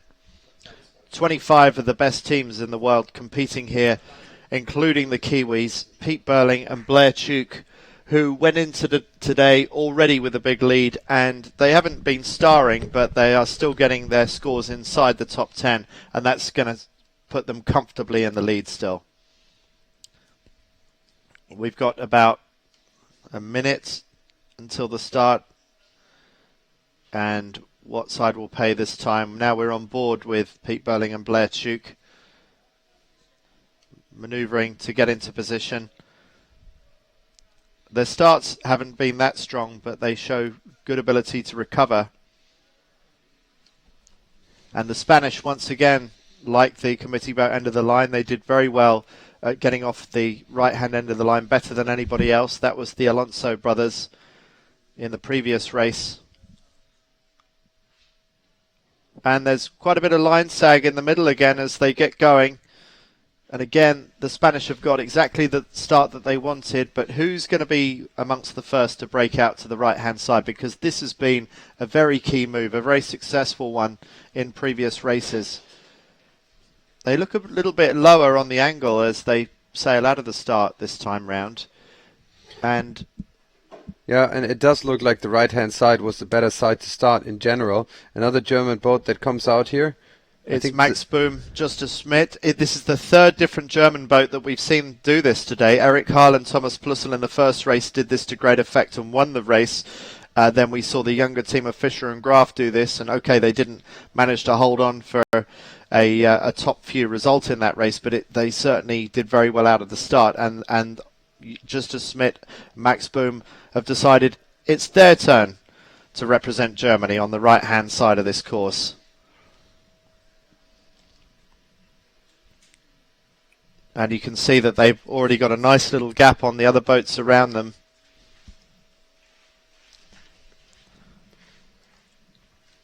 Sailing in towards the shore of Porto, where they expect to find a little bit more breeze that way.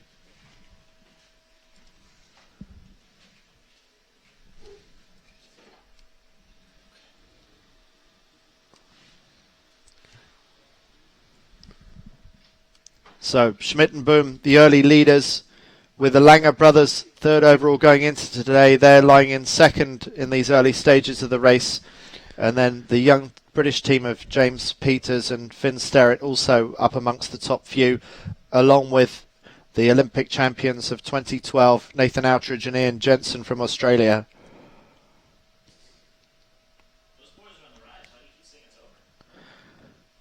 Again, as in the previous race, it's quite an even split between left and right. It doesn't seem that the fleet particularly favours one side over the other.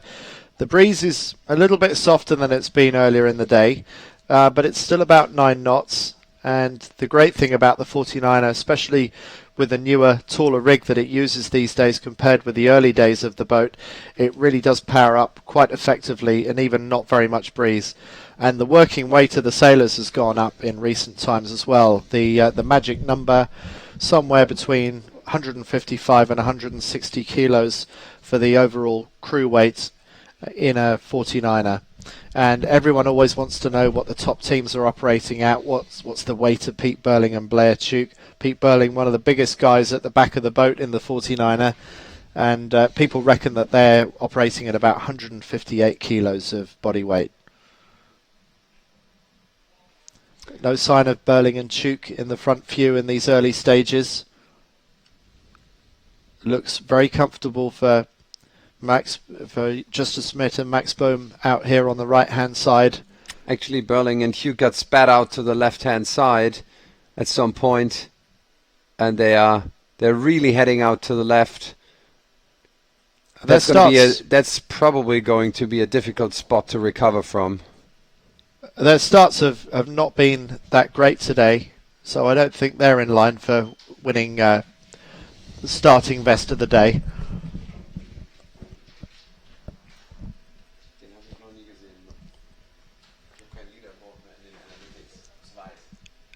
And the waves seem to have smoothed down a bit from earlier on in the day, not quite as choppy or as wavy as it was for the girls racing in the FX earlier on.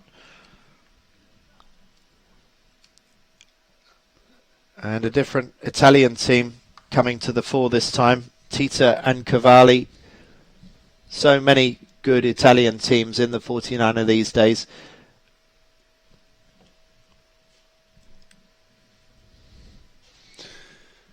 Schmidt and Böhme with a beautiful lane on the right hand side of the course.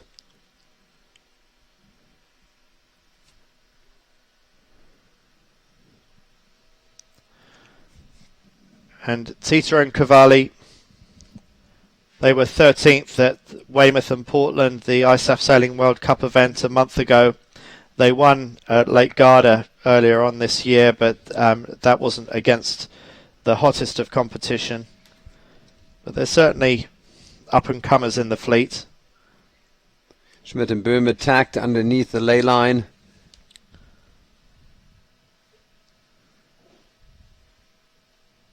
Here they are again, filmed from the windward mark. The Alonso brothers passing behind them. And that gives you some sense of the rolling Atlantic swell. This is relatively small swell compared with what we've seen earlier on in the week. And it's made a really exciting race course here on the Atlantic coast of Portugal. And I'm sure a lot of the teams would love to come back to Portugal more often.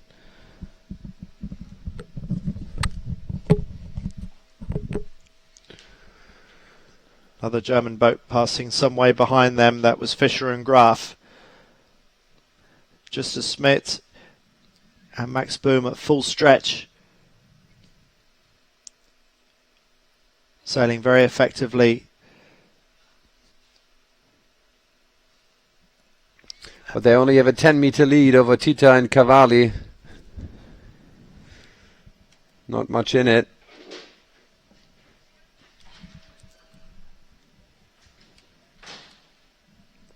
Tita and Cavalli were 22nd 2 years ago at the World Championships, 23rd at last year's World Championships in Spain. So not quite up in the top echelons of the 49er fleet yet, but that's why a second place currently in this race is so good for these young Italians. James Peters and Finn Sterrett, one of the up-and-coming teams in the British squad. Probably unlikely to qualify for Rio 2016, but certainly a really good prospect for Tokyo 2020. And there are those Croatians that we referred to earlier, the ones that were kind enough to lend their boat to the Danes in that infamous medal race from the 2008 Olympics in China. The Alonso brothers in fifth. Their committee boat end starts are being rewarded with some good positions on these early legs. And that's one of the great things that you can learn from looking back at the analytics to see what works and what doesn't.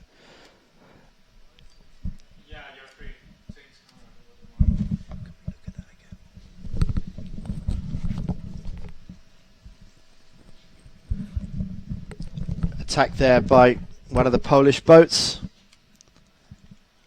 Not one of the front runners though. Two of the Polish boats, 42 and 52, have really been making the front running this week. And it's the trials for the Polish as well. One of 3 events being used for the Polish Olympic trials. And just beyond them, somewhere just behind these poles, you can just see Denmark 2. That's the winners of the previous race, Jonas Wøhrer and Anders Thomsen, having a much tougher time of it back in the pack this time. It's so easy to lead these races from the front. It looks so simple and straightforward because it is. What's much harder is grinding out a good result from the middle of the pack. And there are a few marker buoys out there to avoid. Make sure you don't get your centreboard or your rudder caught up around some of the marker buoys put down by local Portuguese fishermen. Just in the middle of our screen, they can just see the number 1 on the sail of Pete Burling and Blair Tuke in the pack, having a pretty tough time of it. They've made pretty hard going of it today, the Kiwis. But fortunately for them, I don't think there's anyone that's really running away with the day. We're seeing very different names at the front of the fleet each time in each of these races. There's no clear pattern of someone always being up there.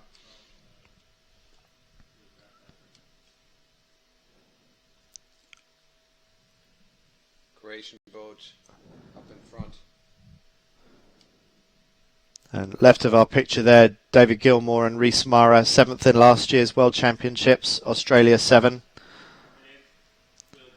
And the sail numbers, if you're in the top 10, give you some indication of who's good in this fleet. So Denmark 2, that's because Jonas Wøhrer and Anders Thomsen were 2nd in the World Championships last year. Ireland 8, just to the left of them. Irish were 8th. There's Fischer and Graf, the Germans, just tacking there, ahead of Australia 7, and Gilmore and Mara. That's Gilmore and Mara, and then Dortoli and Delpech from France, just sailing in our picture there. That's the race leaders. Schmidt and Böhme going around first. What's the choice this time, boys? What are you going to do? It's going to be a straight set for the leaders, but not for the Spanish, who go around in second. Red Jenica goes up and straight on to Port Jibe, sailing back inshore. Let's see how that split develops between the Spanish going inshore and the leading Germans. Very close around for the next 3. And then one of the leading poles, 42, followed by John Pink and Stu Bithell, Nathan Outridge and Ian Jensen up there. And so are the Langer brothers, having another good day. Langer brothers rolling straight into a jibe set. Brazilian and British boats coming past. George Lima and Jose Costa of Portugal struggling to hang on in the top 10 after they were leading this regatta in the early stages. One of the race winners from earlier today, Germany 12, Eric Heil and Thomas Plussel. And there are our series leaders. The number 1 of Pete Burling and Blair Tuke, just ahead of the Irish. And Jonas Wøhrer, Anders Thomsen, way back in the pack, having led that race so easily in the previous heat. So very different leaders in each of these races. But will this be another German team that goes on to win. We've already seen Germany win one of them earlier today, Eric Heiland, Thomas Plüssel. This is a German trials. These regattas really count for the Germans because this is the first of 3 events being used to select who's going to go. And Marcus, you've represented Germany twice at the Olympic Games in the 49er. Do you think that Schmidt and Boom, the up-and-comers, have any realistic hope of being able to represent Germany next year at Rio? Well, certainly a year ago, nobody expected that. They had a slow boat last year and were really struggling to even break into the gold fleet consistently. But this year they showed some amazing performance, and they're certainly not under pressure at all to qualify for the Olympics. They're still very young. Eric Halle and Thomas Plüssel, they've been fully committed to going to the Olympics, and of course the pressure is much higher on them, and you can sort of feel that they sail more freely and maybe enjoy themselves a little bit more, whereas everybody expects from Eric and Tommy to qualify, and that's always a tough spot to be in, and it's certainly going to be an interesting qualification, and I do think they have a chance, and that the performance in this race shows that they can perform at the top of their game easily. Well, I was speaking to Justus Schmidt earlier in the week, and I looked at his results, and it's incredible how they've suddenly made a leap from double figures in events last year to single figures in 2015. And I asked him, what's the difference? And he said, well, yeah, we did buy a new boat, and we're going faster because of it, and you just referred to that, Marcus.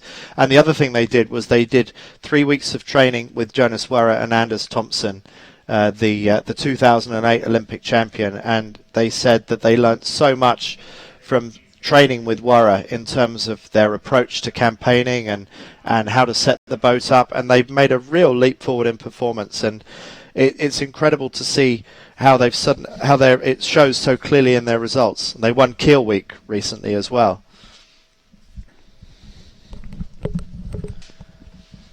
Brazilians Dante Bianchi and Thomas Lobier did well in one of the races earlier on today, just about to jibe. Good jibe by the Brazilians. Dante Bianchi, the part-time sailor whose day job is to be a medical doctor in Brazil, as well as being a father. There's not many mums or dads in the 49er or 49er FX fleets, because sailing one of these boats to the highest level is a full-time job, but he does an incredibly good job of holding down a high-powered career in the medical world, as well as sailing a 49er to a very, very high level. And George Costa, who was leading earlier on this week, he's an airline pilot by training, but he's come back to full-time campaigning in a bid to represent Portugal in Rio 2016.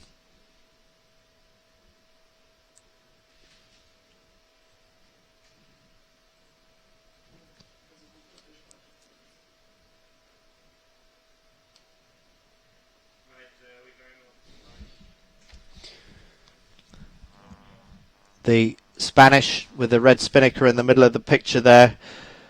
Those Spanish who got such a good start. Still up in the top 4 or 5.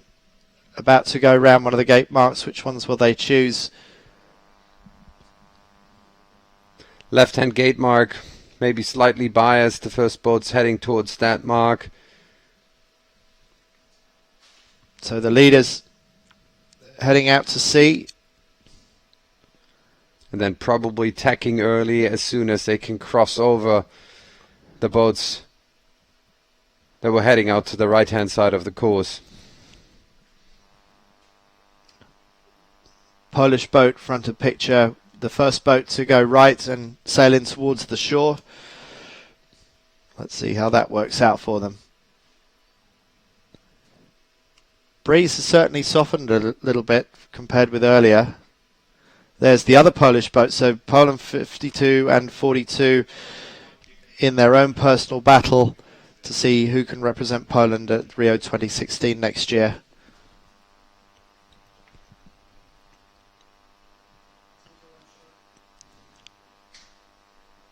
GBR 25, that's James Peters and Finn Sterrett, young up-and-coming team.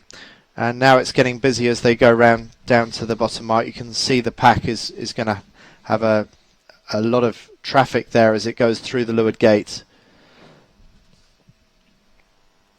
And we're looking at Przbytek and Kolodzinski from Poland. The Spanish boat in the background has converged back onto port tack. So has Schmidt and Böhme. They're heading out to the right-hand side. They just took advantage of that leeward gate being favored a little bit and then crossing over the boats, coming downwind.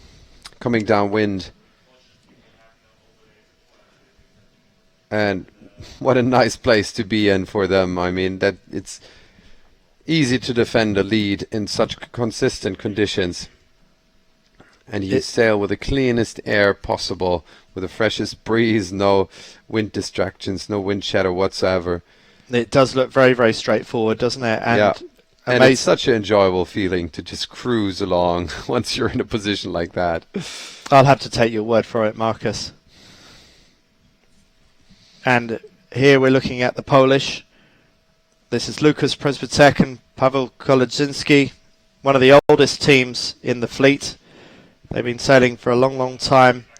And they get some good scores, but they're quite erratic as well. They got a 24th at the last major event at Weymouth and Portland a month ago, 15th at here earlier on in the year, 26th at Princess Sophia, but they were 8th in Miami, so they bounce around the scoreboard quite a bit.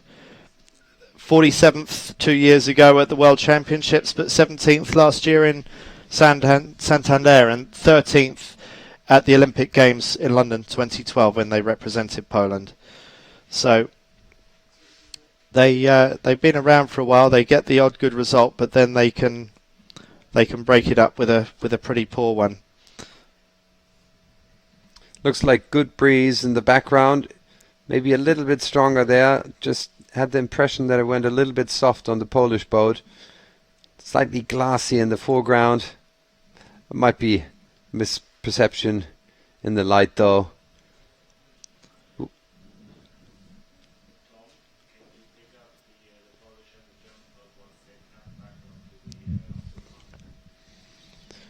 So you've got two boats in picture here, both of which are in their respective Olympic trials.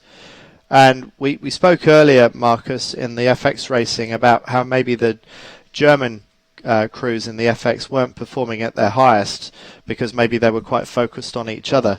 But it seems like in the men that maybe the German crews are bringing out the best in each other. Yeah, possible. In general, I have to say that the team spirit has been spectacular in all German team classes. There's been no heckling and fighting, and especially no dirty tricks at all. And the girls even signed a sort of petition promising that they wouldn't slow each other down to gain advantage, but that everyone would just sail their best race. And yeah, it's a very good team spirit, and I hope they can carry that through to the Olympic Games and perform as a team there even. Two Polish boats there in their own private little battle for Olympic selection, but signing a contract like that, it suggests to me, Marcus, that maybe things have gone wrong in the past. Normally people only sign contracts like that because it hasn't gone right in the past. It's not a legal contract. They made a commitment, and if they break it, then it's sort of an image damage. But it's legally it's not binding. But they committed to not doing it because there was no way in the rules. The way the rules are currently written, it's totally legal and allowed to slow someone down as much as you like if you benefit from it in an Olympic qualification. I actually personally think that's a flaw in the rules, and so do the girls, and that's why they signed such a petition. Well, there have been controversies with German selection in the past, such as with the 470 women. Yeah. Did that go legal? It did go legal, yeah, and it was pretty bad. And some of the girls here were involved, and they don't want to experience that sort of thing again. They believe everyone should sail their best race, and they shouldn't focus on each other, because in the end you could actually sacrifice the whole qualification because they're sailing onto each other and they're not meeting the international and national criteria required to qualify for the games. And that indeed is what happened, isn't it? That's one of the teams reverted to match racing tactics. Yep. They did qualify in the end. It was very tough tactics. It was legal tactics. It was, in the end, you have to say it was okay to do it, but it was it points to a flaw in the rules, I believe. I tend to agree with you. It makes me uncomfortable when people get sailed all the way out of the medals in medal racing at the Olympics, and it's a very, very difficult rule controversy that a lot of people don't even really understand the insides out. But it used to be different. In the past, you could only sail someone down if it helped you in this specific regatta, and that's been extended to any external series, and I think that was a mistake.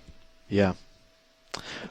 Well, if you win races, you don't need to resort to those kind of tactics, and Justus Schmidt, Max Bohm are leading this race and must be wondering the way that they're sailing if they really can threaten Eric Harl and Thomas Plussel for selection for Germany next year at Rio 2016.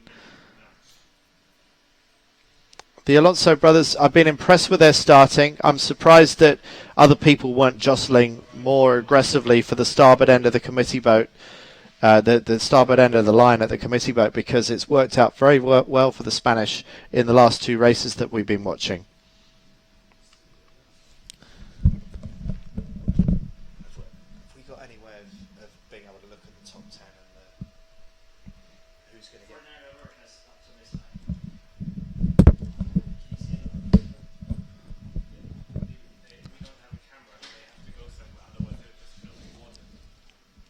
So the red boats, as shown here, Max Bohm and Justus Schmidt still in the lead, and there's only two other boats really that are anywhere close to them.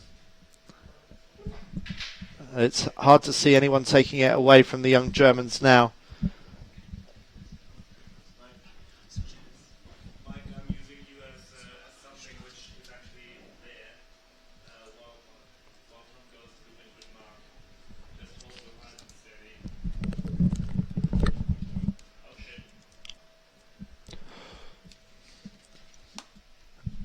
Schmidt-Böhme closing into the windward mark. Can you get me latest results?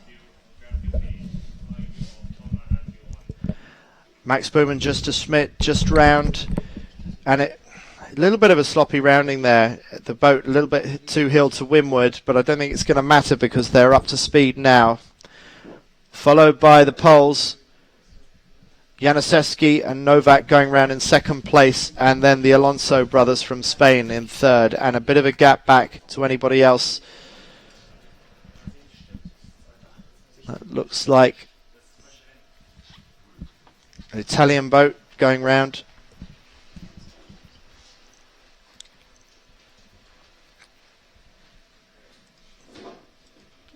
And remember, this is the last race of the day, but they still have 3 more Gold Fleet races tomorrow and a medal race. So and an 80-meter lead on Schmidt and Böhme now. Going around the windward mark.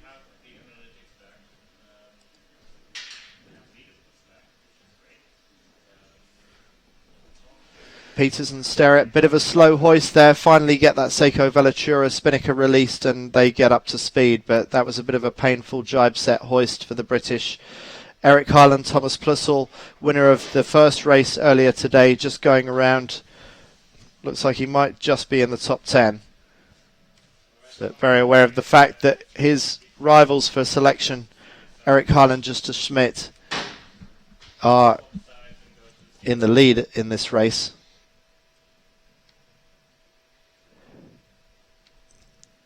And just to let you know that a long way back, we've got David Gilmore and Rhys Mara.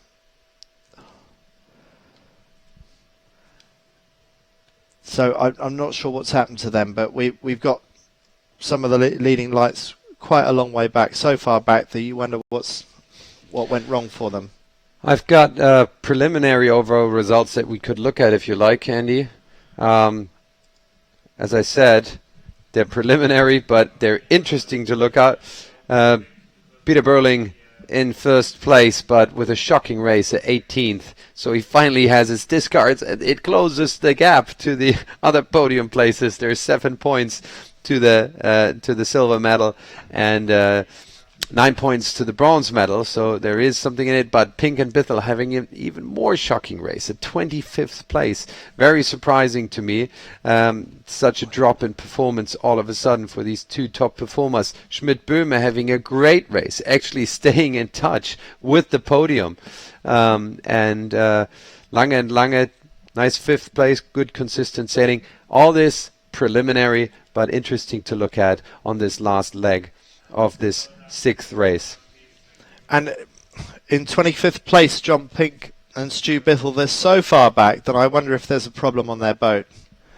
I don't know what's going wrong, but they're down speed. They're a long way behind the rest of the fleet, and I wonder why they're even bothering to continue the race. Yeah, it seems like there's something wrong with that, on that boat. I agree. Meanwhile, at the front, it's Justus Schmidt and Max Boom. We just saw that they moved up into 5th overall if they manage to hold on to this race win. And it doesn't look like anyone's going to take it away from the young Germans.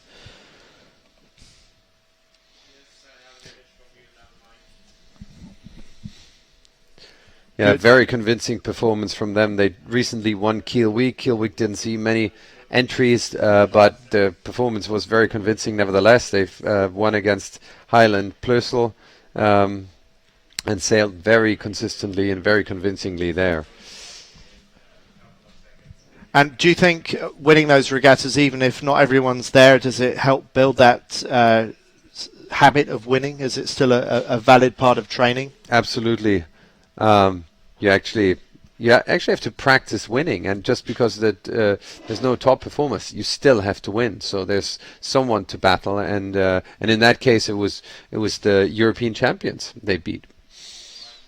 Well, it's been a good day for Nathan Outridge and Ian Jensen, up into 2nd overall, and now just 7 points behind in the overall standings with Pete Burling and Blair Tuke. And Outridge, who so dominated the previous 4 years leading up to London, he hasn't had a sniff of being able to beat Pete Burling and Blair Tuke, but he's got that now. He really needs to do that for his own psychological well-being, because he used to be Mr. Invincible, and he's not been that for quite some years now. So is this the moment? Is this the time to break the dominance of Pete Burling and Blair Tuke? That unbroken run of 16 major championship victories. Unbelievable. Just to rub further salt in the wounds, Pete Burling beat Nathan Outridge in the Moth Worlds earlier this year, but just congratulations there to Justus Schmidt and Max Boom, crossing the line in 1st place, moving up to 5th overall. What a phenomenal result for the young Germans. Followed by Poland's Januszewski and Novak in their own personal battle with Przbytek and Kolodzinski for Olympic selection for Poland. That was a 30-minute race, by the way, and you can see you don't need to make them a whole lot longer. The gaps are getting fairly big and not much in it after a while. The rich get richer and break away, so 20 to 30-minute race is about the right length of a race, I reckon. Well, to get it bang on 30 minutes and 0 seconds, David Campbell-James, the principal race officer, will be very happy with that, because he prides himself on hitting his target race times, and he's done it to the T. And it's been a fantastic set of conditions that we've looked at today. It's been quite a boat speed track, and the funny thing is that even on this boat speed track, Pete Burling and Blair Tuke have not done very well today, but I put it down to their starting, and if we have the ability to do start analysis in a while, that would be interesting to put Burling and Blair Tuke in there, because I don't think they've had a terribly good day off the start lines. Yep, I'll prepare that meanwhile.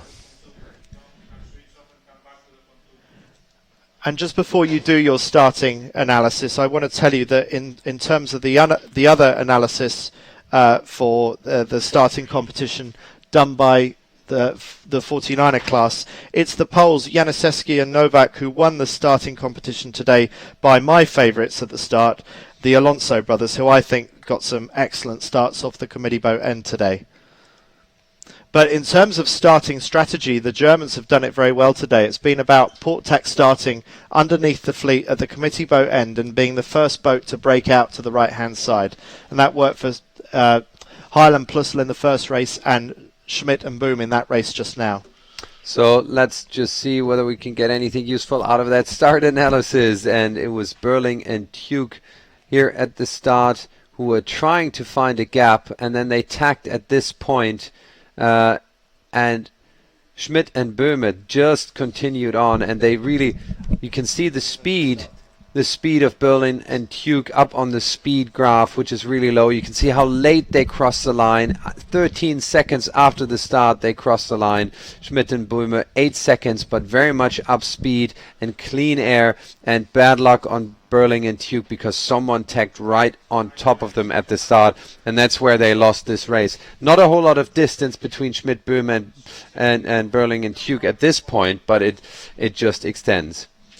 Yes, and you say bad luck, and I think you're being kind to Berling and Tuke, and I don't think they'll be as kind to themselves, because I think there'll be some harsh words spoken in terms of what they say to themselves, and also with Hamish Wilcox, their 470 legend coach. One more piece of analysis here. Let's look at the top speeds of the top three boats and Berling and Tuke, and you can see what bad air does to you. Berling and Tuke always one of the fastest boats, but no way they could match the speed of the leading three. And if we look at the extra distance they had to cover, also a lot of extra distance that happened on the first upwind when they had to bail out, and then from there on you're looking for clean air, and that always adds some extra distance, and usually you also have to do some extra maneuvers, which the graph also tells you. So there you have it. That's what a bad race looks like: down speed, up distance, and up maneuvers. And very simple and clean on Schmidt and Böhme, 9.52 knots, great speed, low distance, and not many maneuvers. Well, some of those statistics will give great hope to the likes of Nathan Outridge and Ian Jensen, and in fact most of the rest of the fleet, because we see chinks in the armour of invincibility of Berling and Tuke. They look like they can win at will, but today they put themselves on the back foot. Do you want to look once more at the overall results, preliminary results, to see what it could pan out to? I think we could get that up once more. Let's take a look. Let's get them out. So that's where we are right now. So 63 points on Berling and Tuke, and that's 7 points, and there's 3 races to go, so there's going to be a fierce battle going on tomorrow in those 3 final races and the medal race. A long stretch to go, and it is close, and it's going to be interesting. Outridge Jensen, they have a chance to win this. Pink and Bithell, they have a chance to win this. The Polish, Januszewski and Nowak, they have a chance to win this European Championship, and maybe even Lange have a chance. In 6th place, Schmidt and Böhme, they'll be very happy with their current position in this regatta and also in their Olympic trial. And oh, help me on that one. You've learned that. How to pronounce the 7th place boat? I'll find him later on and get some help. Ben, how do you pronounce it? Prispatek and Kolodziński. Prispatek. Yes. In 7th place with 81 points. Vara Thompson, 8th place, 86 points. Fletcher Sign, 9th place, 91 points. And Lima Costa, they led for a long time this series with 95 points. That's the current, that would be the current medal race, but in 3 races a lot of shuffling can happen, and I'm looking forward to those final 3 races tomorrow. I think a lot of shuffling could yet happen, and I think you could go down as low as 8th to look for your potential winner of the European Championships. Yeah. But Berling and Tuke, they probably still fancy their chances. I think psychologically they're quite unflappable. But even so, Nathan Outridge and Ian Jensen are going to take great spirit from the fact that they've moved to within just 7 points. Now, we are hoping that we will see the 49er FX medal race final to determine the medals between the girls at 3:30, which is about 25 minutes from now. It's going to be. Which colour shirt are you going to wear then? Oh, to be determined. Right. I need to look at the scoreboard and decide. You on that were first. through a white one, then a blue one, then an orange one, then back to white. let's look forward to what he's going to wear in 30 minutes. Or when next start? Well, we hope it's going to be at 3:30. There is still a scoring inquiry, so no, the scoring inquiry is being dealt with, so we know who the final 10 are that are going to be competing in the 49er FX. Stay with us because we're going to play a bit more of that movie from the 2013 World Championships, which, as it turns out, is YouTube's favourite 49er movie because it's good. So watch it until we get back to you for the 49er FX medal race. The next 2 days of semi-finals with teams contesting 8 20-minute races, with one discard to throw out their worst result and determine the top 9 teams guaranteed to advance to the Gold Fleet finals, leaving the rest 11 teams of the Petite final to battle for the golden ticket that would advance the top team.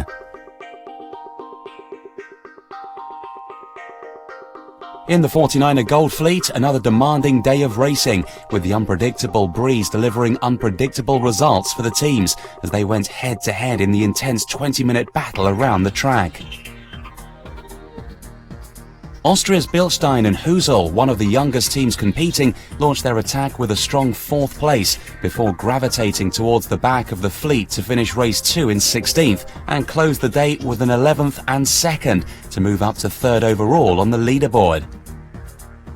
Great Britain's Fletcher and Syne, the world number 6 ranked team, and European champion silver medalists continued to hold firm in the 1st overall after a solid day, but the gap was narrowing and just 2 points behind were Denmark's Wara and Lang. The pedigree amongst this fleet is simply the world's best, and there is no underestimating the challenge these teams have ahead of them, but consistency is the name of the game. Whilst the breeze across the track was the strongest seen so far here in Marseille, it was very unstable with massive pressure changes and shifts, and the last-minute gems of advice from coaches before the race often proved vital to choosing the right tactics and race success. Hansen and Perepsky, who showed such stunning form in the opening day, scored a black flag in race 2, which has dropped them to 10th overall.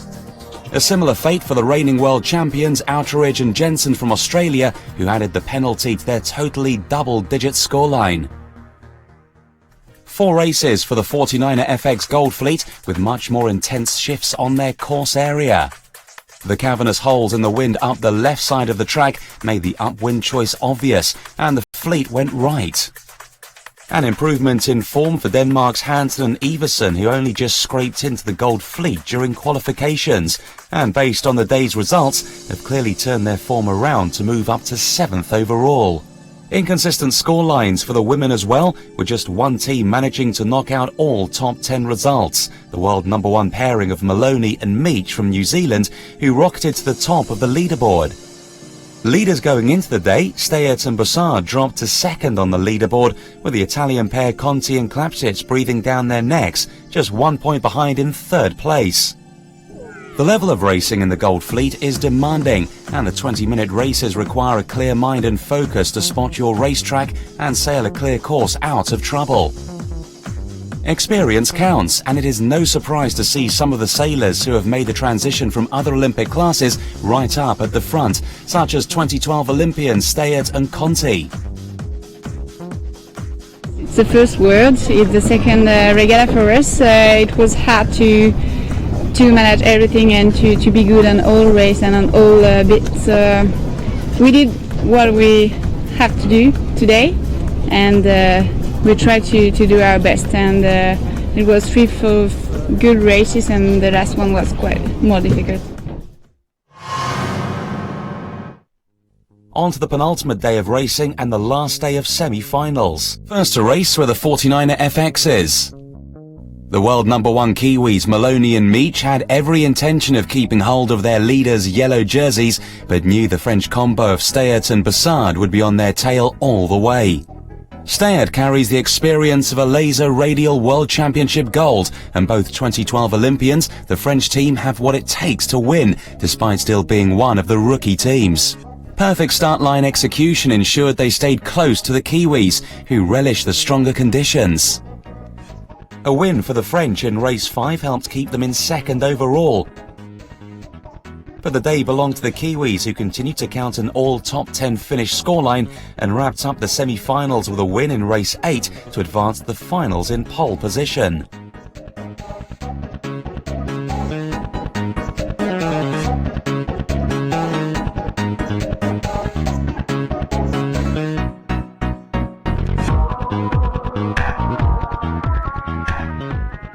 These are the favoured conditions for the European champions Nielsen and Olsen from Denmark, who made their comeback almost complete and move up to 4th overall with 3 top 5 results.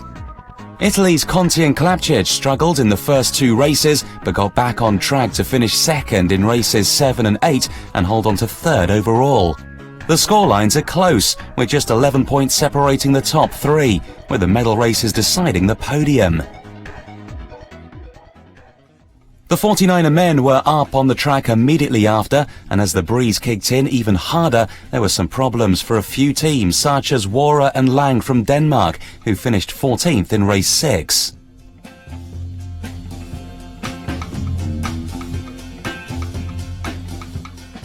The lighter conditions had aided the lighter weight crews to position themselves at the front of the fleet and advance to the semi-finals, but crunch timers today tested whether they could perform with the breeze up.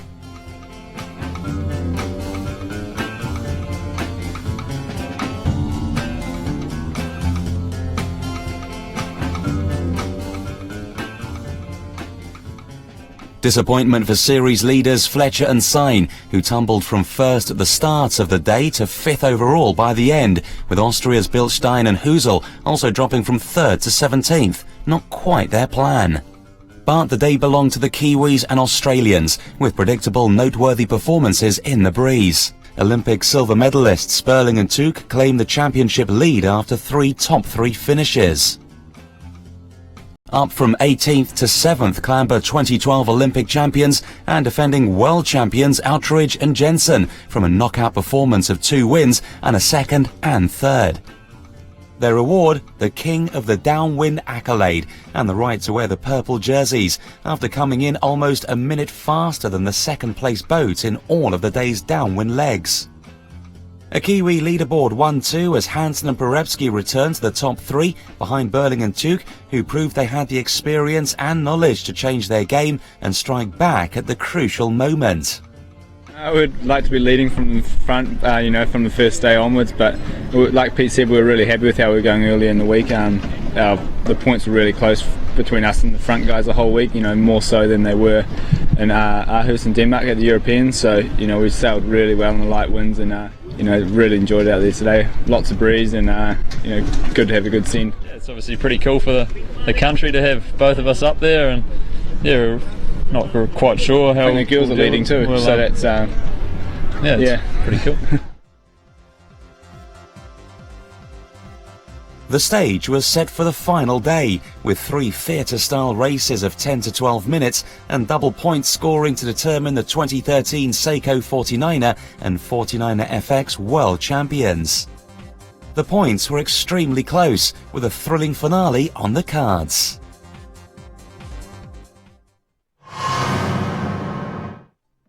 It all came down to the final day at the Seiko 49er and 49er FX World Championships. First, it was time for the 49er and 49er FX teams placed 10 to 21 on the leaderboard to compete in a 2-race petite final to decide the top boat who had advanced to the medal races. The women raced in very light conditions, with the world number 19 pairing from Australia, Price and Elks, jousting against the USA's world number 23 team of Tunnicliffe and Vandermoor for the precious 10th place. Tunnicliffe has made the transition to the 49er FX from a 2008 Olympic gold medal in the laser radial and 5th place in the women's match racing at the 2012 Olympics. But the Americans' Olympic prowess did not help, and Australia managed to finish 2 places ahead and seal the golden ticket. The race was quite tricky. It was quite shifty, volatile conditions. We had an alright start and we knew what the points were sitting at, and because it was just one race, we just went out there and sort of did what we needed to do and tried to stay in close with our main competitors. In the men's petite finals, the wind shifted to the opposite direction and it was a battle between Sweden's world number 23 team, Sylvan and Hamill, and the British teams of world number 12s, Pink and Wheeler, and world number 13s, Morrison and Rhodes. Sweden were on the back foot from the start and way back in the first part of the race, with Morrison and Rhodes leading the race at the front of the pack.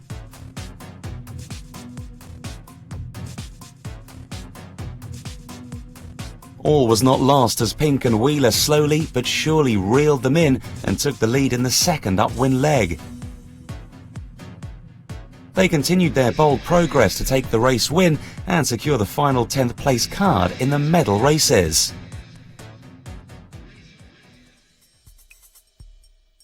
The medal deciding finals was made up of 3 short races with lots of boat-on-boat action and extremely close and tight racing.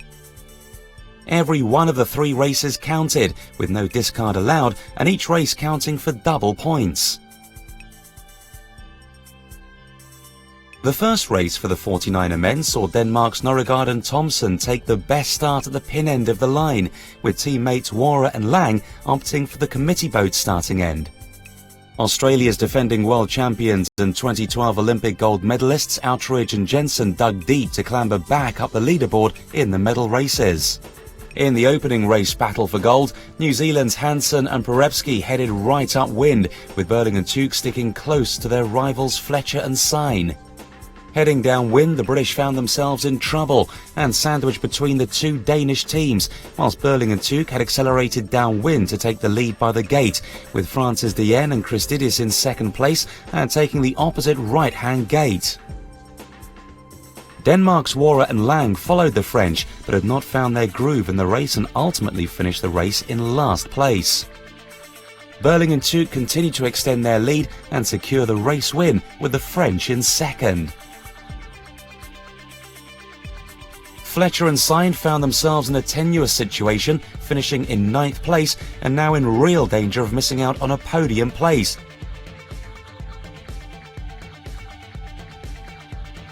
Race 2 and the French pair of Dotterly and Delpech opted for a middle of the start, with Blair and Tuke taking a great start at the pin end, along with Fletcher and Sine, who needed to make a comeback race and get back in the medals. Outridge and Jensen were not so dominant off the line, and after their 6th place in race 1, needed to find something special to claw back. But in the lead on the left ley line and covering the fleet were Hansen and Porepsky, with France just to leeward and rounding the upwind in 1st and 2nd. Burling and Tuke were way back in the fleet and rounded just behind the Australians and headed left on the downwind leg.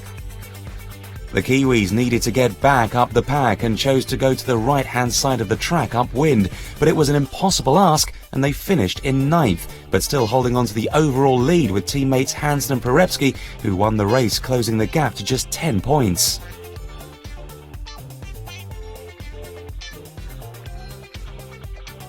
The third and final race gave Wara and Lang a start at the pin end and the 2 Kiwi boats in the middle of the line. This was said to be the race of their lives for Hansen and Porepsky, who only needed to get 4 boats between them and Burling and Tuke to seal the gold medal. An amazing performance for this young 20-year-old Helm and his 21-year-old crew, who finished 6th at last year's Worlds. Having already proven themselves in the junior sailing arena, their futures are looking incredibly bright. Dotterly and Delpech were in the lead early on, with Hansen and Porepsky in pursuit, and Burling and Tuke bearing down from the right-hand side of the track. The French were still leading by the downwind gate, but now Burling and Tuke had moved into 2nd overall, with Hansen and Porepsky in 3rd, an order which held to the finish. An outstanding Kiwi gold and silver, with Francis Dien and Christidis taking bronze. For Burling and Tuke, who have come up through the youth classes together, it is their first World Championship since winning junior sailing. A stunning victory for the Kiwi teams, who give inspiration to New Zealand sailors after their America's Cup defeat. Yeah, I mean, all of us here were completely gutted for the boys, you know, or the whole team at, you know, Emirates Team New Zealand. And they all sort of realised that the boys gave it their best shot and, you know, didn't quite make it, but that's the way racing goes, and for us that was cool. What Team New Zealand did, they sort of put sailing back on the map, which is good for us. And we've just been going pretty good. Pete and I have been going pretty good this week, and it was good to come away with a win today. The Kiwis, Maloney and Meach, looked to be confident for gold going into the medal races for the 49er FX women, but nothing was assured, with gold, silver and bronze medals wide open. First race for the women, and Italy's Conti and Klapcic started on leeward, with Denmark's Hansen and Iversen on windward. But the pole position off the line went to the world number 1 Kiwis and world champions in waiting, Maloney and Meach. France's Stayat and Bossard needed to protect their position and kept close to the Italians during the first upwind leg. Maloney and Meach rounded the first mark in the lead, with Great Britain's Peters and Groves in second place.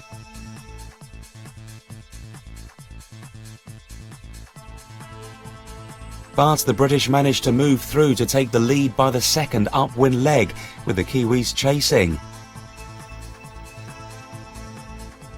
At this point, the French and Italians found themselves further back in the fleet, with podium finishes threatened. Brazil's Grael and Kunz, the 49er FX European silver medalists, were now up into 4th overall. Race win to the British, 2nd to the Kiwis, and 3rd to the Australians, Price and Elks. On to race 2, and again Hansen and Iversen pushed through with a great start, with the Italians in the middle of the line. The British and Denmark's Nielsen and Olsen headed off the line on port tack and over to the right-hand side of the course, with the Danes still in with a slim chance of a medal if they could take top finishes. At the first mark, the Italians were leading with just a small advantage over Nielsen and Olsen. Good work, as their right-hand upwind track had paid off. Downwind, and the Danish took the lead by the gate, with Germany's Jusuk and Lorenz accelerating into second place, and the Italians in third and choosing to round the opposite gate. France had to take a penalty soon after rounding the gate and dropped to the back of the fleet. But Germany's Jusuk and Lorenz remained calm under pressure and took the race win, with the Danish in second and Brazil in third. With the final medal race remaining, 5 teams were almost tied in points, and any of them could win silver and bronze. Brazil, Netherlands, Italy, France, and Germany would have to fight hard. A calculated final race start by the Brazilians at the windward end of the line, with their main rivals to leeward. The fleet headed to the right side of the track, with the Dutch leading around the gate, followed by the French and Germany's Jusuk and Lorenz, with Brazil in 4th. Heading downwind, Brazil jibed early, keeping to the right of the track and to windward of the French and Germans, and sailed their own track to finish in second, exactly what was needed to claim silver, with the French taking bronze. Maloney and Meach secured their place in history to become the first ever 49er FX world champions. It feels good, yeah. I think there was a lot of girls that were in the hunt the whole time. So it feels good to just be finished and stay on top for the last day. Total domination from the New Zealand teams, who won 3 out of 6 medals. Massive celebrations at the medal ceremony, with enthusiastic spraying of champagne from the Kiwis in particular over each other, their teammates and fellow sailors. The awards and prizes were presented by Seiko in a sea of celebrating and smiling faces. A fantastic championship, with the format rewarding consistency, pushing teams to race hard at every stage of the championship, and the weather delivering a range of conditions to test all skills. That wraps up the 2013 Seiko 49er and 49er FX World Championships in Marseille, France. New Zealand dominated, with a brilliant display of supremacy and maturity from its young teams to delight New Zealand's sailing fans. Thank you for watching.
Welcome to the third day of competition here at the 49er FX and 49er European Championships in Porto. It's crunch day for the women's 49er FX fleet as they face the last day of qualifications. Ahead of advancing to final series racing, with the 39 teams split into gold and silver fleets from tomorrow onwards.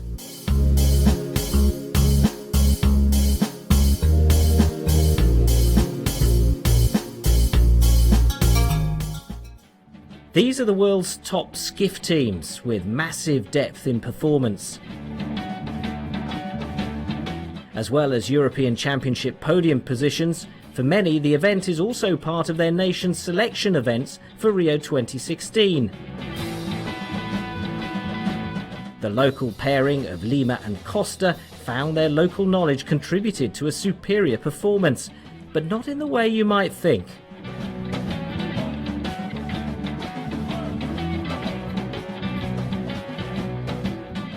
I think the only advantage we have is the local support from the people, to have our family close from us, and very good friends we have from Porto. The Portuguese held on to their lead after a consistent performance in today's 3 races. Hounded around the track, they kept their cool as the wind picked up and the big Atlantic Ocean swell added another dimension to racing. A great performance too from the 2008 Olympic medalist Jonas Wåre of Denmark and his crew Anders Thomsen. A bullet and 2 second places gave them the best scoreline of the day, propelling them to 4th overall. The top teams held the advantage in the windy conditions, a clear demonstration of how experience is critical to success.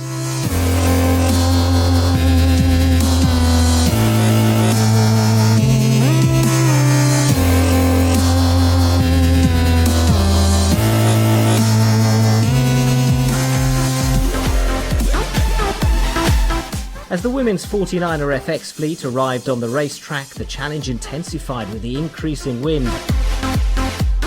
Only the top 25 teams would advance through to Gold Fleet racing and be in with a shot at the podium places, so a make or break day.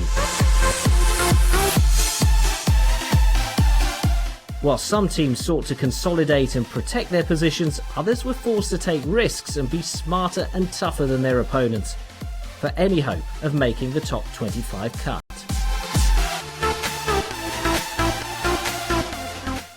Tomorrow the fleet now is split in gold and in silver, and all the teams that tomorrow sail in silver can do anything to go up. And I think that it's really important to do a 3 qualifier day regular, or try to do the best result. The world-ranked number 7 Spanish team of Tamara Echegoyen and Berta Betanzos were determined to break into the Gold Fleet. Despite some front-of-fleet results, they were unable to climb the points mountain. At the top of the leaderboard, Germany's Jurzock and Lawrence showed incredible resilience and defensive strategy to take over the lead, with 2 second-place finishes giving them the edge. They also now hold a significant points advantage over the other German teams. A key place to be, as the European Championship is a national selection event for Rio 2016. Surprisingly good day. Normally we have a hard time in the stronger winds and the waves, but we could do 2 really good races today with 2 second places. Being in the leading position is like a little bonus for us.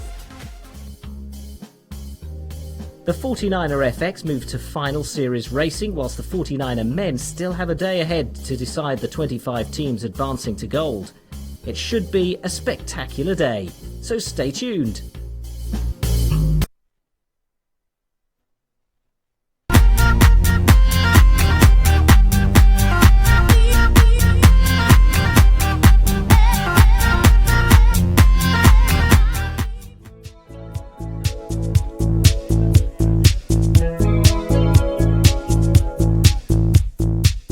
You join us halfway through the 49er and 49er FX European Championship on what is probably one of the most critical race days. The 49er women start final series racing. The 49er men launch into their final day of qualification to decide who will emerge into the Gold Fleet final series and keep their door open to a podium finish. The weather had other plans though, a test of patience with fleets held ashore waiting for the breeze. Sailors could relax, yet keep heads alert to race. Yeah, we just played some card games where I won. Mental training, that's what the coach is doing the whole day. I don't know. Oh, is it me? We've been playing cards and just relaxing in our free time here. Chilling out and drinking coffee. Tried to stay in the shade and we've been playing cards for a few hours. With the wind failing to fill in, racing was cancelled for the women, but it later kicked in enough for the men to complete their qualification series.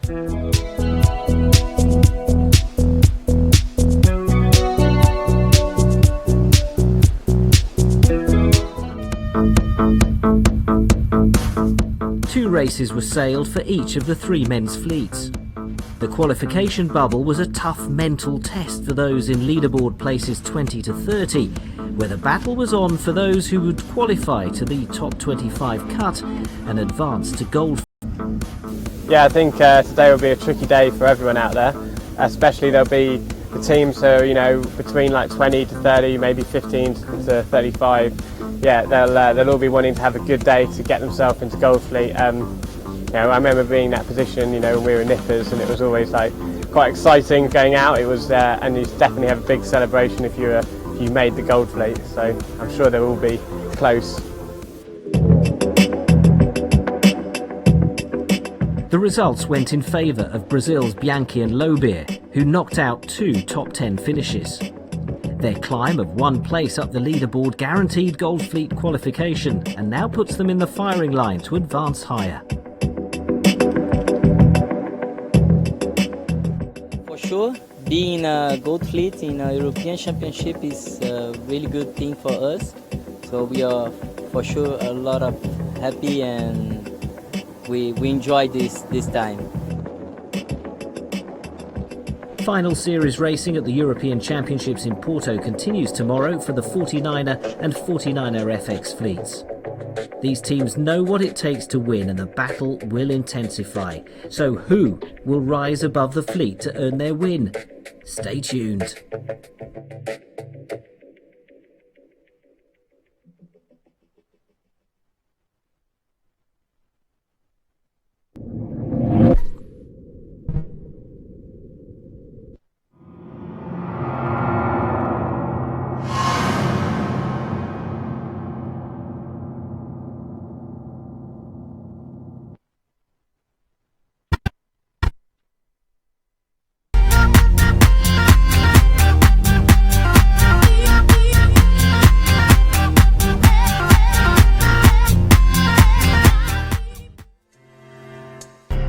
Welcome to Day 2 of the 2015 49er FX and 49er European Championships. The 81-team 49er men fleet kicked off their first day of qualifications.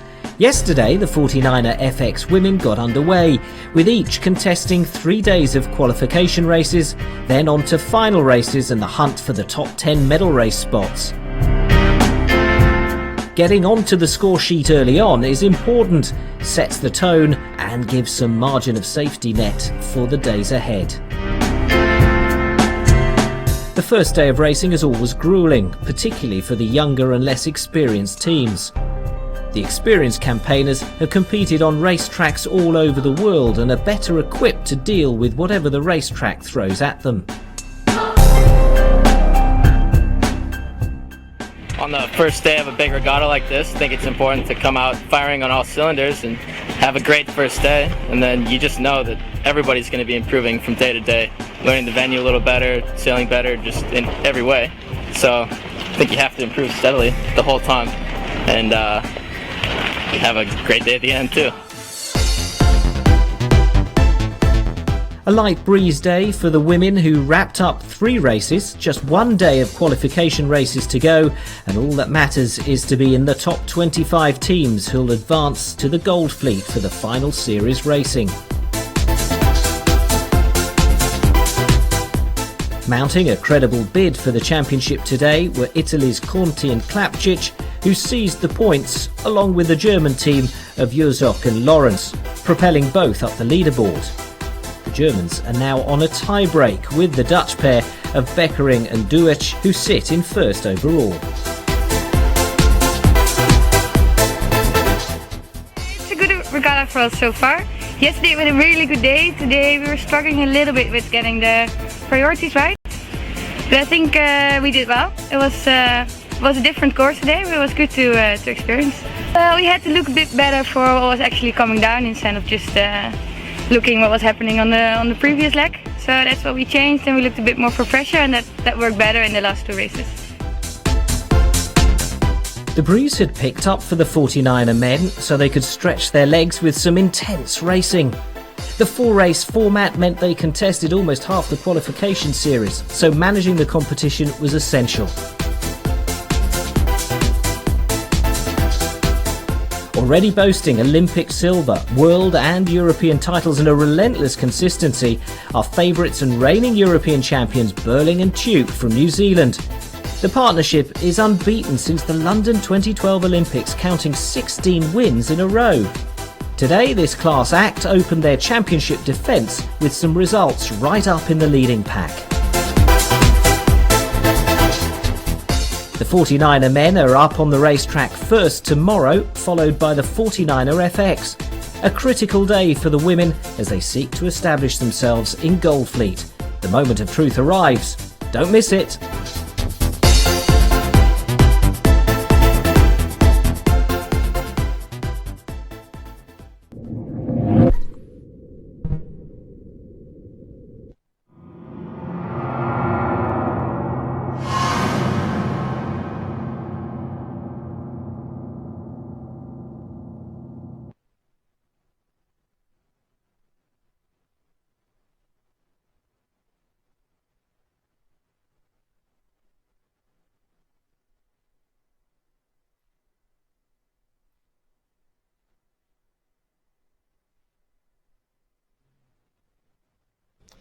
So there's been a bit of controversy lately about, say, a team in the Olympic scene goes its separate ways, helm and crew go separate ways. Who keeps the ISAF world ranking points? Well, at the moment, it's the helm. And some of the crews have been a bit disgruntled about that. So we ran a poll on 49er.org. Funny thing is that the helms are running away with that vote right now. The crews don't seem to be showing up, or maybe the crews don't feel that they deserve it. So we got 2 crews here. Now, probably hypothetical question for you both, because you're in very happy marriages in the Olympic scene with your respective helms. But if you were to go your separate ways, let's say, Blair, you and Pete, let's say there's an injury or something, that Pete is injured and you want to carry on with somebody else, but you don't get to keep the points under the current system. How do you think it should be? Yeah, it's a really tricky one, and there's certainly been a bit around this area lately, and I think for everyone, I think, in the sailing world agrees that the crew and the helm should be equal, with how, whether that's the commentators talking about the team, whether it's Burling and Tuke or rather than just say Burling, but as far as... Does that upset you? I need to check up on that. No, but it's just, I think everyone I think in sailing agrees that in the 49er, or this is how I see it, any sort of double-handed boat that it's an equal partnership, whereas say in the bigger boats and the cup stuff, then fair enough that the helm, you can't say everyone's name on the boat anyway, and the helm has, is rightly so, should get the credit, I think. But in the 49er stuff, it's quite, I think it's 50-50 partnership, and as far as ranking points go, it's a tricky one to try and split them up or to leave them with one person to make it fair. It's always going to be a hard one. I don't personally don't have the answer as to how it should go. That is a tough one. I'm just wondering, going back to the A-Class Worlds in Takapuna last year, was it? Now, Glenn Ashby won it, but in second was Blair Tuke, and in third Pete Burling. So maybe the points should go to whoever beats who in another championship when it's when it's mano a mano. I mean, that's maybe another way of splitting the points. What do you think about that? Yeah, it was good. It was good to beat Nathan that one too. Gooby wasn't there, but he probably would have. I reckon he would have been up there too. So no, it's like I said, it's a really hard one, and I think Gooby might want to speak to it a bit more rather than check in all on me. Yeah, I got a question for you, Goose, because you got a second place in, I think it was Miami at the beginning of the year, sailing with Joel Turner. So am I correct in thinking that? Yeah. So you've shown Nath that you can go out there and do it with another helm if you needed to. So well, you must have been pretty pleased about that to begin with, and then just tell us what you think about the whole crew rights issue. Yeah, no, I think Joel's an excellent sailor as well, so it makes it a bit easier when you've got someone who can pick a shift and his boat handling is all sorted. But to do with the crew rights and the skipper rights, I think it should be even, I think if you split, then the points split with them. Like Blair was saying, I think the crews and the skippers are even parts on this boat. If you take off Blair and you put someone else on the boat, Pete will suffer, So you split the points. That means both of you go tumble down the table, sort of midway down the table kind of thing. That's the best that you can do with this, is it? Sort of that's the best compromise. I don't know if that's the best compromise, but I think that'd be better than if like in the NACRA recently. This is where this whole issue started, I think, where the Argentinian crew was at a World Cup without a skipper because the skipper was injured or sick. I think that the fact that she has no points and no right to sail when they were second at the Worlds or third at the Worlds or whatever they came is not really fair on her. And I don't know if splitting them is the right thing to do, but I think it's better than just leaving all the points with the skipper. Well, there we have it from the Cruise Union. So get voting on that poll, because the helms at the moment are running away with it. So if you want to redress that balance, get online to 49er.org.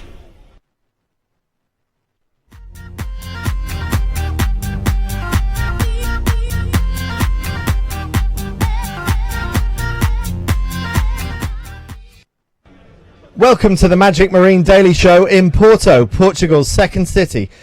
My name's Andy Rice, and joining me today is Ian Goobs Jensen from Australia and Blair Chook from New Zealand. Welcome, boys. Thanks. Now, today, Thursday, is final day of qualifying for the men in the 49er, and it's the first day of Gold Fleet racing for the girls in the FX. For the final 3 days, for Friday, Saturday and Sunday, we'll be running a live online broadcast of the racing with GPS tracking. Now, anything you want to ask us, send us your comments and questions to the 49er Facebook page, or tweet us on @int49er or @sailjuice, which is where I am on Twitter. But firstly, boys, I just want to ask about yesterday, Big Wednesday. I mean, that looked absolutely awesome. Let's just take a little look at that video, which has gone viral already on Facebook and around the web. So let's just play this out now. This is you, Goobs, with Nath, and just talk us through that moment. Were you aware of what happened there?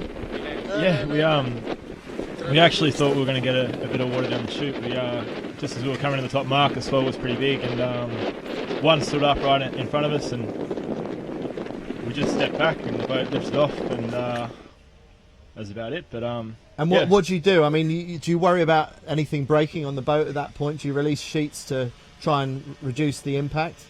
You sort of, Nath eased the jib, which is good, and I ease the main, because when you land you're going to slow down, so you have to build the speed again. But it's probably not great for the boat when it lands on the back of the hull, because it makes it a bit softer and probably ages it a bit. But bit of fun. Yeah, a bit of fun though, a bit of fun. How about you, Blair? Any takeoffs for you yesterday?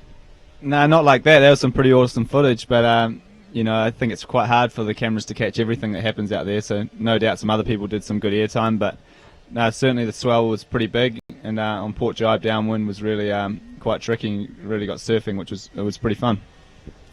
There's a buzzy bee above us. I don't know if anyone can hear it. It's one of the drones that's filming the boat park at the moment, but we'll press on and hope that the buzzy bee goes away a little bit.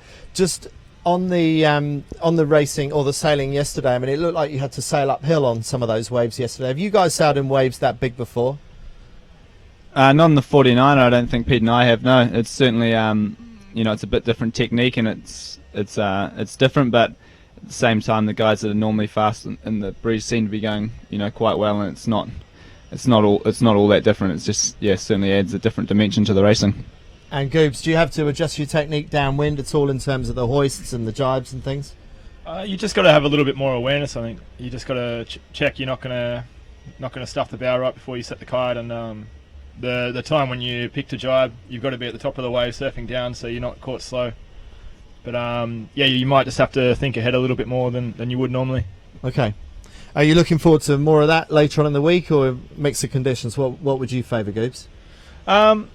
It was fun yesterday, but I don't mind too much. I think we've been going okay in the light stuff as well. So medium to light seems to be good at the moment. But these boys seem to be going pretty quick in the breeze. Okay, but still got a bit of catching up to do. That's been the flavour of your regattas lately, hasn't it, Blair? Yeah, I mean we're pretty happy with how we've started this week. The first day was really tricky on the B course, and apart from our UFD, which I think we scored fourth in that race, we were pretty happy with our day. It was really tricky, like I said, and yesterday we went well. Did a couple of circles in two of the races, so now we've got a bit of work to do. Everyone's sailing well, and all the good guys are at the front, which is the first time for a while, so it's good to see, and it's just exciting to sort of have the challenge ahead of us, and hopefully get today out of the way if we get some wind, and then the real racing starts, with the Gold Fleet tomorrow. Sure. Now, every day we run a big topic of the day. There's a poll on 49er.org, which you can vote for. You can go and see the ones that have already been up there. Pretty controversial ones. Interesting one today, and we got two perfect candidates to ask this question. What would you rather win, 3 World Championships or 1 Olympic gold medal? Now, Goobs, you've won 3 World Championships and you've won Olympic gold medal. If you had to hand one or the other back, which one would it be? The World Championships or the gold medal? You give back the World Championships, I think.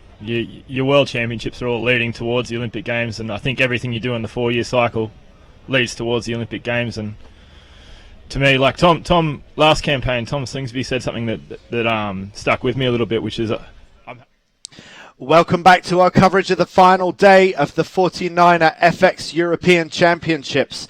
The medal race is about to begin in about 2 minutes, with the 10 best teams set to compete in a wild and windy race on the River Douro here in Porto. 2 minutes 45 to go. My name's Andy Rice, and I'm commentating with Marcus Bauer, a 3-time 49er European champion. Marcus, we've only got 10 boats, but we've got a lot of them in contention for this European title. Absolutely, and let's have a look at the overall standings going into this medal race. We've got the Dutch boat Beckering and Duits with 45 points in the lead, 4 points ahead of Hansen and Salzkopf Iversen with 49 points. Not a big lead, really, if you think about it. 4 points, a lot can happen there. Then 2 more points for Conti and Klappich, 51 points they have. Then another Danish boat, Bart Nielsen and Tusgaard with 60 points. So a slightly bigger point gap there. It's very, very tight. And let's not forget that it's a double points race. So when you see a gap of 4 points between first and second, effectively that's only 2 places on the race course. So whilst the Dutch have a small cushion on the Danes just behind them, it's really not that significant. Now, we've got about 1 minute to the start. And I was just speaking to Pete Burling and Blair Tuke, who have not had the best of days, but are still leading the 49er Men's European Championship. I said, boys, which way would you be going up this race course? And they said, well, it's tricky, but I don't like the look of the right, said Pete Burling. It looks dangerous in there. It looks like there could be some real wind shadow in on the right-hand side. That's on the far shore to where we are. And so it's likely that we'll see boats try and get a start on starboard tack, a conventional starboard tack start, rather than some of the port tack starting that we've seen further out to sea on the Atlantic. We've got 45 seconds to go, and it looks like all the boats are shaping up for a starboard tack start right now. And Pete Burling also said that the shifts are so big out there and the gusts are so big that there are times when you're going downwind when you may not even be able to lay the leeward gate on one jibe. So it maybe they can't even carry Spinnakers all the way down the run because it's that shifty and that gusty here in the River Douro. And the thing is, 15 seconds to go. None of these girls have raced on this race course before. They're going to have to make it up as they go along, and they don't have long to work out how to do it. So this first lap will be absolutely crucial. 2 seconds to go.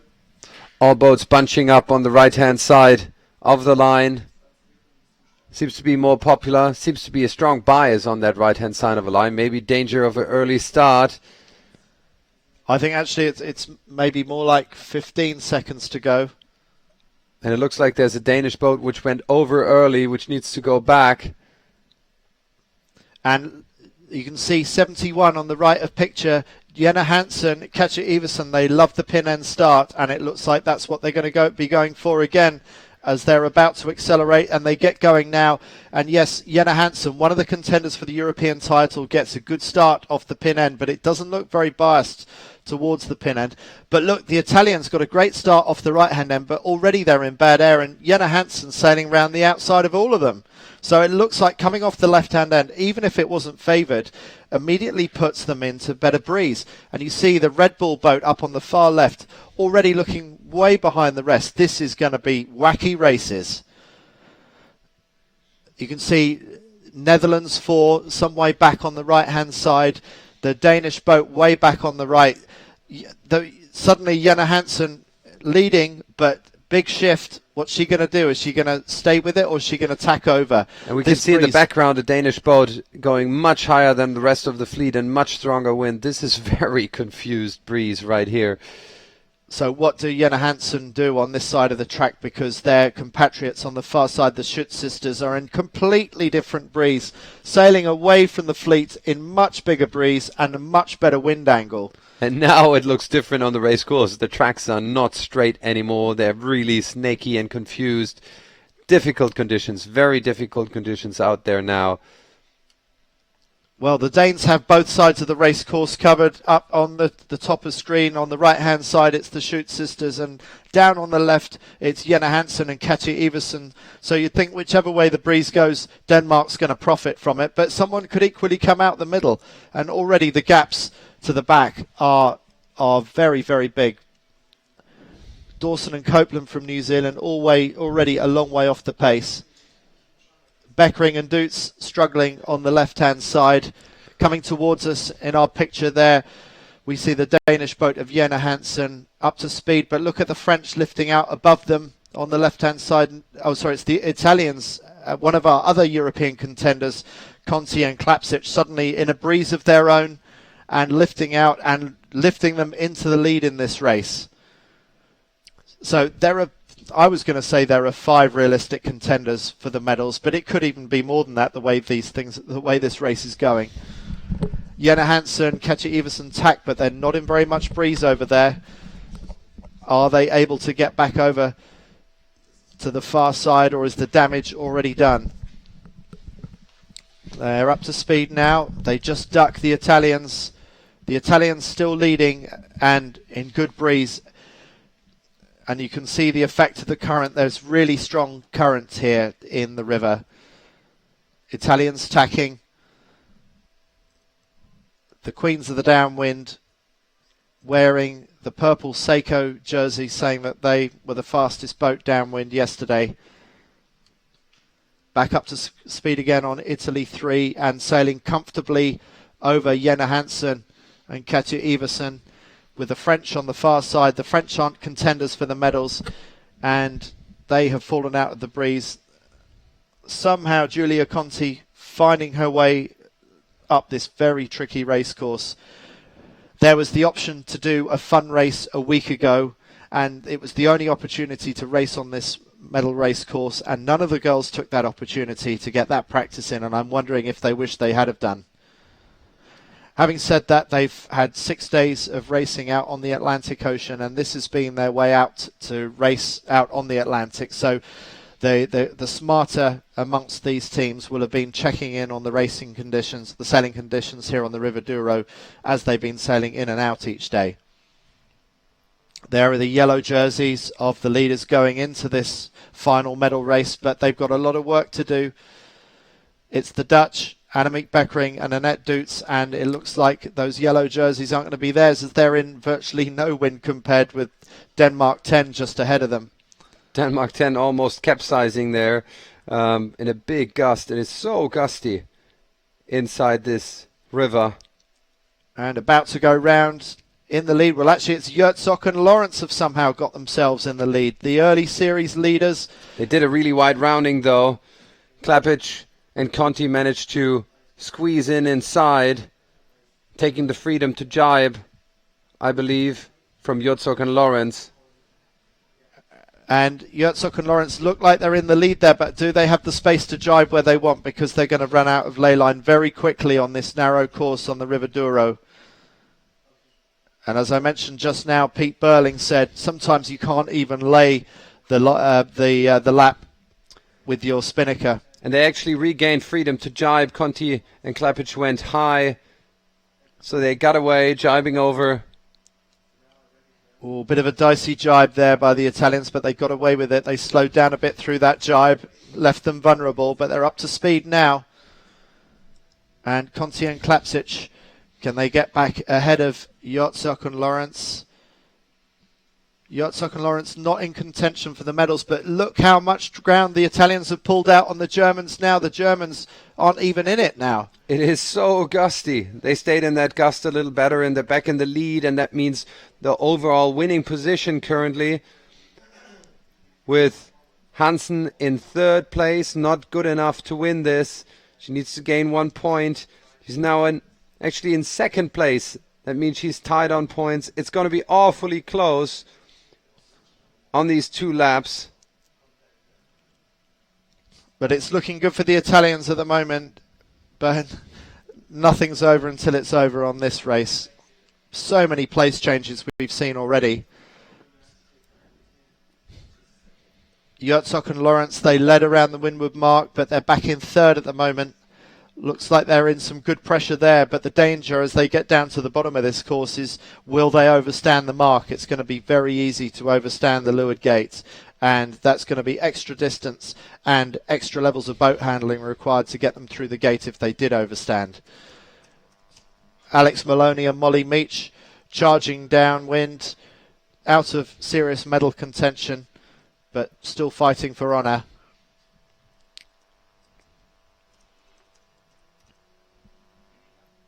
Seiko Velitura, Spinnaker, fully powered up, trying to stop being rolled by the boat behind, but the Italians doing a good job of holding on, absolutely flying downwind. Breeze is so much stronger in the river than it is out to sea, and it looks the way they're sailing that they're slightly over ley line. They're pushing up as much as they can, and will they have to drop the Jenica early? Absolutely pressed, pushing the boat as high as they possibly can, and they're in. Oh, they've run out of breeze. The Italians have suddenly run out of breeze. There's no wind where they are, and the other boats around them all park up. The Italians get a little gust and get going again. Time to run in, drop the Jenica, but the Kiwis are going to sail round all of them. It's the Kiwis moving into the lead now. Just having a look at the wind chart, and the wind is so up and down, it's unbelievable. It's between 6 knots and max, I see 16, 17 knots, maybe a little bit more. Very much up and down, 10 knots difference in the breeze. Well, the Italians are round, and it's not even 6 knots as they go round the mark. But look, Beckering not even making the mark, having to, and the Norwegians giving themselves a lot of work to do. Germans 55, Yurtzok and Lawrence still in contention in this race, but not in contention for medals at the moment. Conti and Klapic from Italy looking in a strong position to take this European title. I say strong position, anything could change, as we've already seen. We're just at the halfway stage of this race, but so much more could yet change. But they're in a good controlling position right now. And it's not that much tacking going on here, because they're going pretty much straight towards the next mark. Just a little dash they need to do over onto the right side to get across. But there could be fresh breeze filling in from the right-hand side down that hill, as we saw after the start. So it's far from over. It's a real test of nerve and a test of boat handling skills. And again, on the right-hand side, on the far end, I can see Hansen accelerating. They're going really well at the moment, doing 12 knots of boat speed, as opposed to 8.7 knots on the Italian boat. But they're back up to pace now. I can see them in the background there. Well, those were painful moments on board Denmark 10 for the Schutt sisters, with the crew sitting in the middle of the boat wondering where the breeze had gone. Well, they've got the breeze back now, but they've given away valuable distance.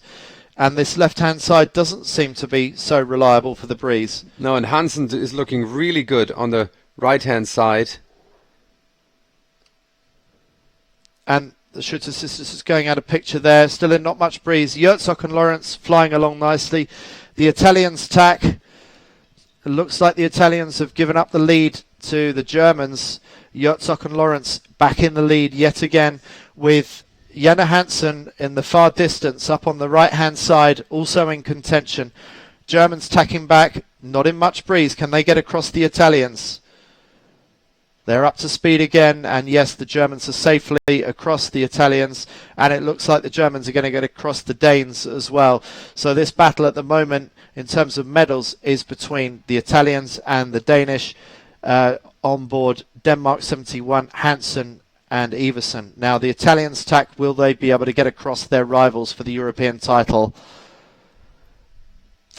No, they have to go behind. Yurtzok Lawrence tacked again to defend their lead. So Yurtzok Lawrence sailing a great race, and will they be able to win this medal race?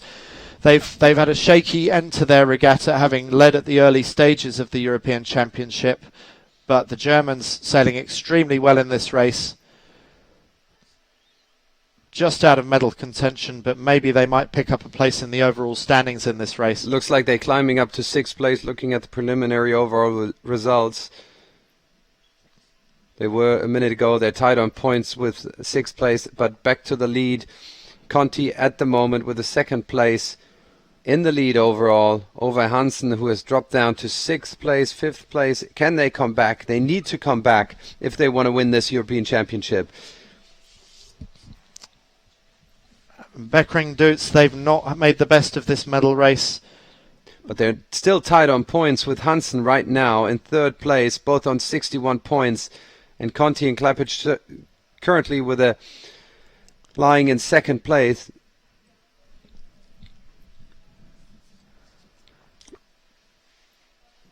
They would win this regatta if they can stay right there.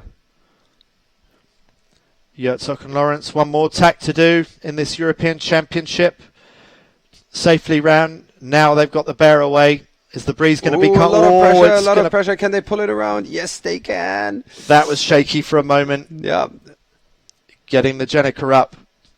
And a brief moment to take a breather before they get up and running. Conti and Klapsic, the Italians, going round in 2nd, just ahead of the Kiwis. This is good for Conti and Klapsic. But a nice rounding on the Kiwi boat. They bore away really deep. They could potentially prevent the Italian boat from jibing there. The Italians up and running, with the French going on a deeper line, but the Italians suddenly pick up a burst of speed there. Look at the lumpy waves they've got to contend with as well. Fully up to speed now, but are they in a position to jibe where they want to? It looks like the French might be able to hold them on where they are, but the French just jibing as they go out of picture. There's the French on the other jibe, and you can see just what a nice lead the Germans have out there at the front. Yurtzok and Lawrence on the final run to the finish. Maloney and Meach in 2nd. Conti and Klapsic in 3rd, but importantly for Conti and Klapsic, the Danes have dropped back, particularly Hansen. Hansen really was doing very well just 2 or 3 minutes ago, but has dropped back to 6th. And we're looking at Ida Nielsen, the outgoing European champion. Won the last 2 European titles, sailing very well in this race, but it's not going to be enough to hold on to that European title. Massive gust on Yurtsok and Lawrence. They can't make the finish. They will need to pack up the Spinnaker to make it up to the finish. They've all went a little bit too far, Yurtsok and Lawrence. They will have to pack up the Spinnaker and then reach up into the finish. I can see that on the tracking on the SAP analytics. They should come into picture soon. But you can see they're all hard pressed on port jibe. They're all wondering if they should have jibed a little bit earlier, because I think they're all struggling to make the finish line in one. And this is going to test some of their 2-sail reaching skills when they get those Jenica down. Will they have the skills, which they don't often practice, to be able to reach across the wind? And that's what the Germans have already done. They've got their Spinnaker down, and the others have still got to do that manoeuvre. So it looks like the Germans are going to hold on to their lead, but now they're running out of breeze. It's really softened up for the leaders. And what a difficult race. Very difficult conditions, a real test. And dangerous moments for Yurtsok and Lawrence, but have they done enough to hold on to the lead? Very soft.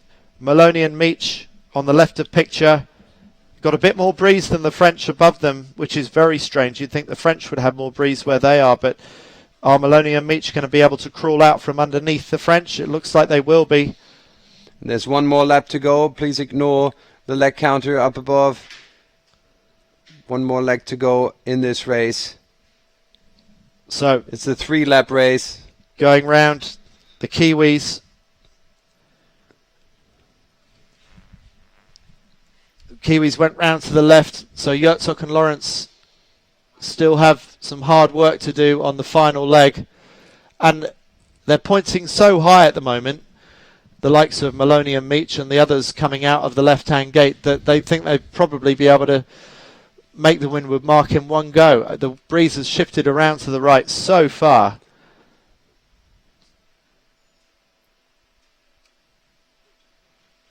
And how will that work out for Yurtsok and Lawrence? Norwegians dropping their Jenica. Yurtsok and Lawrence still in the lead.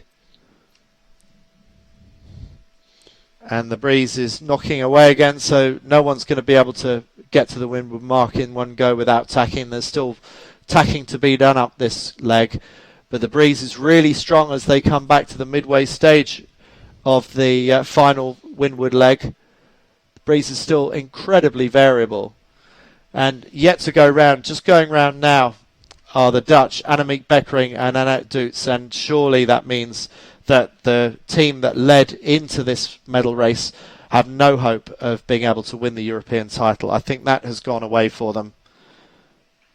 This really comes down to a battle between Italy and Denmark. And of course, I'm hedging my bets there because there are 3 Danes with a chance of winning this, including Jenna Hansen and Katja Iversen, just there in picture. But it's been a very good race by the Italians. We just saw briefly there. And there's one of the other Danish teams, the Shooter sisters. And in the far distance, Yurtsok and Lawrence still leading this race. They've sailed a great race, the Germans. Germany 55 on port tack. Sailing up to the windward mark for the final time in this double points, non-discardable medal race that is going to shake up the leaderboard, because I can't see Netherlands 4, Annemiek Beckering and Annette Doets winning this European Championship. They've not had a good race. No, and they're down in roughly 8th position. That's not going to be good enough.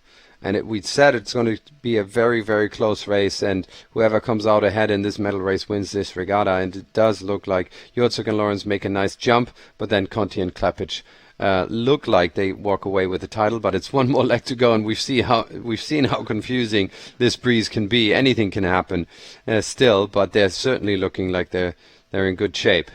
Yes, you can't fault the way that the Italians have sailed, but there is a lot of randomness yet to come, and we've seen how tricky it is to get down these runs. How far out do you go on starboard jibe? Because when you come back on port jibe, you seem to be overstanding. And there's also the tide, the strong current to contend with in the River Douro.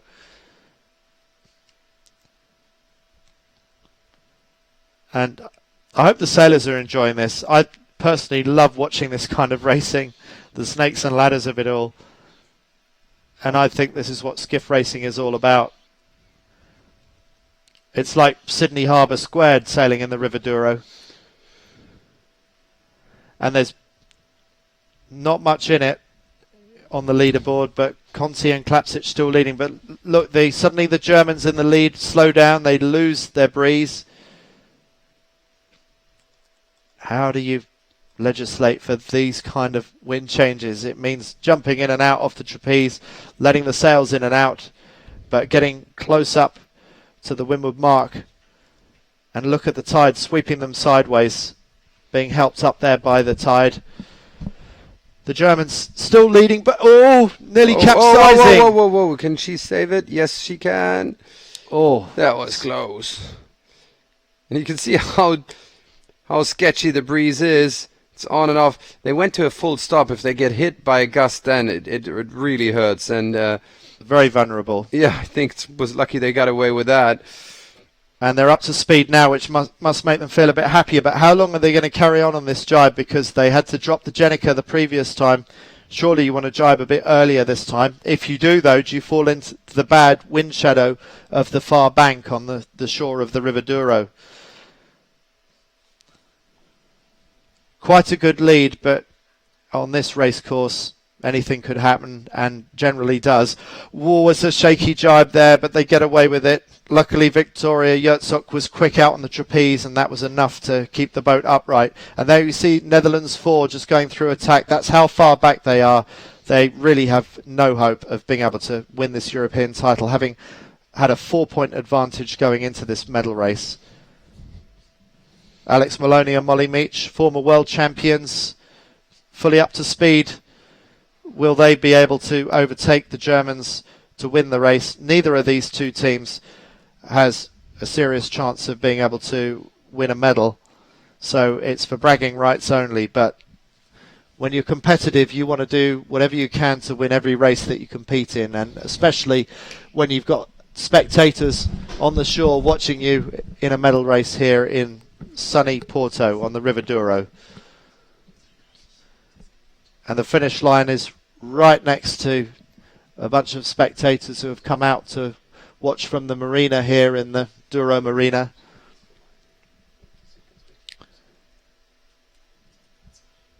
And we haven't seen much of the Italians lately. It seems like there are 3 boats, none of them in contention for the medals, who are in the battle for winning this medal race. So we're going to have to go further back to see how our medal contenders are getting on. But for the time being, we're with Yurtzok and Lawrence, who are doing their best to keep the Kiwis at bay. And it's Conti in 3rd place, which should be good enough to take home the title unless Beckering is doing a bit more catching up. And the breeze is dropping out now. They're in a soft patch. They have to run into the middle of the boat, and it's playing into the hands of the Kiwis, who have got a gust, which now comes back to the SAP Jenica on the German boat. Beckering would need to catch up 1 boat in order to be in a tied on points position to Conti and Klapsic. Not sure who would win, who would have the better discard if that would happen.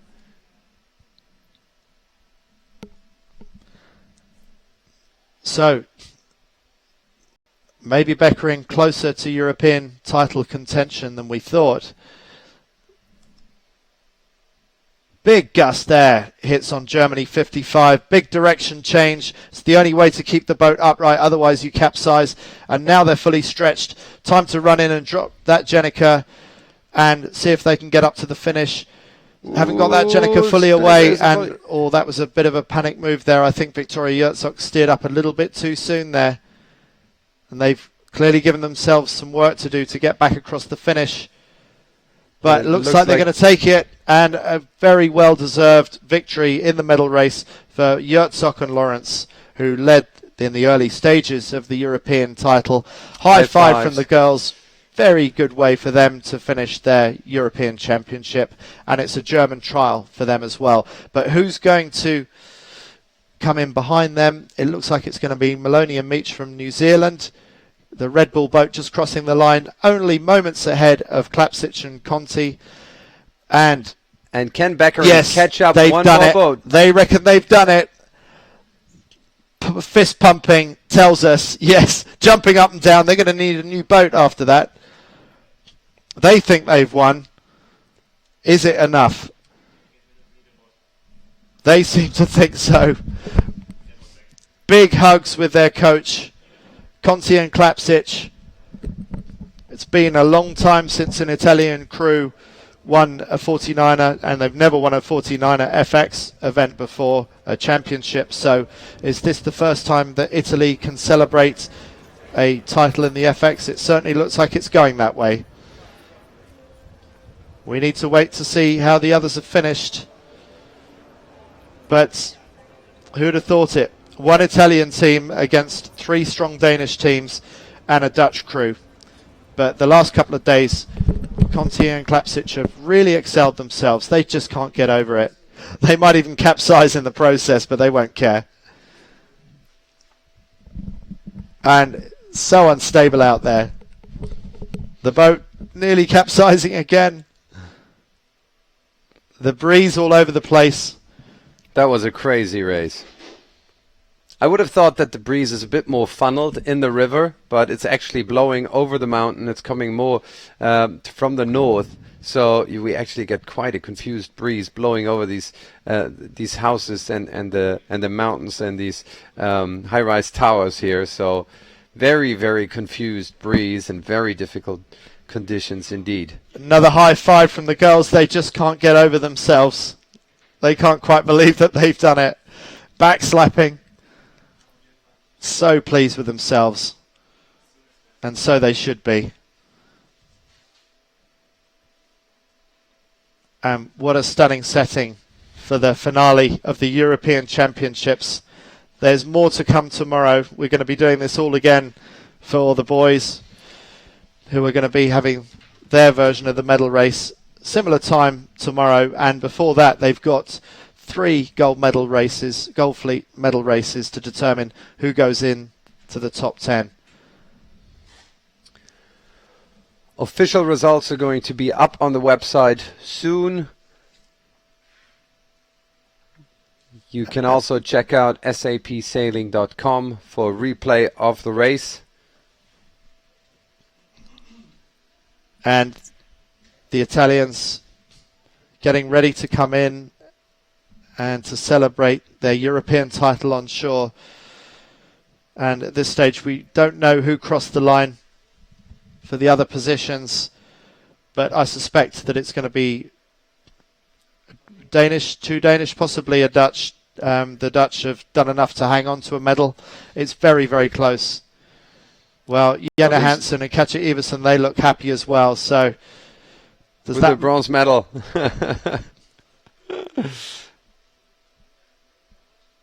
Yeah, it's very likely that they're in 3rd place. They had a chance to win this. They came 3rd. They ended up on the podium, and enough reason for them to celebrate. That's great. It was a very difficult race. A lot of boats could have won this one. And they look extremely happy as well. That's a good attitude. So we haven't yet seen Beckering and Dutz, but we think that the Dutch have the silver medal.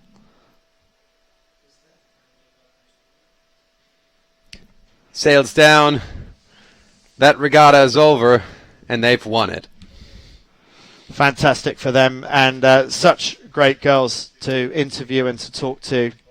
Maybe we'll get a chance to talk to them tomorrow. We'll have to see, but really, really pleased for them.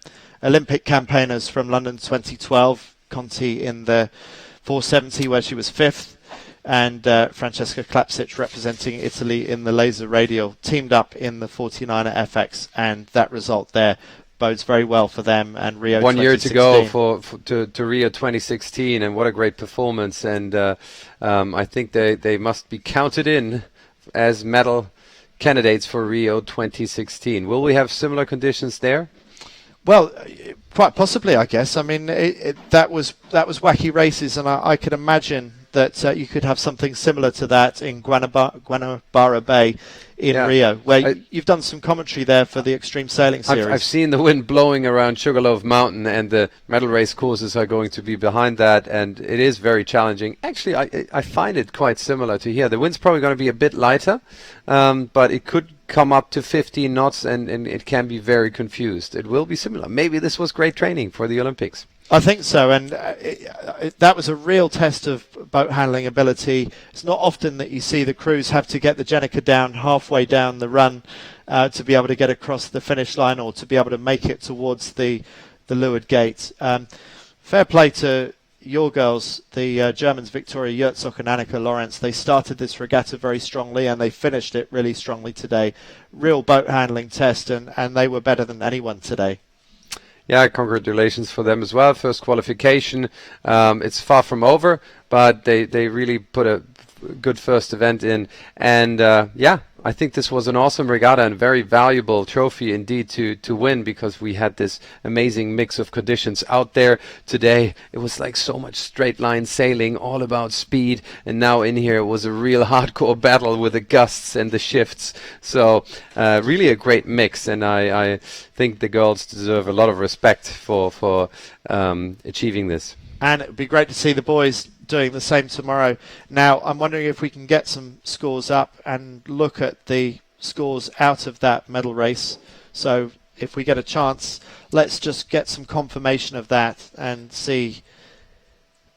I'll get the scores up. We can indeed confirm that the Italians won. They are preliminary still, but we've got Conti and Klapšič winning this regatta, apparently tied on points with Hansen. And they are preliminary. We're not 100% sure, so you want to check out the final results later on. In this case, Beckering would be third, but we will get confirmation on the results finally. Okay, well, the way that the Italians were celebrating, they seem certain that they won, and so we congratulate them. Well, that wraps up our coverage of the 49er European Championships for today, but we've got a staggered finish because that was the end of the girls' competition. But tomorrow we find out who's going to become the men's champion.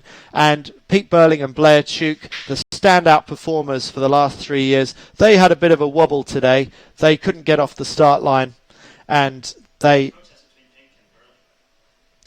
just heard that actually there's a protest between Pete Burling and John Pink. They went in as first and second overall today, and I heard that Stu Bithell fell out of the boat in one of the races today, and that's why they had such an awful result. But sounds like it's getting serious, and there's going to be a protest between the top Kiwis and the top Brits. So I actually heard there might be a protest between the top Aussies and the top Kiwis as well. Oh, so maybe everyone's out to get the protesting Kiwis. going on this evening, this afternoon, and we're going to bring you in the news on all of that tomorrow at, I think, 10:25 we're going to be on again. Well, if they don't put it forward to 10 o'clock, but I think 10:25. Well, is the keep target an time. eye out on 49er.org, and also remember that you can look back through that medal race for yourself, those wacky races that we saw just now on sapsailing.com, where you can analyse that race. And I'm sure some of the men will be doing that this evening because they will want to learn whatever they can about that racetrack. A lot of them were watching from the shore just then, but they will be digging into sapsailing.com to see what clues that brings them.